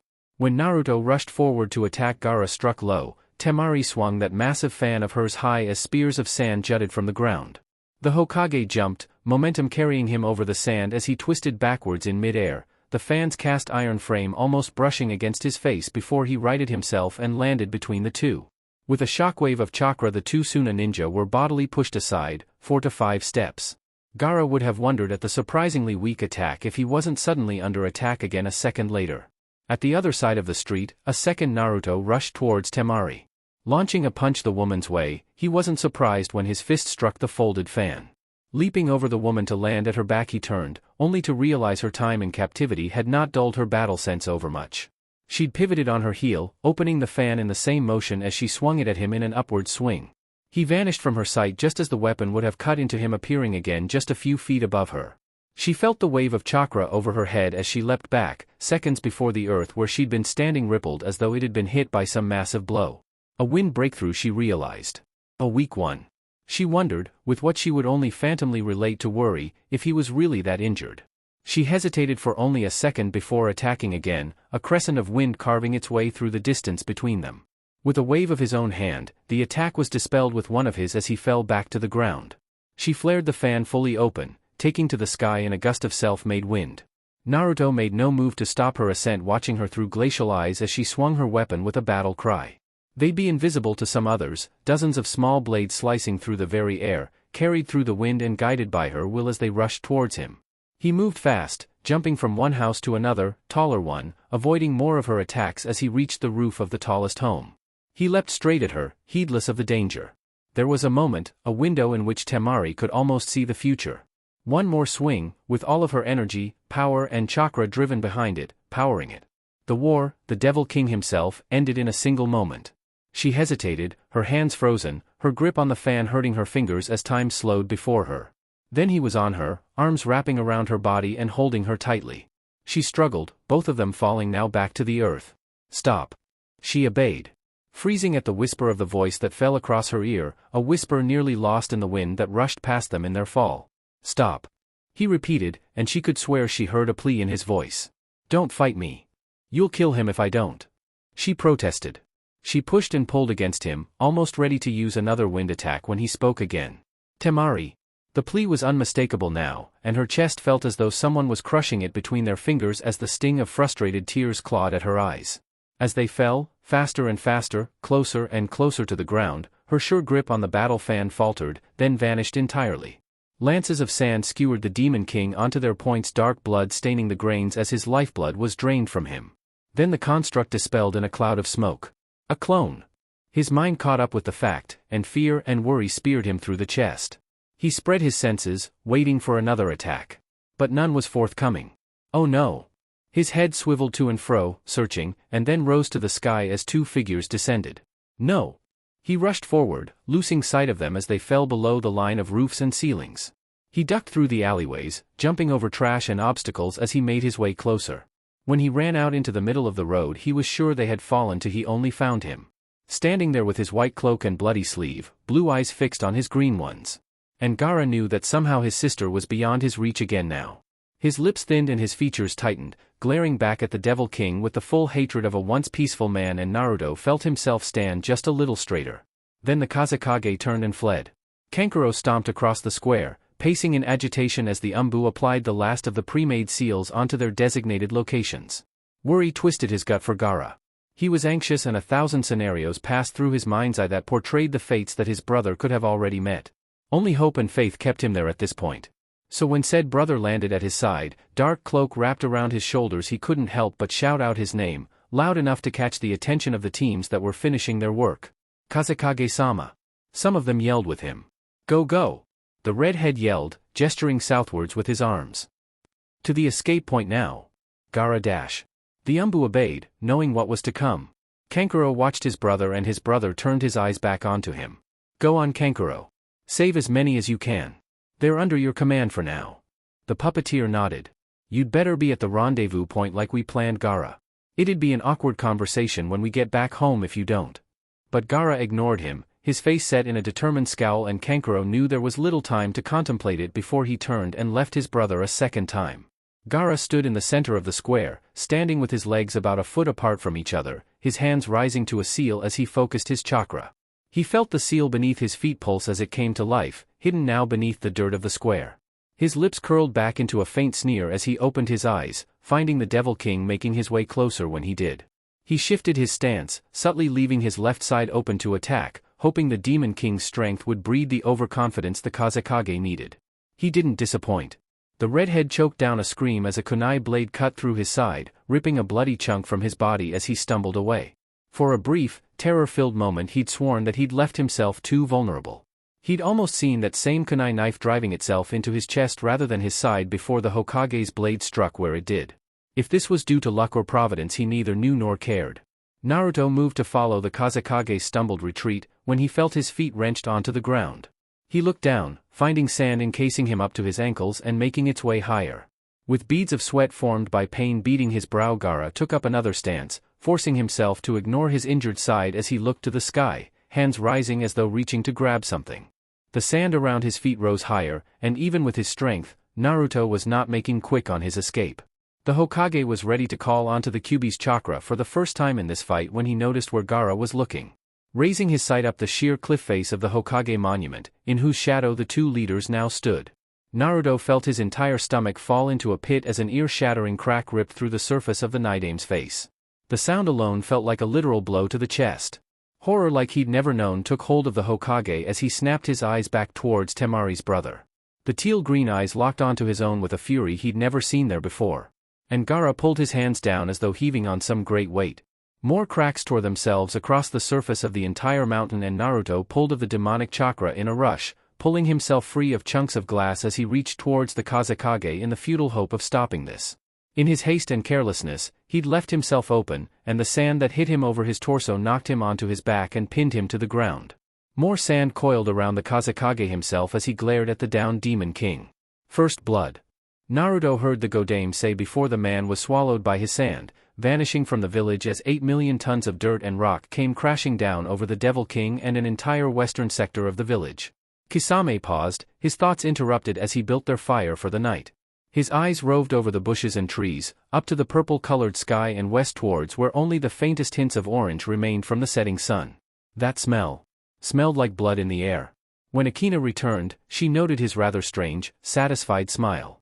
Kankuro and the men stumbled through the thick underbrush, pulling their way free of snagging branches and roping vines in the dead of night. The moon's light could barely pierce through the canopy above, shafts of light glimmering like spikes of pearl in the gloom as they pulled themselves farther and farther away from the village. Kankuro-sama! One of the men yelled, far enough away to be lost amidst the foliage. The puppet master turned and practically plowed through the dense undergrowth, resisting the urge to shout as he did so. When he found the man, he was not disappointed to also find his brother, lying on his back, unconscious. A seal array having been drawn in the sand around him. At least we know the damn thing works now, he said as he reached down and picked his younger brother up and hauled him over the shoulder of his armor like a sack. You'll be sore as hell in a few hours, but we've got to move. Looking to the Umbu and Jounin that hugged the shadows of the forest around them, he quietly gave the order to keep moving, and the Suna strike team slunk back into the darkness of the forest, making their escape. The heat had been stifling once, all but suffocating in itself without the lack of oxygen in this place that had very nearly become his tomb. All his focus was set on slowing down. He simply did not have the oxygen to risk burning it all up in a single blast that could, itself, kill him if there was too much tonnage overhead. In truth, he should be dead. He wasn't sure what stroke of fate had caused for stone and dirt to fall in such a way that he did not feel the full weight of thousands upon thousands of pounds crushing the life out of him. The heat, at first, had been a problem to his focus, leading him to distraction as he focused on cycling the air in his lungs, forcing the trace amounts within this cavity to last longer than they should. Now cold and water were his enemies. The freezing liquid dripped down from the cracks of the stone overhead, chilling him to the very bone. His body shivered almost constantly now, and hypothermia would soon be a danger. He wasn't sure just how long he was down there, or how much longer he would have lasted when he heard the voices above him. Muffled and somewhat distant, they'd been more than he'd heard in a long time. He sent out a pulse of chakra, not willing to risk what little air he had in shouting, and there was a rush of movement above him. The snaps of shifting stone and the crunches of shoveled dirt. Then, like a great gate being pulled open, the rock, the largest that had possibly held off all the weight that should have killed him, was pulled aside, allowing a white wash of rain to crash over him, peppering his face and chest. "I found him!" someone yelled. He opened his eyes, taking a deep breath. He'd never been more grateful for the sensation. Rain struck his face and he shivered harder. Someone came over and rushed down, and Naruto recognized the man instantly. Jiraiya. He knelt at his side, and Naruto only now noticed the face of the mountainside from his peripheral vision. Torn into as though the hand of the gods themselves had fallen onto the earth and shattered it, what had once been a grand representation of their village's history and honor-filled past now stood as a vile scar, carved into the very face of the rock. It would be a constant reminder of their failure today. Of his failure from this day forward. First blood indeed. "I'm sorry," he heard the Toad Sannin say. "I should have been here." "Yes," he answered. "You should have." The Toad Sannin looked at him, eyeing him up and down. "Can you stand?" "Not even I can simply shrug off a mountain falling on my head, Jiraiya." His voice was dry, his mood growing darker as his mind only now began to fully wrap around this. A bold move by the Kazekage. He accredited the plan to Zhuge Liang. Looking up, the Sannin yelled to the men above. "Get a medic." Immediately some went off. "What casualties did we suffer?" Naruto asked. Jiraiya didn't answer for a moment, his mind elsewhere as he stared at the blonde. One move. All it would take would be a single slice across his throat. He was fast enough. Probably the only one in the world who was. One movement, that's all it would take right now, and this may very well be the only chance he would ever get like this. His hand trailed. "Don't worry about that now," he said. "Time enough later." The Hokage sighed, closing his eyes as he seemed to slump where he lay. He found the grip, and then someone rushed down the hole, dirt and mud being thrown up with them as they knelt at their side, and Jiraiya feared for a moment that he'd been seen. A plastic mask was over her face, a bandana over their head, but just beneath it Jiraiya saw the stark shade of blonde. "Are you all right?" she asked, and Naruto's eyes opened again to fix themselves on her. "You're here." It wasn't a question. "I was unsure if you would have stayed." The woman pulled her mask free, and Jiraiya almost felt the shock of seeing Sabaku Temari's face send a literal bolt of lightning through his heart. Temari didn't say anything to his words, merely roved her eyes over him just as Jiraiya had. "Will you be all right?" Naruto smiled. It was a small thing, made by a mouth and used to the act. "Your brother proved more competent than I expected." Temari looked him in the eye, shame coloring her voice as the words spilled out. "Maybe I shouldn't have asked you to hold back." Both youths ignored the Toad Sannin's shocked jerk. "It was my choosing to listen," he answered. The Suna princess hesitated, her hand extending and recoiling for a moment or two before she finally took his hand in her own. "For whatever it may be worth, thank you." The gratitude was genuine, it was plain on her face, and Jiraiya watched, stupefied at what he was seeing in front of his very eyes. His hand slowly released the weapon clasped in it. "Faith," he'd said. One more time, one more. He would have faith. Someone else dropped down beside them, and his voice emerged like a bark. Move, everybody out." It was the Med-Nin. Temari did as asked, pulling away and releasing his hand before leaping up from the hole. Jiraiya lingered a little longer before moving to follow when Naruto grasped his sleeve. "Jiraiya." "Yeah?" "Send out messengers. Call in the overseers of the other villages." "Which ones?" he asked. Naruto replied as though it should be obvious. "All of them." Chapter 111, Winds of Winter. A map was spread out before him. He leaned over the table where it rested, passing his eyes over it slowly, already able to place the troops in his mind's eye, pieces moving towards their goal in 1,000 different ways as he imagined what would oppose him. The door opened to the study, the sliding door slamming against the wall with a snap that almost seemed to rattle the books resting within their shelves on the wall. She passed through the threshold and he looked up from the map towards her, meeting her eyes as soon as she entered. She held a look he couldn't identify. Perhaps because he did not want to, truthfully. "You've been avoiding me," she said. He had been. He could admit it. "And you have been seeking me out," he accuses instead. She stepped closer, her steps barely making a sound save for the slight wisps of clothing sliding over skin as she walked. She looked to the map and her face grew somber. "You're planning to march?" It wasn't a question, so he did not answer. There was a silence between them, heavy and thick. She opened her mouth, taking a breath to speak before he cut her off. "No," he said, continuing before she could recover from his abrupt tone. "Because of you, I did not kill your brother that day. It is a decision the cost of which I have yet to fully gather. You will not ask more of me, Sabaku." He was asking her, begging her not to, she saw. He was asking as only he could, to not force him to choose again, and truly, her heart went out to him, pity, sympathy and gratitude turning her heart to shards of mixed emotions. She knew what she was doing. That she was committing the crime that he knew she would if it ever came down to this. That he had been accusing her of planning to commit in the past when she'd helped him. She was taking advantage of whatever he may feel for her, and his own confusion, to help her people, her village and Gaara. And shamelessly she did it, because she could, because it had already worked once. And though, regret was in her heart, felt more acutely than any of the other things she may feel or not feel for this man right now. Gaara was her brother. He'd been avoiding her, and she could not blame him. "Please dash," she began before he cut her off again, standing to his full height as he glared at her with eyes as cold as glaciers at her insistence. "I have made my decision. As your brother did." She heard footsteps, and turned her sight to the door where people began to walk in, first 2, then 3 others, 2 more. She recognized some of them. And when Yoshihiro, along with his nephew Toyohisa marched in, it only confirmed her suspicions. Naruto had called in all of the leaders of the hidden villages he controlled. "I'll have to ask you to leave now, Sabaku." His voice was colder than it had been a moment ago. Colder than she could remember hearing in a long time. She turned and walked away, stepping past the people in the room, and the others still arriving. Yoshihiro watched the girl leave, eyes narrowed in contemplation as he turned his sights from her to Naruto with curiosity. Kakashi was the last to arrive. Behind him, 6 men followed, one Naruto recognized easily enough as Toshiro, Guan's adopted son, and the man he would most like to see in charge of Kiri. The other 2 were candidates for consideration. One man stood with 2 guards, the other only with 1. "I see that Kiri has not yet chosen its new leader," he said, clearly turning his full attention to them. The one with 2 guards took a step forward, a slim man, with a full head of black hair and a thin, boyish face. From the reports, Naruto knew that both candidates were men in their middle ages, but unlike the other standing beside him, this one looked so young he could have been Toshiro's sibling. "We have not Hokage-sama," he said, a ready smile of appeasement on his lips. He appeared to play the part of a bootlicker well. However, all members of Kiri's council did agree that we, as candidates, should be present to represent our village in this time. Naruto glared, and whatever aggression that had built up within him over the encounter with Temari not a few moments ago seemed to be directed solely at him. "No." The boyish man started. "Excuse me, Hokage-sama?" "No." Naruto repeated in that same low voice that seemed to carry through the whole room. "When your counselors have the competence to decide on their own leader, then that man will come before me. But Hokage-sama dash. None of you have the authority to represent your village to me. And so none of you shall leave," he said simply.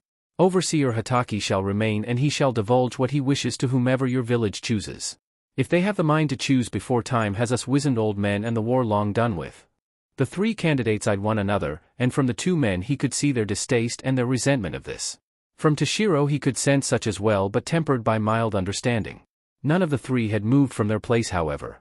It was not a request. "Get out," Naruto repeated, almost growling out the words. "Or you shall be thrown out." As quickly and as quietly as they came. They were gone. Naruto then turned his sights onto the remaining people in the room. 5 overseers, and the village leaders of Kusa, Aim, Taki along with Toyohisa and Yoshihiro for IWA. As they looked to him, he stood with his back to an open window, the village's most recent, glaring scar hanging behind him. A reminder. And a test. He would see these men for who they truly were. Cowed leaders, too cowardly to make a move, or hidden snakes in the underbrush, waiting for an opportune moment to strike back at the man who would demand their bent knee. If any subtleties were to show themselves, it would be here. With the symbol of his weakness, present and plain for any with eyes to see. And any with enough stupidity to be encouraged. They would not enjoy the same privilege the Kazekage had, however.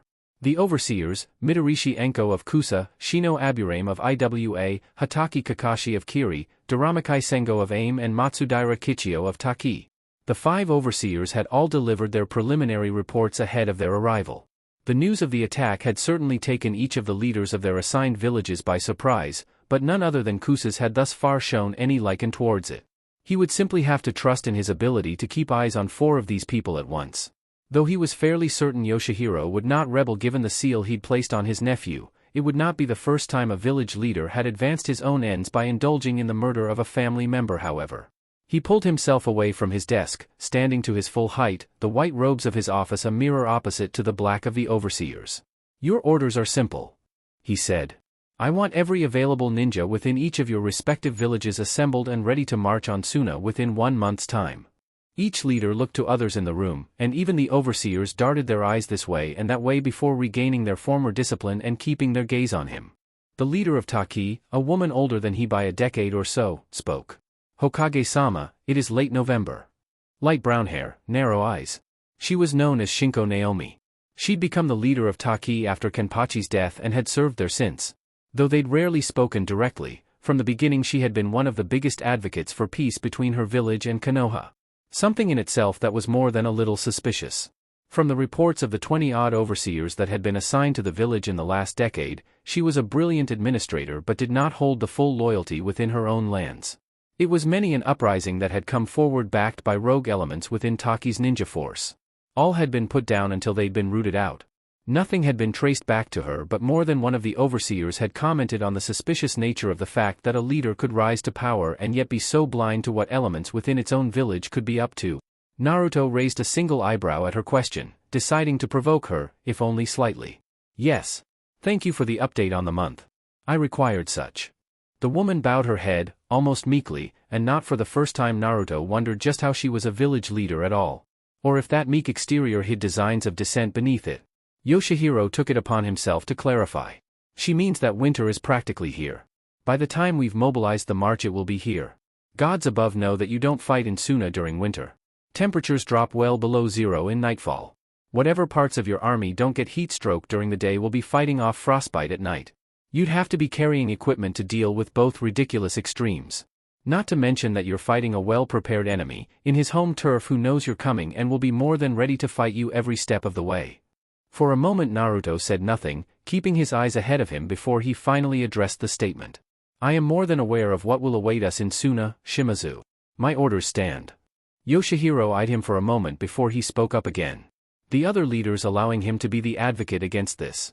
He was the eldest of all and the only one whose words may really hold weight. If he and Iwa rebelled, it may very well mean the end of Konoha's conquests. It'd be a struggle to hold on to a fraction of their current territory. "You sure about this, boy?" he asked. "If this goes wrong, you may not have an army or an empire to speak of by the end of it." For a moment, only a second, Yoshihiro could have sworn he caught a flash of something in the blonde's eyes. Was it hesitation? Contemplation? Consideration? He could not tell, but it sent worry snaking through his mind, warnings flaring bright red in his inner sights. "You have your commands," he said simply. "Carry them out. All forces shall be marshaled, and are set to march on to Suna within 1 month's time. And to those of you whom would fail to meet these orders he warned, glaring at each one of the village leaders in turn. Your death shall not come swiftly. A spike of killing intent, so sudden and so overpowering it nearly made the various village leaders fold in on themselves. The full weight of his power descending on each of them for a mere instant. A reminder to each of them. Cold sweat broke out on their foreheads, and Yoshihiro's features grew severe and grave after it was done.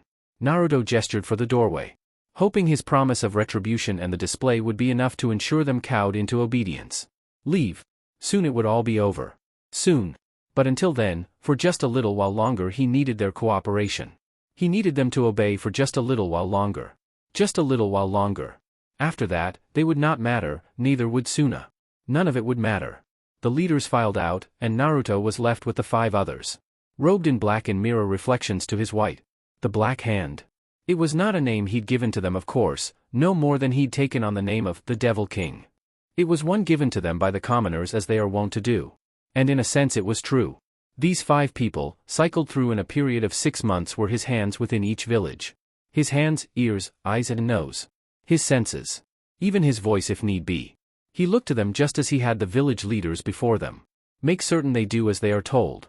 They bowed their heads in reply and Naruto leaned onto the table again. Do any of you wish to report anything? Enko was the one to step forward first. Kusa's leader, Tatsuoki. She said, distaste clearly visible for the man. He may prove troublesome. Avoid his elimination if possible. The Jinchuriki commanded. But should you deem it necessary, see him dead. Pin it on one of his own if you can. So long as those soldiers are marched down to fight in the south, I do not care. Enko nodded. Got it. Shino stepped forward next. Naruto-sama. He said with a respectful bow. After word arrived in IWA of what happened here, there have been many desertions.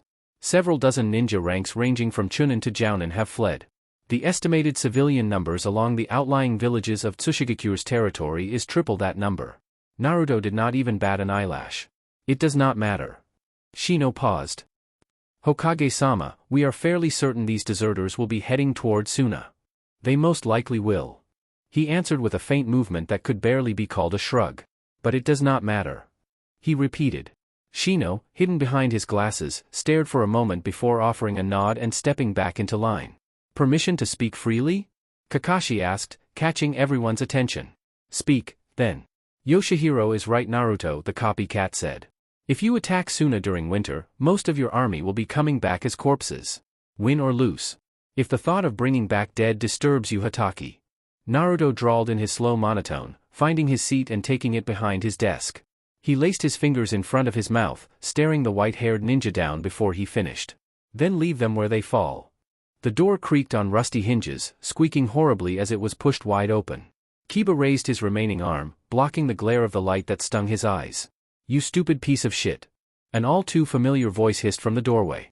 Kiba squinted through the light, glaring half-heartedly at the intruder. The person descended, footsteps echoing through the darkened cells as he stepped up to the bars.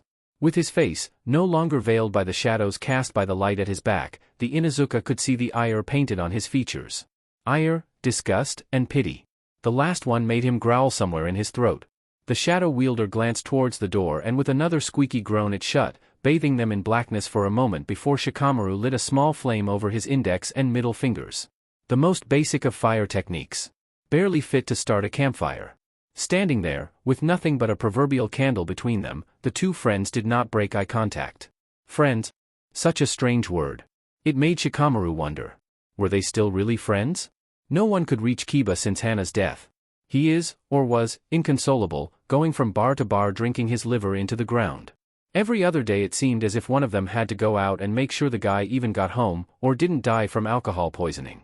They tried to help him, all of them did in their own way.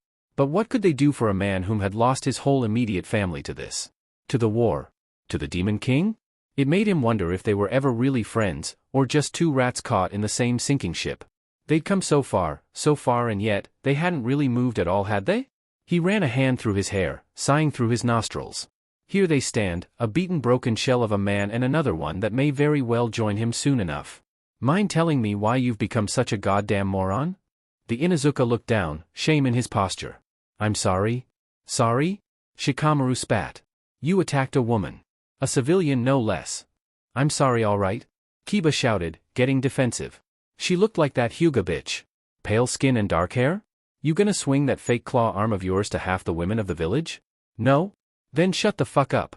Don't you dare try to justify yourself to me. The Nara spat. He was positively seething. In truth, only a part of it, a large part mind you, but a part nevertheless, was because of Kiba. Most of it was frustration at everything else. There was silence now between them as Kiba sat there, cowed and shamed, while Shikamaru tried to rein in his sudden anger as best he could. Is she all right? The cell's occupant finally ventured. I didn't hurt her, did I? What? Not drunk enough to miss the black hair, but drunk enough to not notice you gave her a brand new set of scars along her arms. Shikamaru watched as he grew pale. His own features remained neutral, even as he knew the woman had only suffered a scuffed elbow and a bleeding lip. The Umbu had interfered very swiftly. They were on edge enough to react to even the slightest hint of disruption within the village walls. And Kiba, even when sober, could hardly be called a slight disruption. I'm Dash. Sorry? He interrupted scathingly. Yeah. You mentioned that. Kiba looked down. A broken man, and he was driving the heel of his boots into the shards. The silence between them was longer now. Heavier with unsaid words. But Kiba was nothing if not predictable. It would only be a matter of time. What happens to me now? He finally asked, after an eternity spent in the flickering twilight of the flame. Much as expected. Nothing. The Nara drawled. He looks up, staring through the bars at the Shadowcaster's stern face. Nothing? Shikamaru reaches into his jacket, pulling out a small, rolled-up file and tossing it into the cell. Meet your new team. He growled. 11 of the most cutthroat, ruthless criminals this village has. You'll be leading them. Each are high chunin and up. You'll be conducting raiding missions and harassing supply lines behind the advancing Konoha army.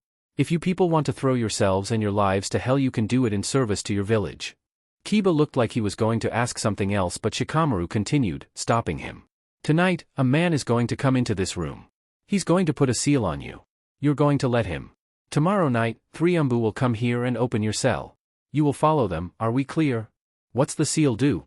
Caged birds often want freedom. It was all he said, but the clue was brighter than the midday sun. Does Gaara approve of this? For the first time, a note of skepticism crept into his tone, and Shikamaru didn't blame him. Gaara's honor would see him cutting out his own stomach before condoning something like this. He answered with truth. No.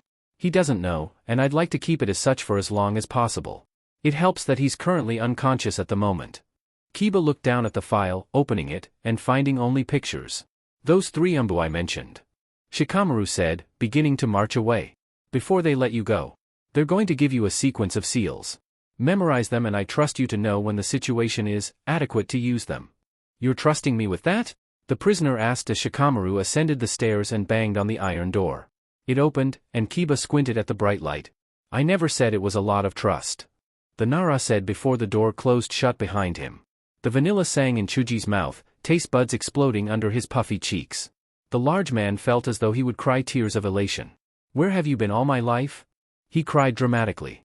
Damn near cradling the extra-large cone against his cheek. Sakura didn't stop the giggle that emerged from her as she was licking off a bit of her own cone.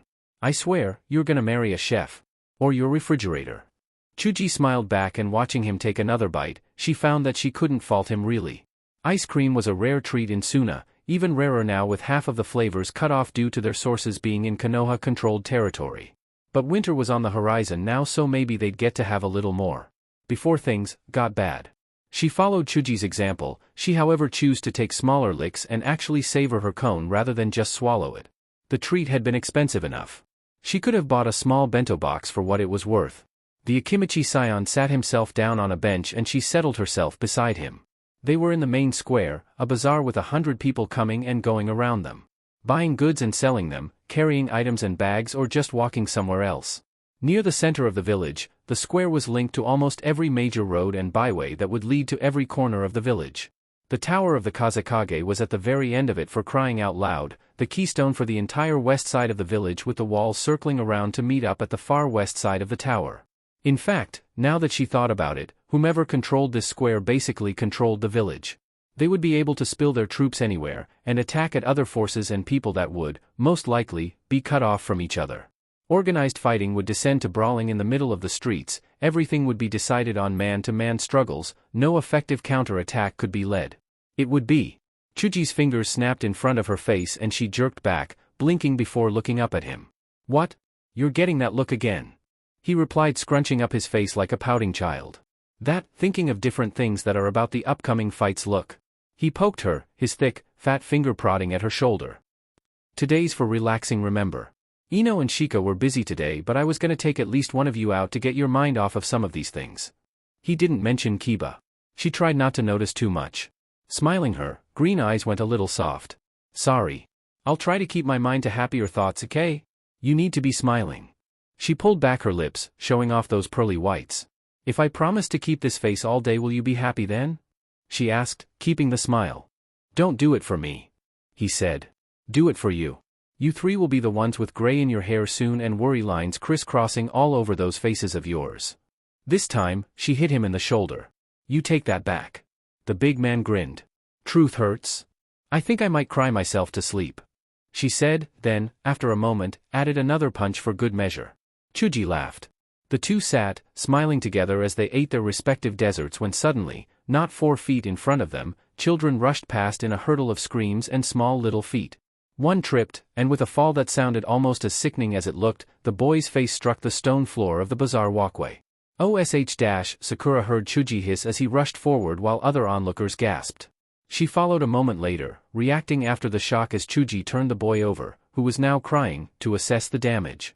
It was a bad scrape, and it looked very painful for a child, going from his chin then leaving unblemished skin along the cleft of his jaw and lower cheek, to a rough, scratching tear along his left cheekbone and another scratched patch of skin along the left side of his hairline, near his temple. Warm, fat tears were trailing down the boy's cheeks and he flinched away from Chuji as the large man tried his best to take a look, fearing the touch of another person where it hurt, as all children fear. "Here, let me," she said, pushing Chuji's bulk gently aside before cupping the boy's uninjured cheek with one hand and holding him firmly in place as her other pressed her healer's touch to the torn skin. The boy struggled for a moment but stopped quickly enough when her touch soothed the stinging and burning he felt across his face. The other children he'd been running with gathered around them now as some of the other adults moved on. "Why were you all running?" she asked the general group, not taking her eyes off her work, watching the skin mend and knit over the scrape. "Don't you know you could get hurt?" "We were just playing," one boy said, his tone defensive as another little girl piped up. "Playing sand and leaves." Sakura felt herself tense, her concentration slipping for a fraction of a second as she heard it. "Sand and leaves?" she asked.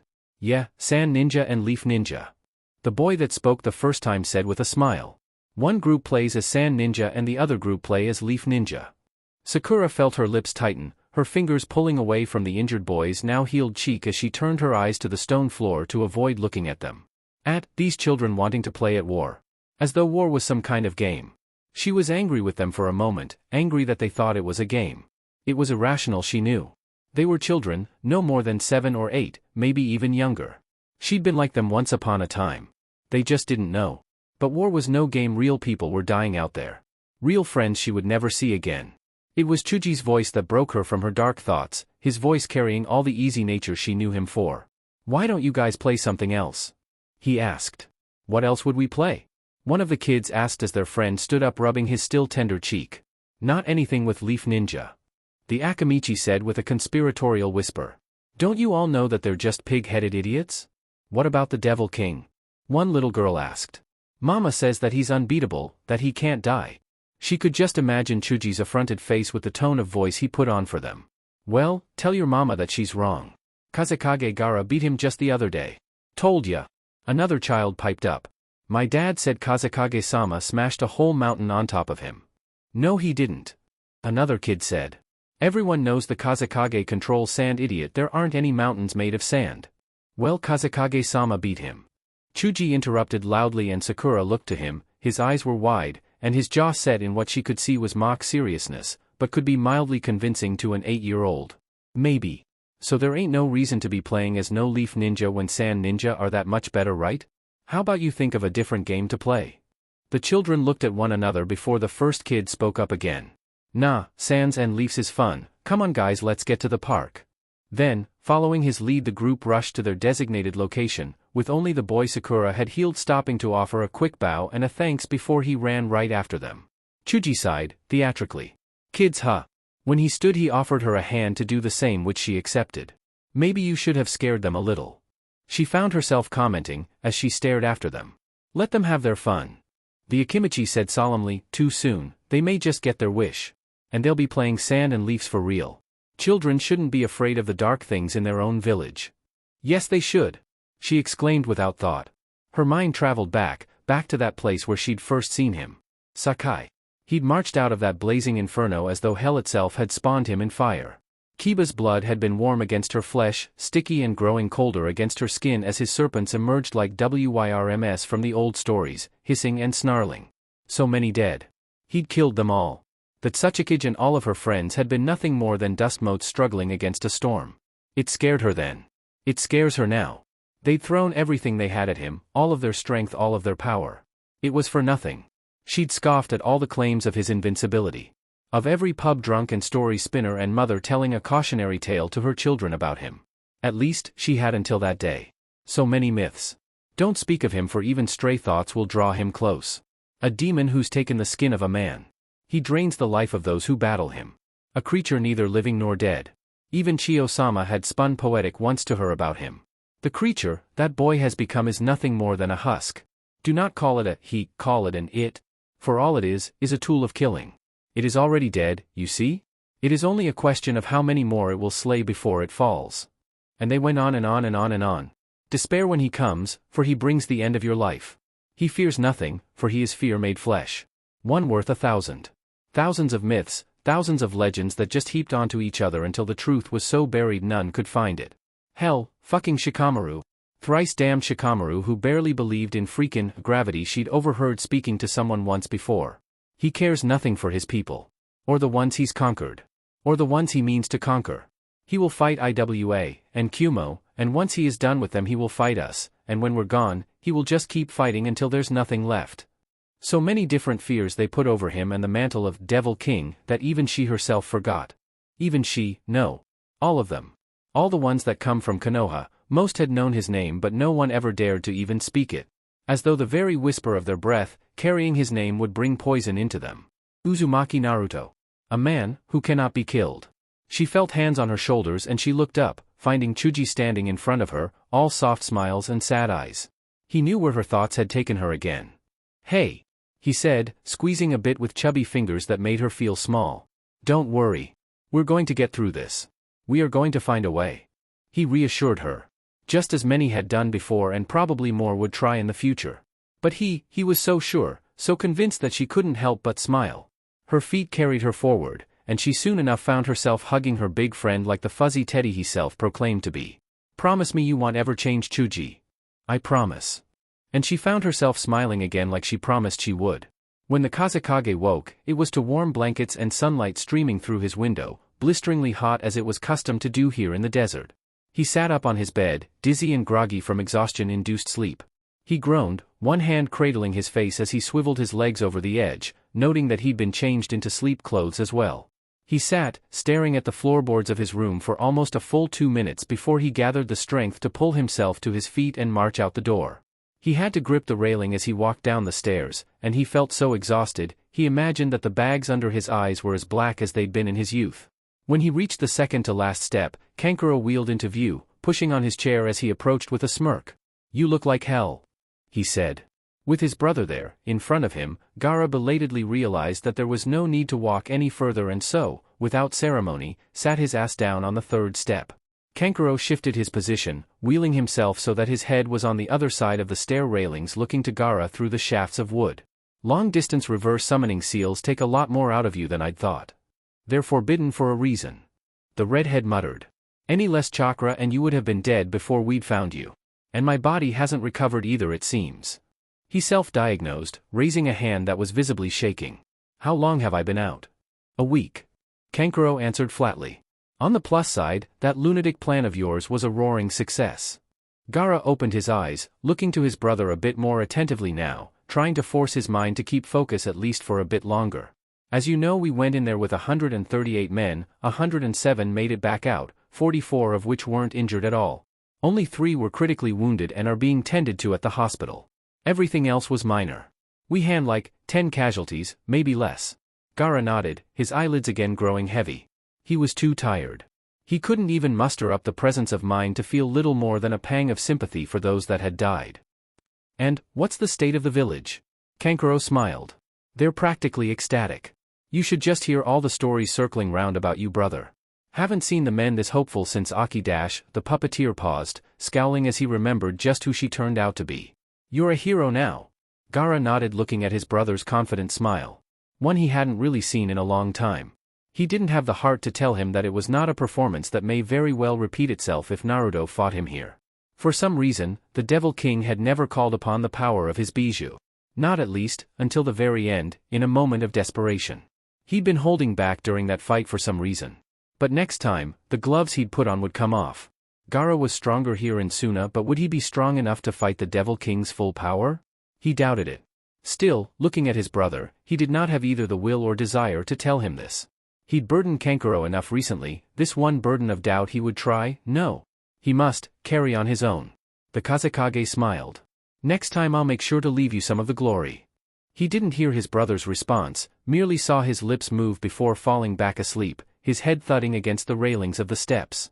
Akina had felt her stomach roll and twist itself into knots when she'd heard the news.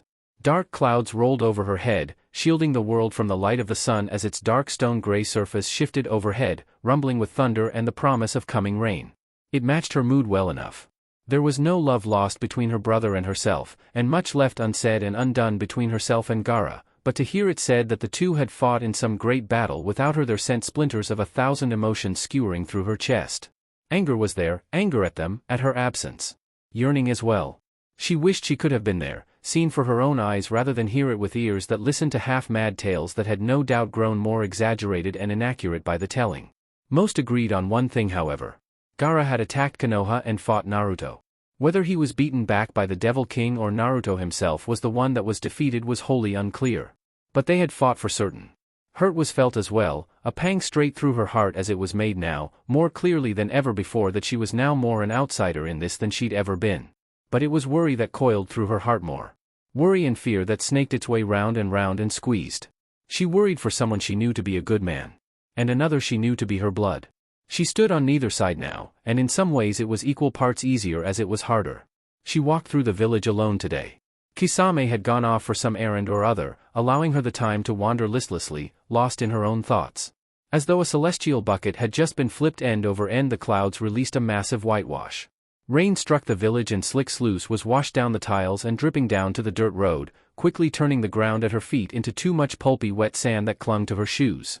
She cursed, pulling up her hood and running over to a nearby food stand, its angled roof providing her with shelter. She stood at the edge of the small building, content to wait out the storm quietly at the corner of this stall. "Miss," she heard behind her, moments? Minutes?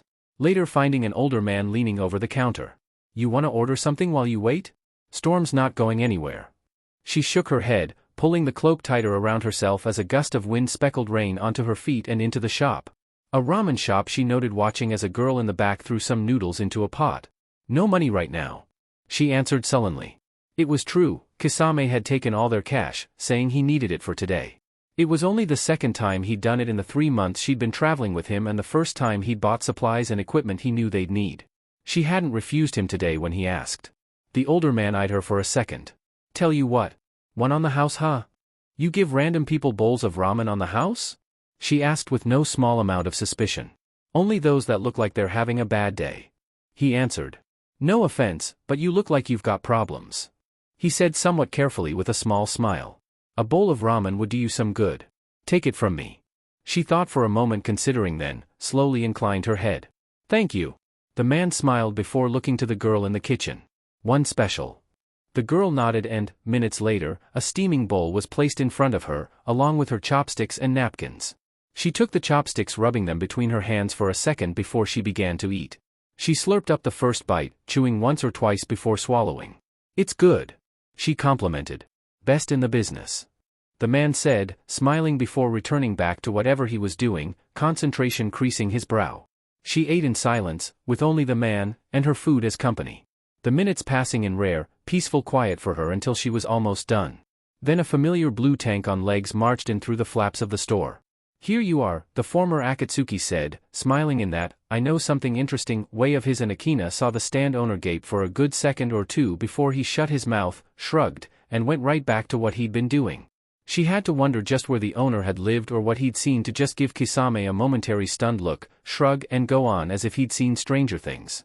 Kisame eyed the bowl, frowning, though there was no real displeasure there. "Holding out on me? I thought you said you gave me all your cash." "I did," she answered, and the fishman grumbled. He must have figured she was waiting for him to come back with whatever money they would have left, because he reached into his cloak, pulling out some money. "How much, old man?" he asked. "I said it was on the house." The owner waved them off. "Next bowl you can pay for." Kisame shrugged and then motioned for her to follow. Akina stood from her stool, bowing to the stall owner. "Thank you," she said. The older man smiled and nodded. "No problem, miss." She looked to the bowl, and the small bit of broth still gathered at the bottom, realizing that, while she'd been eating, she really had been at peace. The problems hadn't left her, but they had been driven away, at least for a few moments. And she did feel better. Sometimes it was the simplest things, really. She turned and walked out of the stand into the pouring rain, joining Kisame as he handed her a wide wicker hat. She put it on, tying the strings under her chin before looking up to him. "So where'd our money go?" "Information," he said. "The rumors were right. Your Kazekage's balls dropped and he took the fight right to Konoha." "And what were the results?" she asked, heart thumping once painfully beneath her breast. Kisame waved her off, reading her concern easily. "Neither of them are dead, girl. The Kazekage attacked to make a statement. It was a theatrics show, nothing more. I doubt the two even managed to fight before he turned tail and got the hell out of Doge. Both of them are alive. Kaze is back in Suna, and the Demon King has called in all of his subjects." "The leaders of the conquered villages?" she asked, knowing exactly what that meant. Kisame's smile was so wide it threatened to split his face in two. "Yup!" he cried, elation pitching his voice to that of a child with a new toy. "Demon Boy's pissed, and this fight just got thrown from a walk to a sprint. They'll most likely be marching south in a month." "A month? But dash. Winter." Kisame's smile was almost shining with feral glee. "He's throwing his army to the meat grinder, and Suna, and the whole world with it. Banking everything on one last huge battle." He sounded happy, but, "You don't sound surprised." He barked out a laugh. "Because I'm not. He's doing exactly as he should." She felt dread, cold fear crawling up her spine as Kisame's beady eyes bore into her own, and she knew that with her next words she was doing exactly as he knew she would. "What do you mean?" Kisame's laughter chilled her more than the winds and the biting rain ever could hope to. She lay on her bed, still dressed in the clothes she'd worn during the day, as she rested on her side, eyes fixated on some spot along the wall. The sun dipped down the horizon, as one more day began to fade into the black of night. Her mind wandered and her thoughts drifted, going everywhere and nowhere all at once. The door opened, and when she looked she found him walking through the threshold, blue eyes finding her dusk gray ones easily. She leaned up, upper body resting on her left arm as she returned his look. 1,000 things hung in the air between them now. 1,000 things unsaid, and a million more whose words could not even be thought. She began, breaking the silence first as she swallowed. "I wasn't sure if you'd come. I am not sure why I chose to do so," he admitted. She looked to him, searching vainly for something that she could say, some subject she could bring up that did not revolve around the war, on the plans he'd made. But her mind emerged with nothing. It was the biggest thing between them right now. Almost the only thing from a certain point of view. She shifted her position, her weight going from her side to her rear as she placed her arms loosely around her knees, bare feet on the bed. "You're going to march, aren't you?" she asked, voice all a rush. And the gauntlet between them was dropped again. "Yes," he answered. It was one thing no one could ever claim otherwise. He was honest.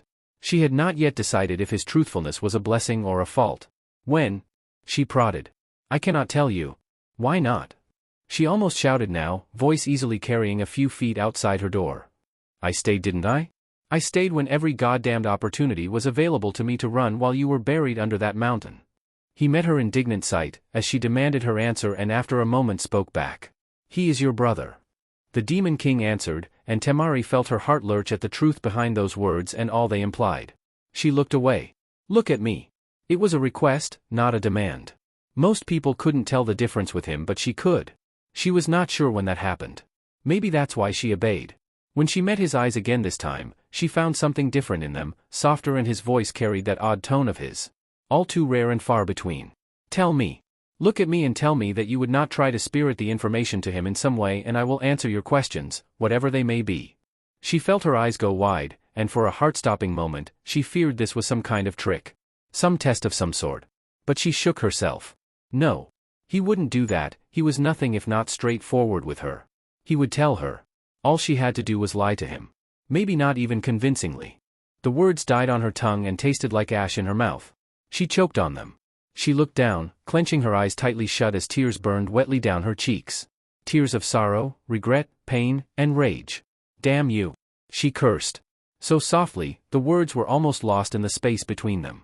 Damn him for doing this to her. Damn him for placing this crushing burden of guilt on her shoulders. "Damn you," she yelled at this time, a wild scream as she brought her eyes back up, glaring at him through her tears.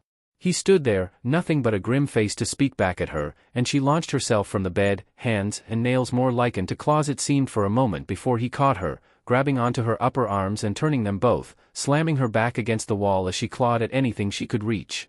She kicked, thrashed, struggling, and for the briefest instant it seemed as though she would break free from his grip in her fury when his strength, finally, won over her effort. She nearly sobbed, panting like a winded dog as her chest heaved, cheeks flushed, and she found him staring down at her, his face inches from her own. "Why did you stay?" she heard him ask.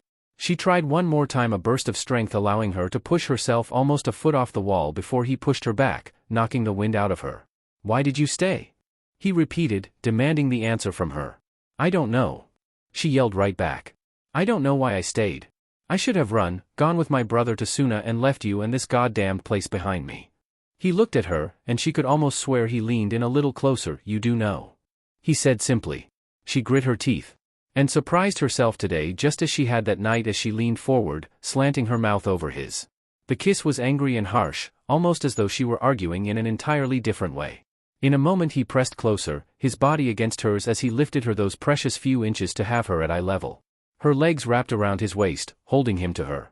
The heat of his hand is at her back, holding her flush against him, and her spine shivers as she feels his other hand at the back of her neck so she does not pull away. Their tongues meet, fighting against one another as her wet muscle invades his mouth, exploring feeling. Her lungs begin to burn, but her hands fist at the back of his head, holding handfuls of his hair so she could hold him close. So that neither of them can pull away. But all too soon, for an instant that lasts forever, her chest shudders and spasms with the lack of air and she has to pull back. Biting his lower lip as she does and feels the flesh beneath her teeth, she scarcely allows either of them a breath before she kisses him again. Her lungs are still aflame within her chest, burning her insides as she holds him tight. It's not anger this time that drives her, rather a strange sort of desperation. It's his tongue she feels in her mouth. It meets her own, pushes against the back of her teeth at the roof of her mouth. She shudders at the sensation, at the lack of air, at the heat of his hands, at the cold hardness of the wall at her back. Somewhere in the back of her mind she is dimly aware that the Umbu may very well be watching, spying as they always did. Let them look, the other part of her thinks. For this moment they are the only two people in this house, in the whole world as it crumbles around them, as her hands trail down his neck, over his shoulders to the planes of his chest. She pulls back, panting, and in that second her back arches sharply, one razor-edged claw trailing up her spine in an all too light, barely there touch that she feels like a branding iron. His hardness presses against her. She can feel the warmth of his length against her thigh through the clothes. So he did have more blood than ice water in his veins after all. She pulls away, still gasping, struggling to get a proper breath with gulps of air before their lips meet again, later than she would have liked, sooner than she needed. Her fingers are twisted so tight around his robes the cloth is beginning to give with sounds that don't seem to reach either of them. He pulls away from her suddenly and she looks into his eyes. They are rimmed with red, his fangs longer than they should be. One hand is still around her waist, the other now pressed against the wall beside her head. His own head dips now, his head falling onto her shoulder. She feels his hot breath against the hollow of her neck. "Tell me to stop now, and I will." She hears him breathe out.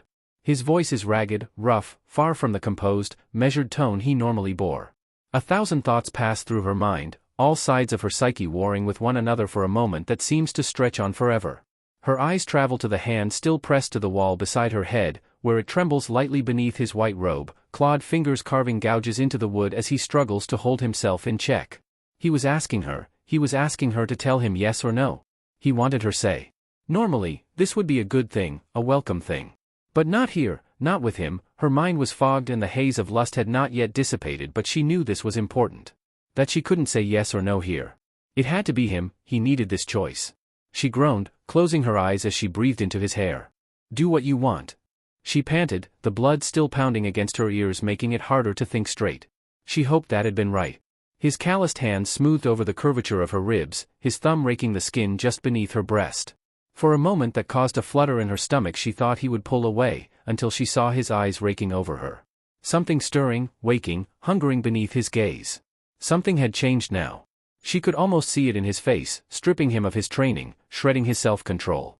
And now something different, a stranger, a wild thing inside of him was uncoiling and spreading its wings. His mouth returned, moving over her jaw, down her throat. She bit her lip, hissing through her teeth as she tips her head. Her hands tremble against his arms as she draws him closer as she feels the wet rasp of his tongue trailing a tender line of flesh from her ear to her neck. He pulls away, and she wonders for a moment why before she feels what he's doing. She doesn't look down, she keeps her eyes on him as she can feel a single claw rising. It trails up from her stomach. Slowly, slowly she feels it like the edge of the knife against her skin, and heat, painful, perfect heat caresses her flesh where his chakra burns its way through her clothes. The cold touch of the air kisses her stomach and chest as the clothes part like a vest when he's done, sensitive flesh shivering as her blood rushes beneath her skin and her heart pounds against her skull. Her legs uncoil from his waist, and her knees shake under her weight. She swallows. The bed. She hears herself say, moving around him towards the aforementioned piece of furniture. Then his arms were around her again, pulling her back, holding her tightly against his body. One arm wrapped around her waist, resting just beneath her belly button as she felt the other prickling the thin skin of her neck. One finger idly drawing itself across her throat with a silken touch as his ragged breath joined the pounding heartbeat in her head. She shuddered, the world rippling within her eyes as her knees gave into the temptation to buckle, pressing her back against a chest that was far too hot for a man so cold. She reached up, blindly, fingers twining themselves in his hair again, and right there, at the small of her back she felt that familiar hard heat pressed against her and the hand at her stomach trailed lower.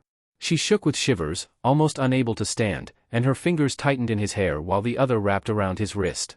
He pressed his fingers against her, and the blades at her neck prickled with her cry while the knives of her sudden, sharp pleasure tore through her.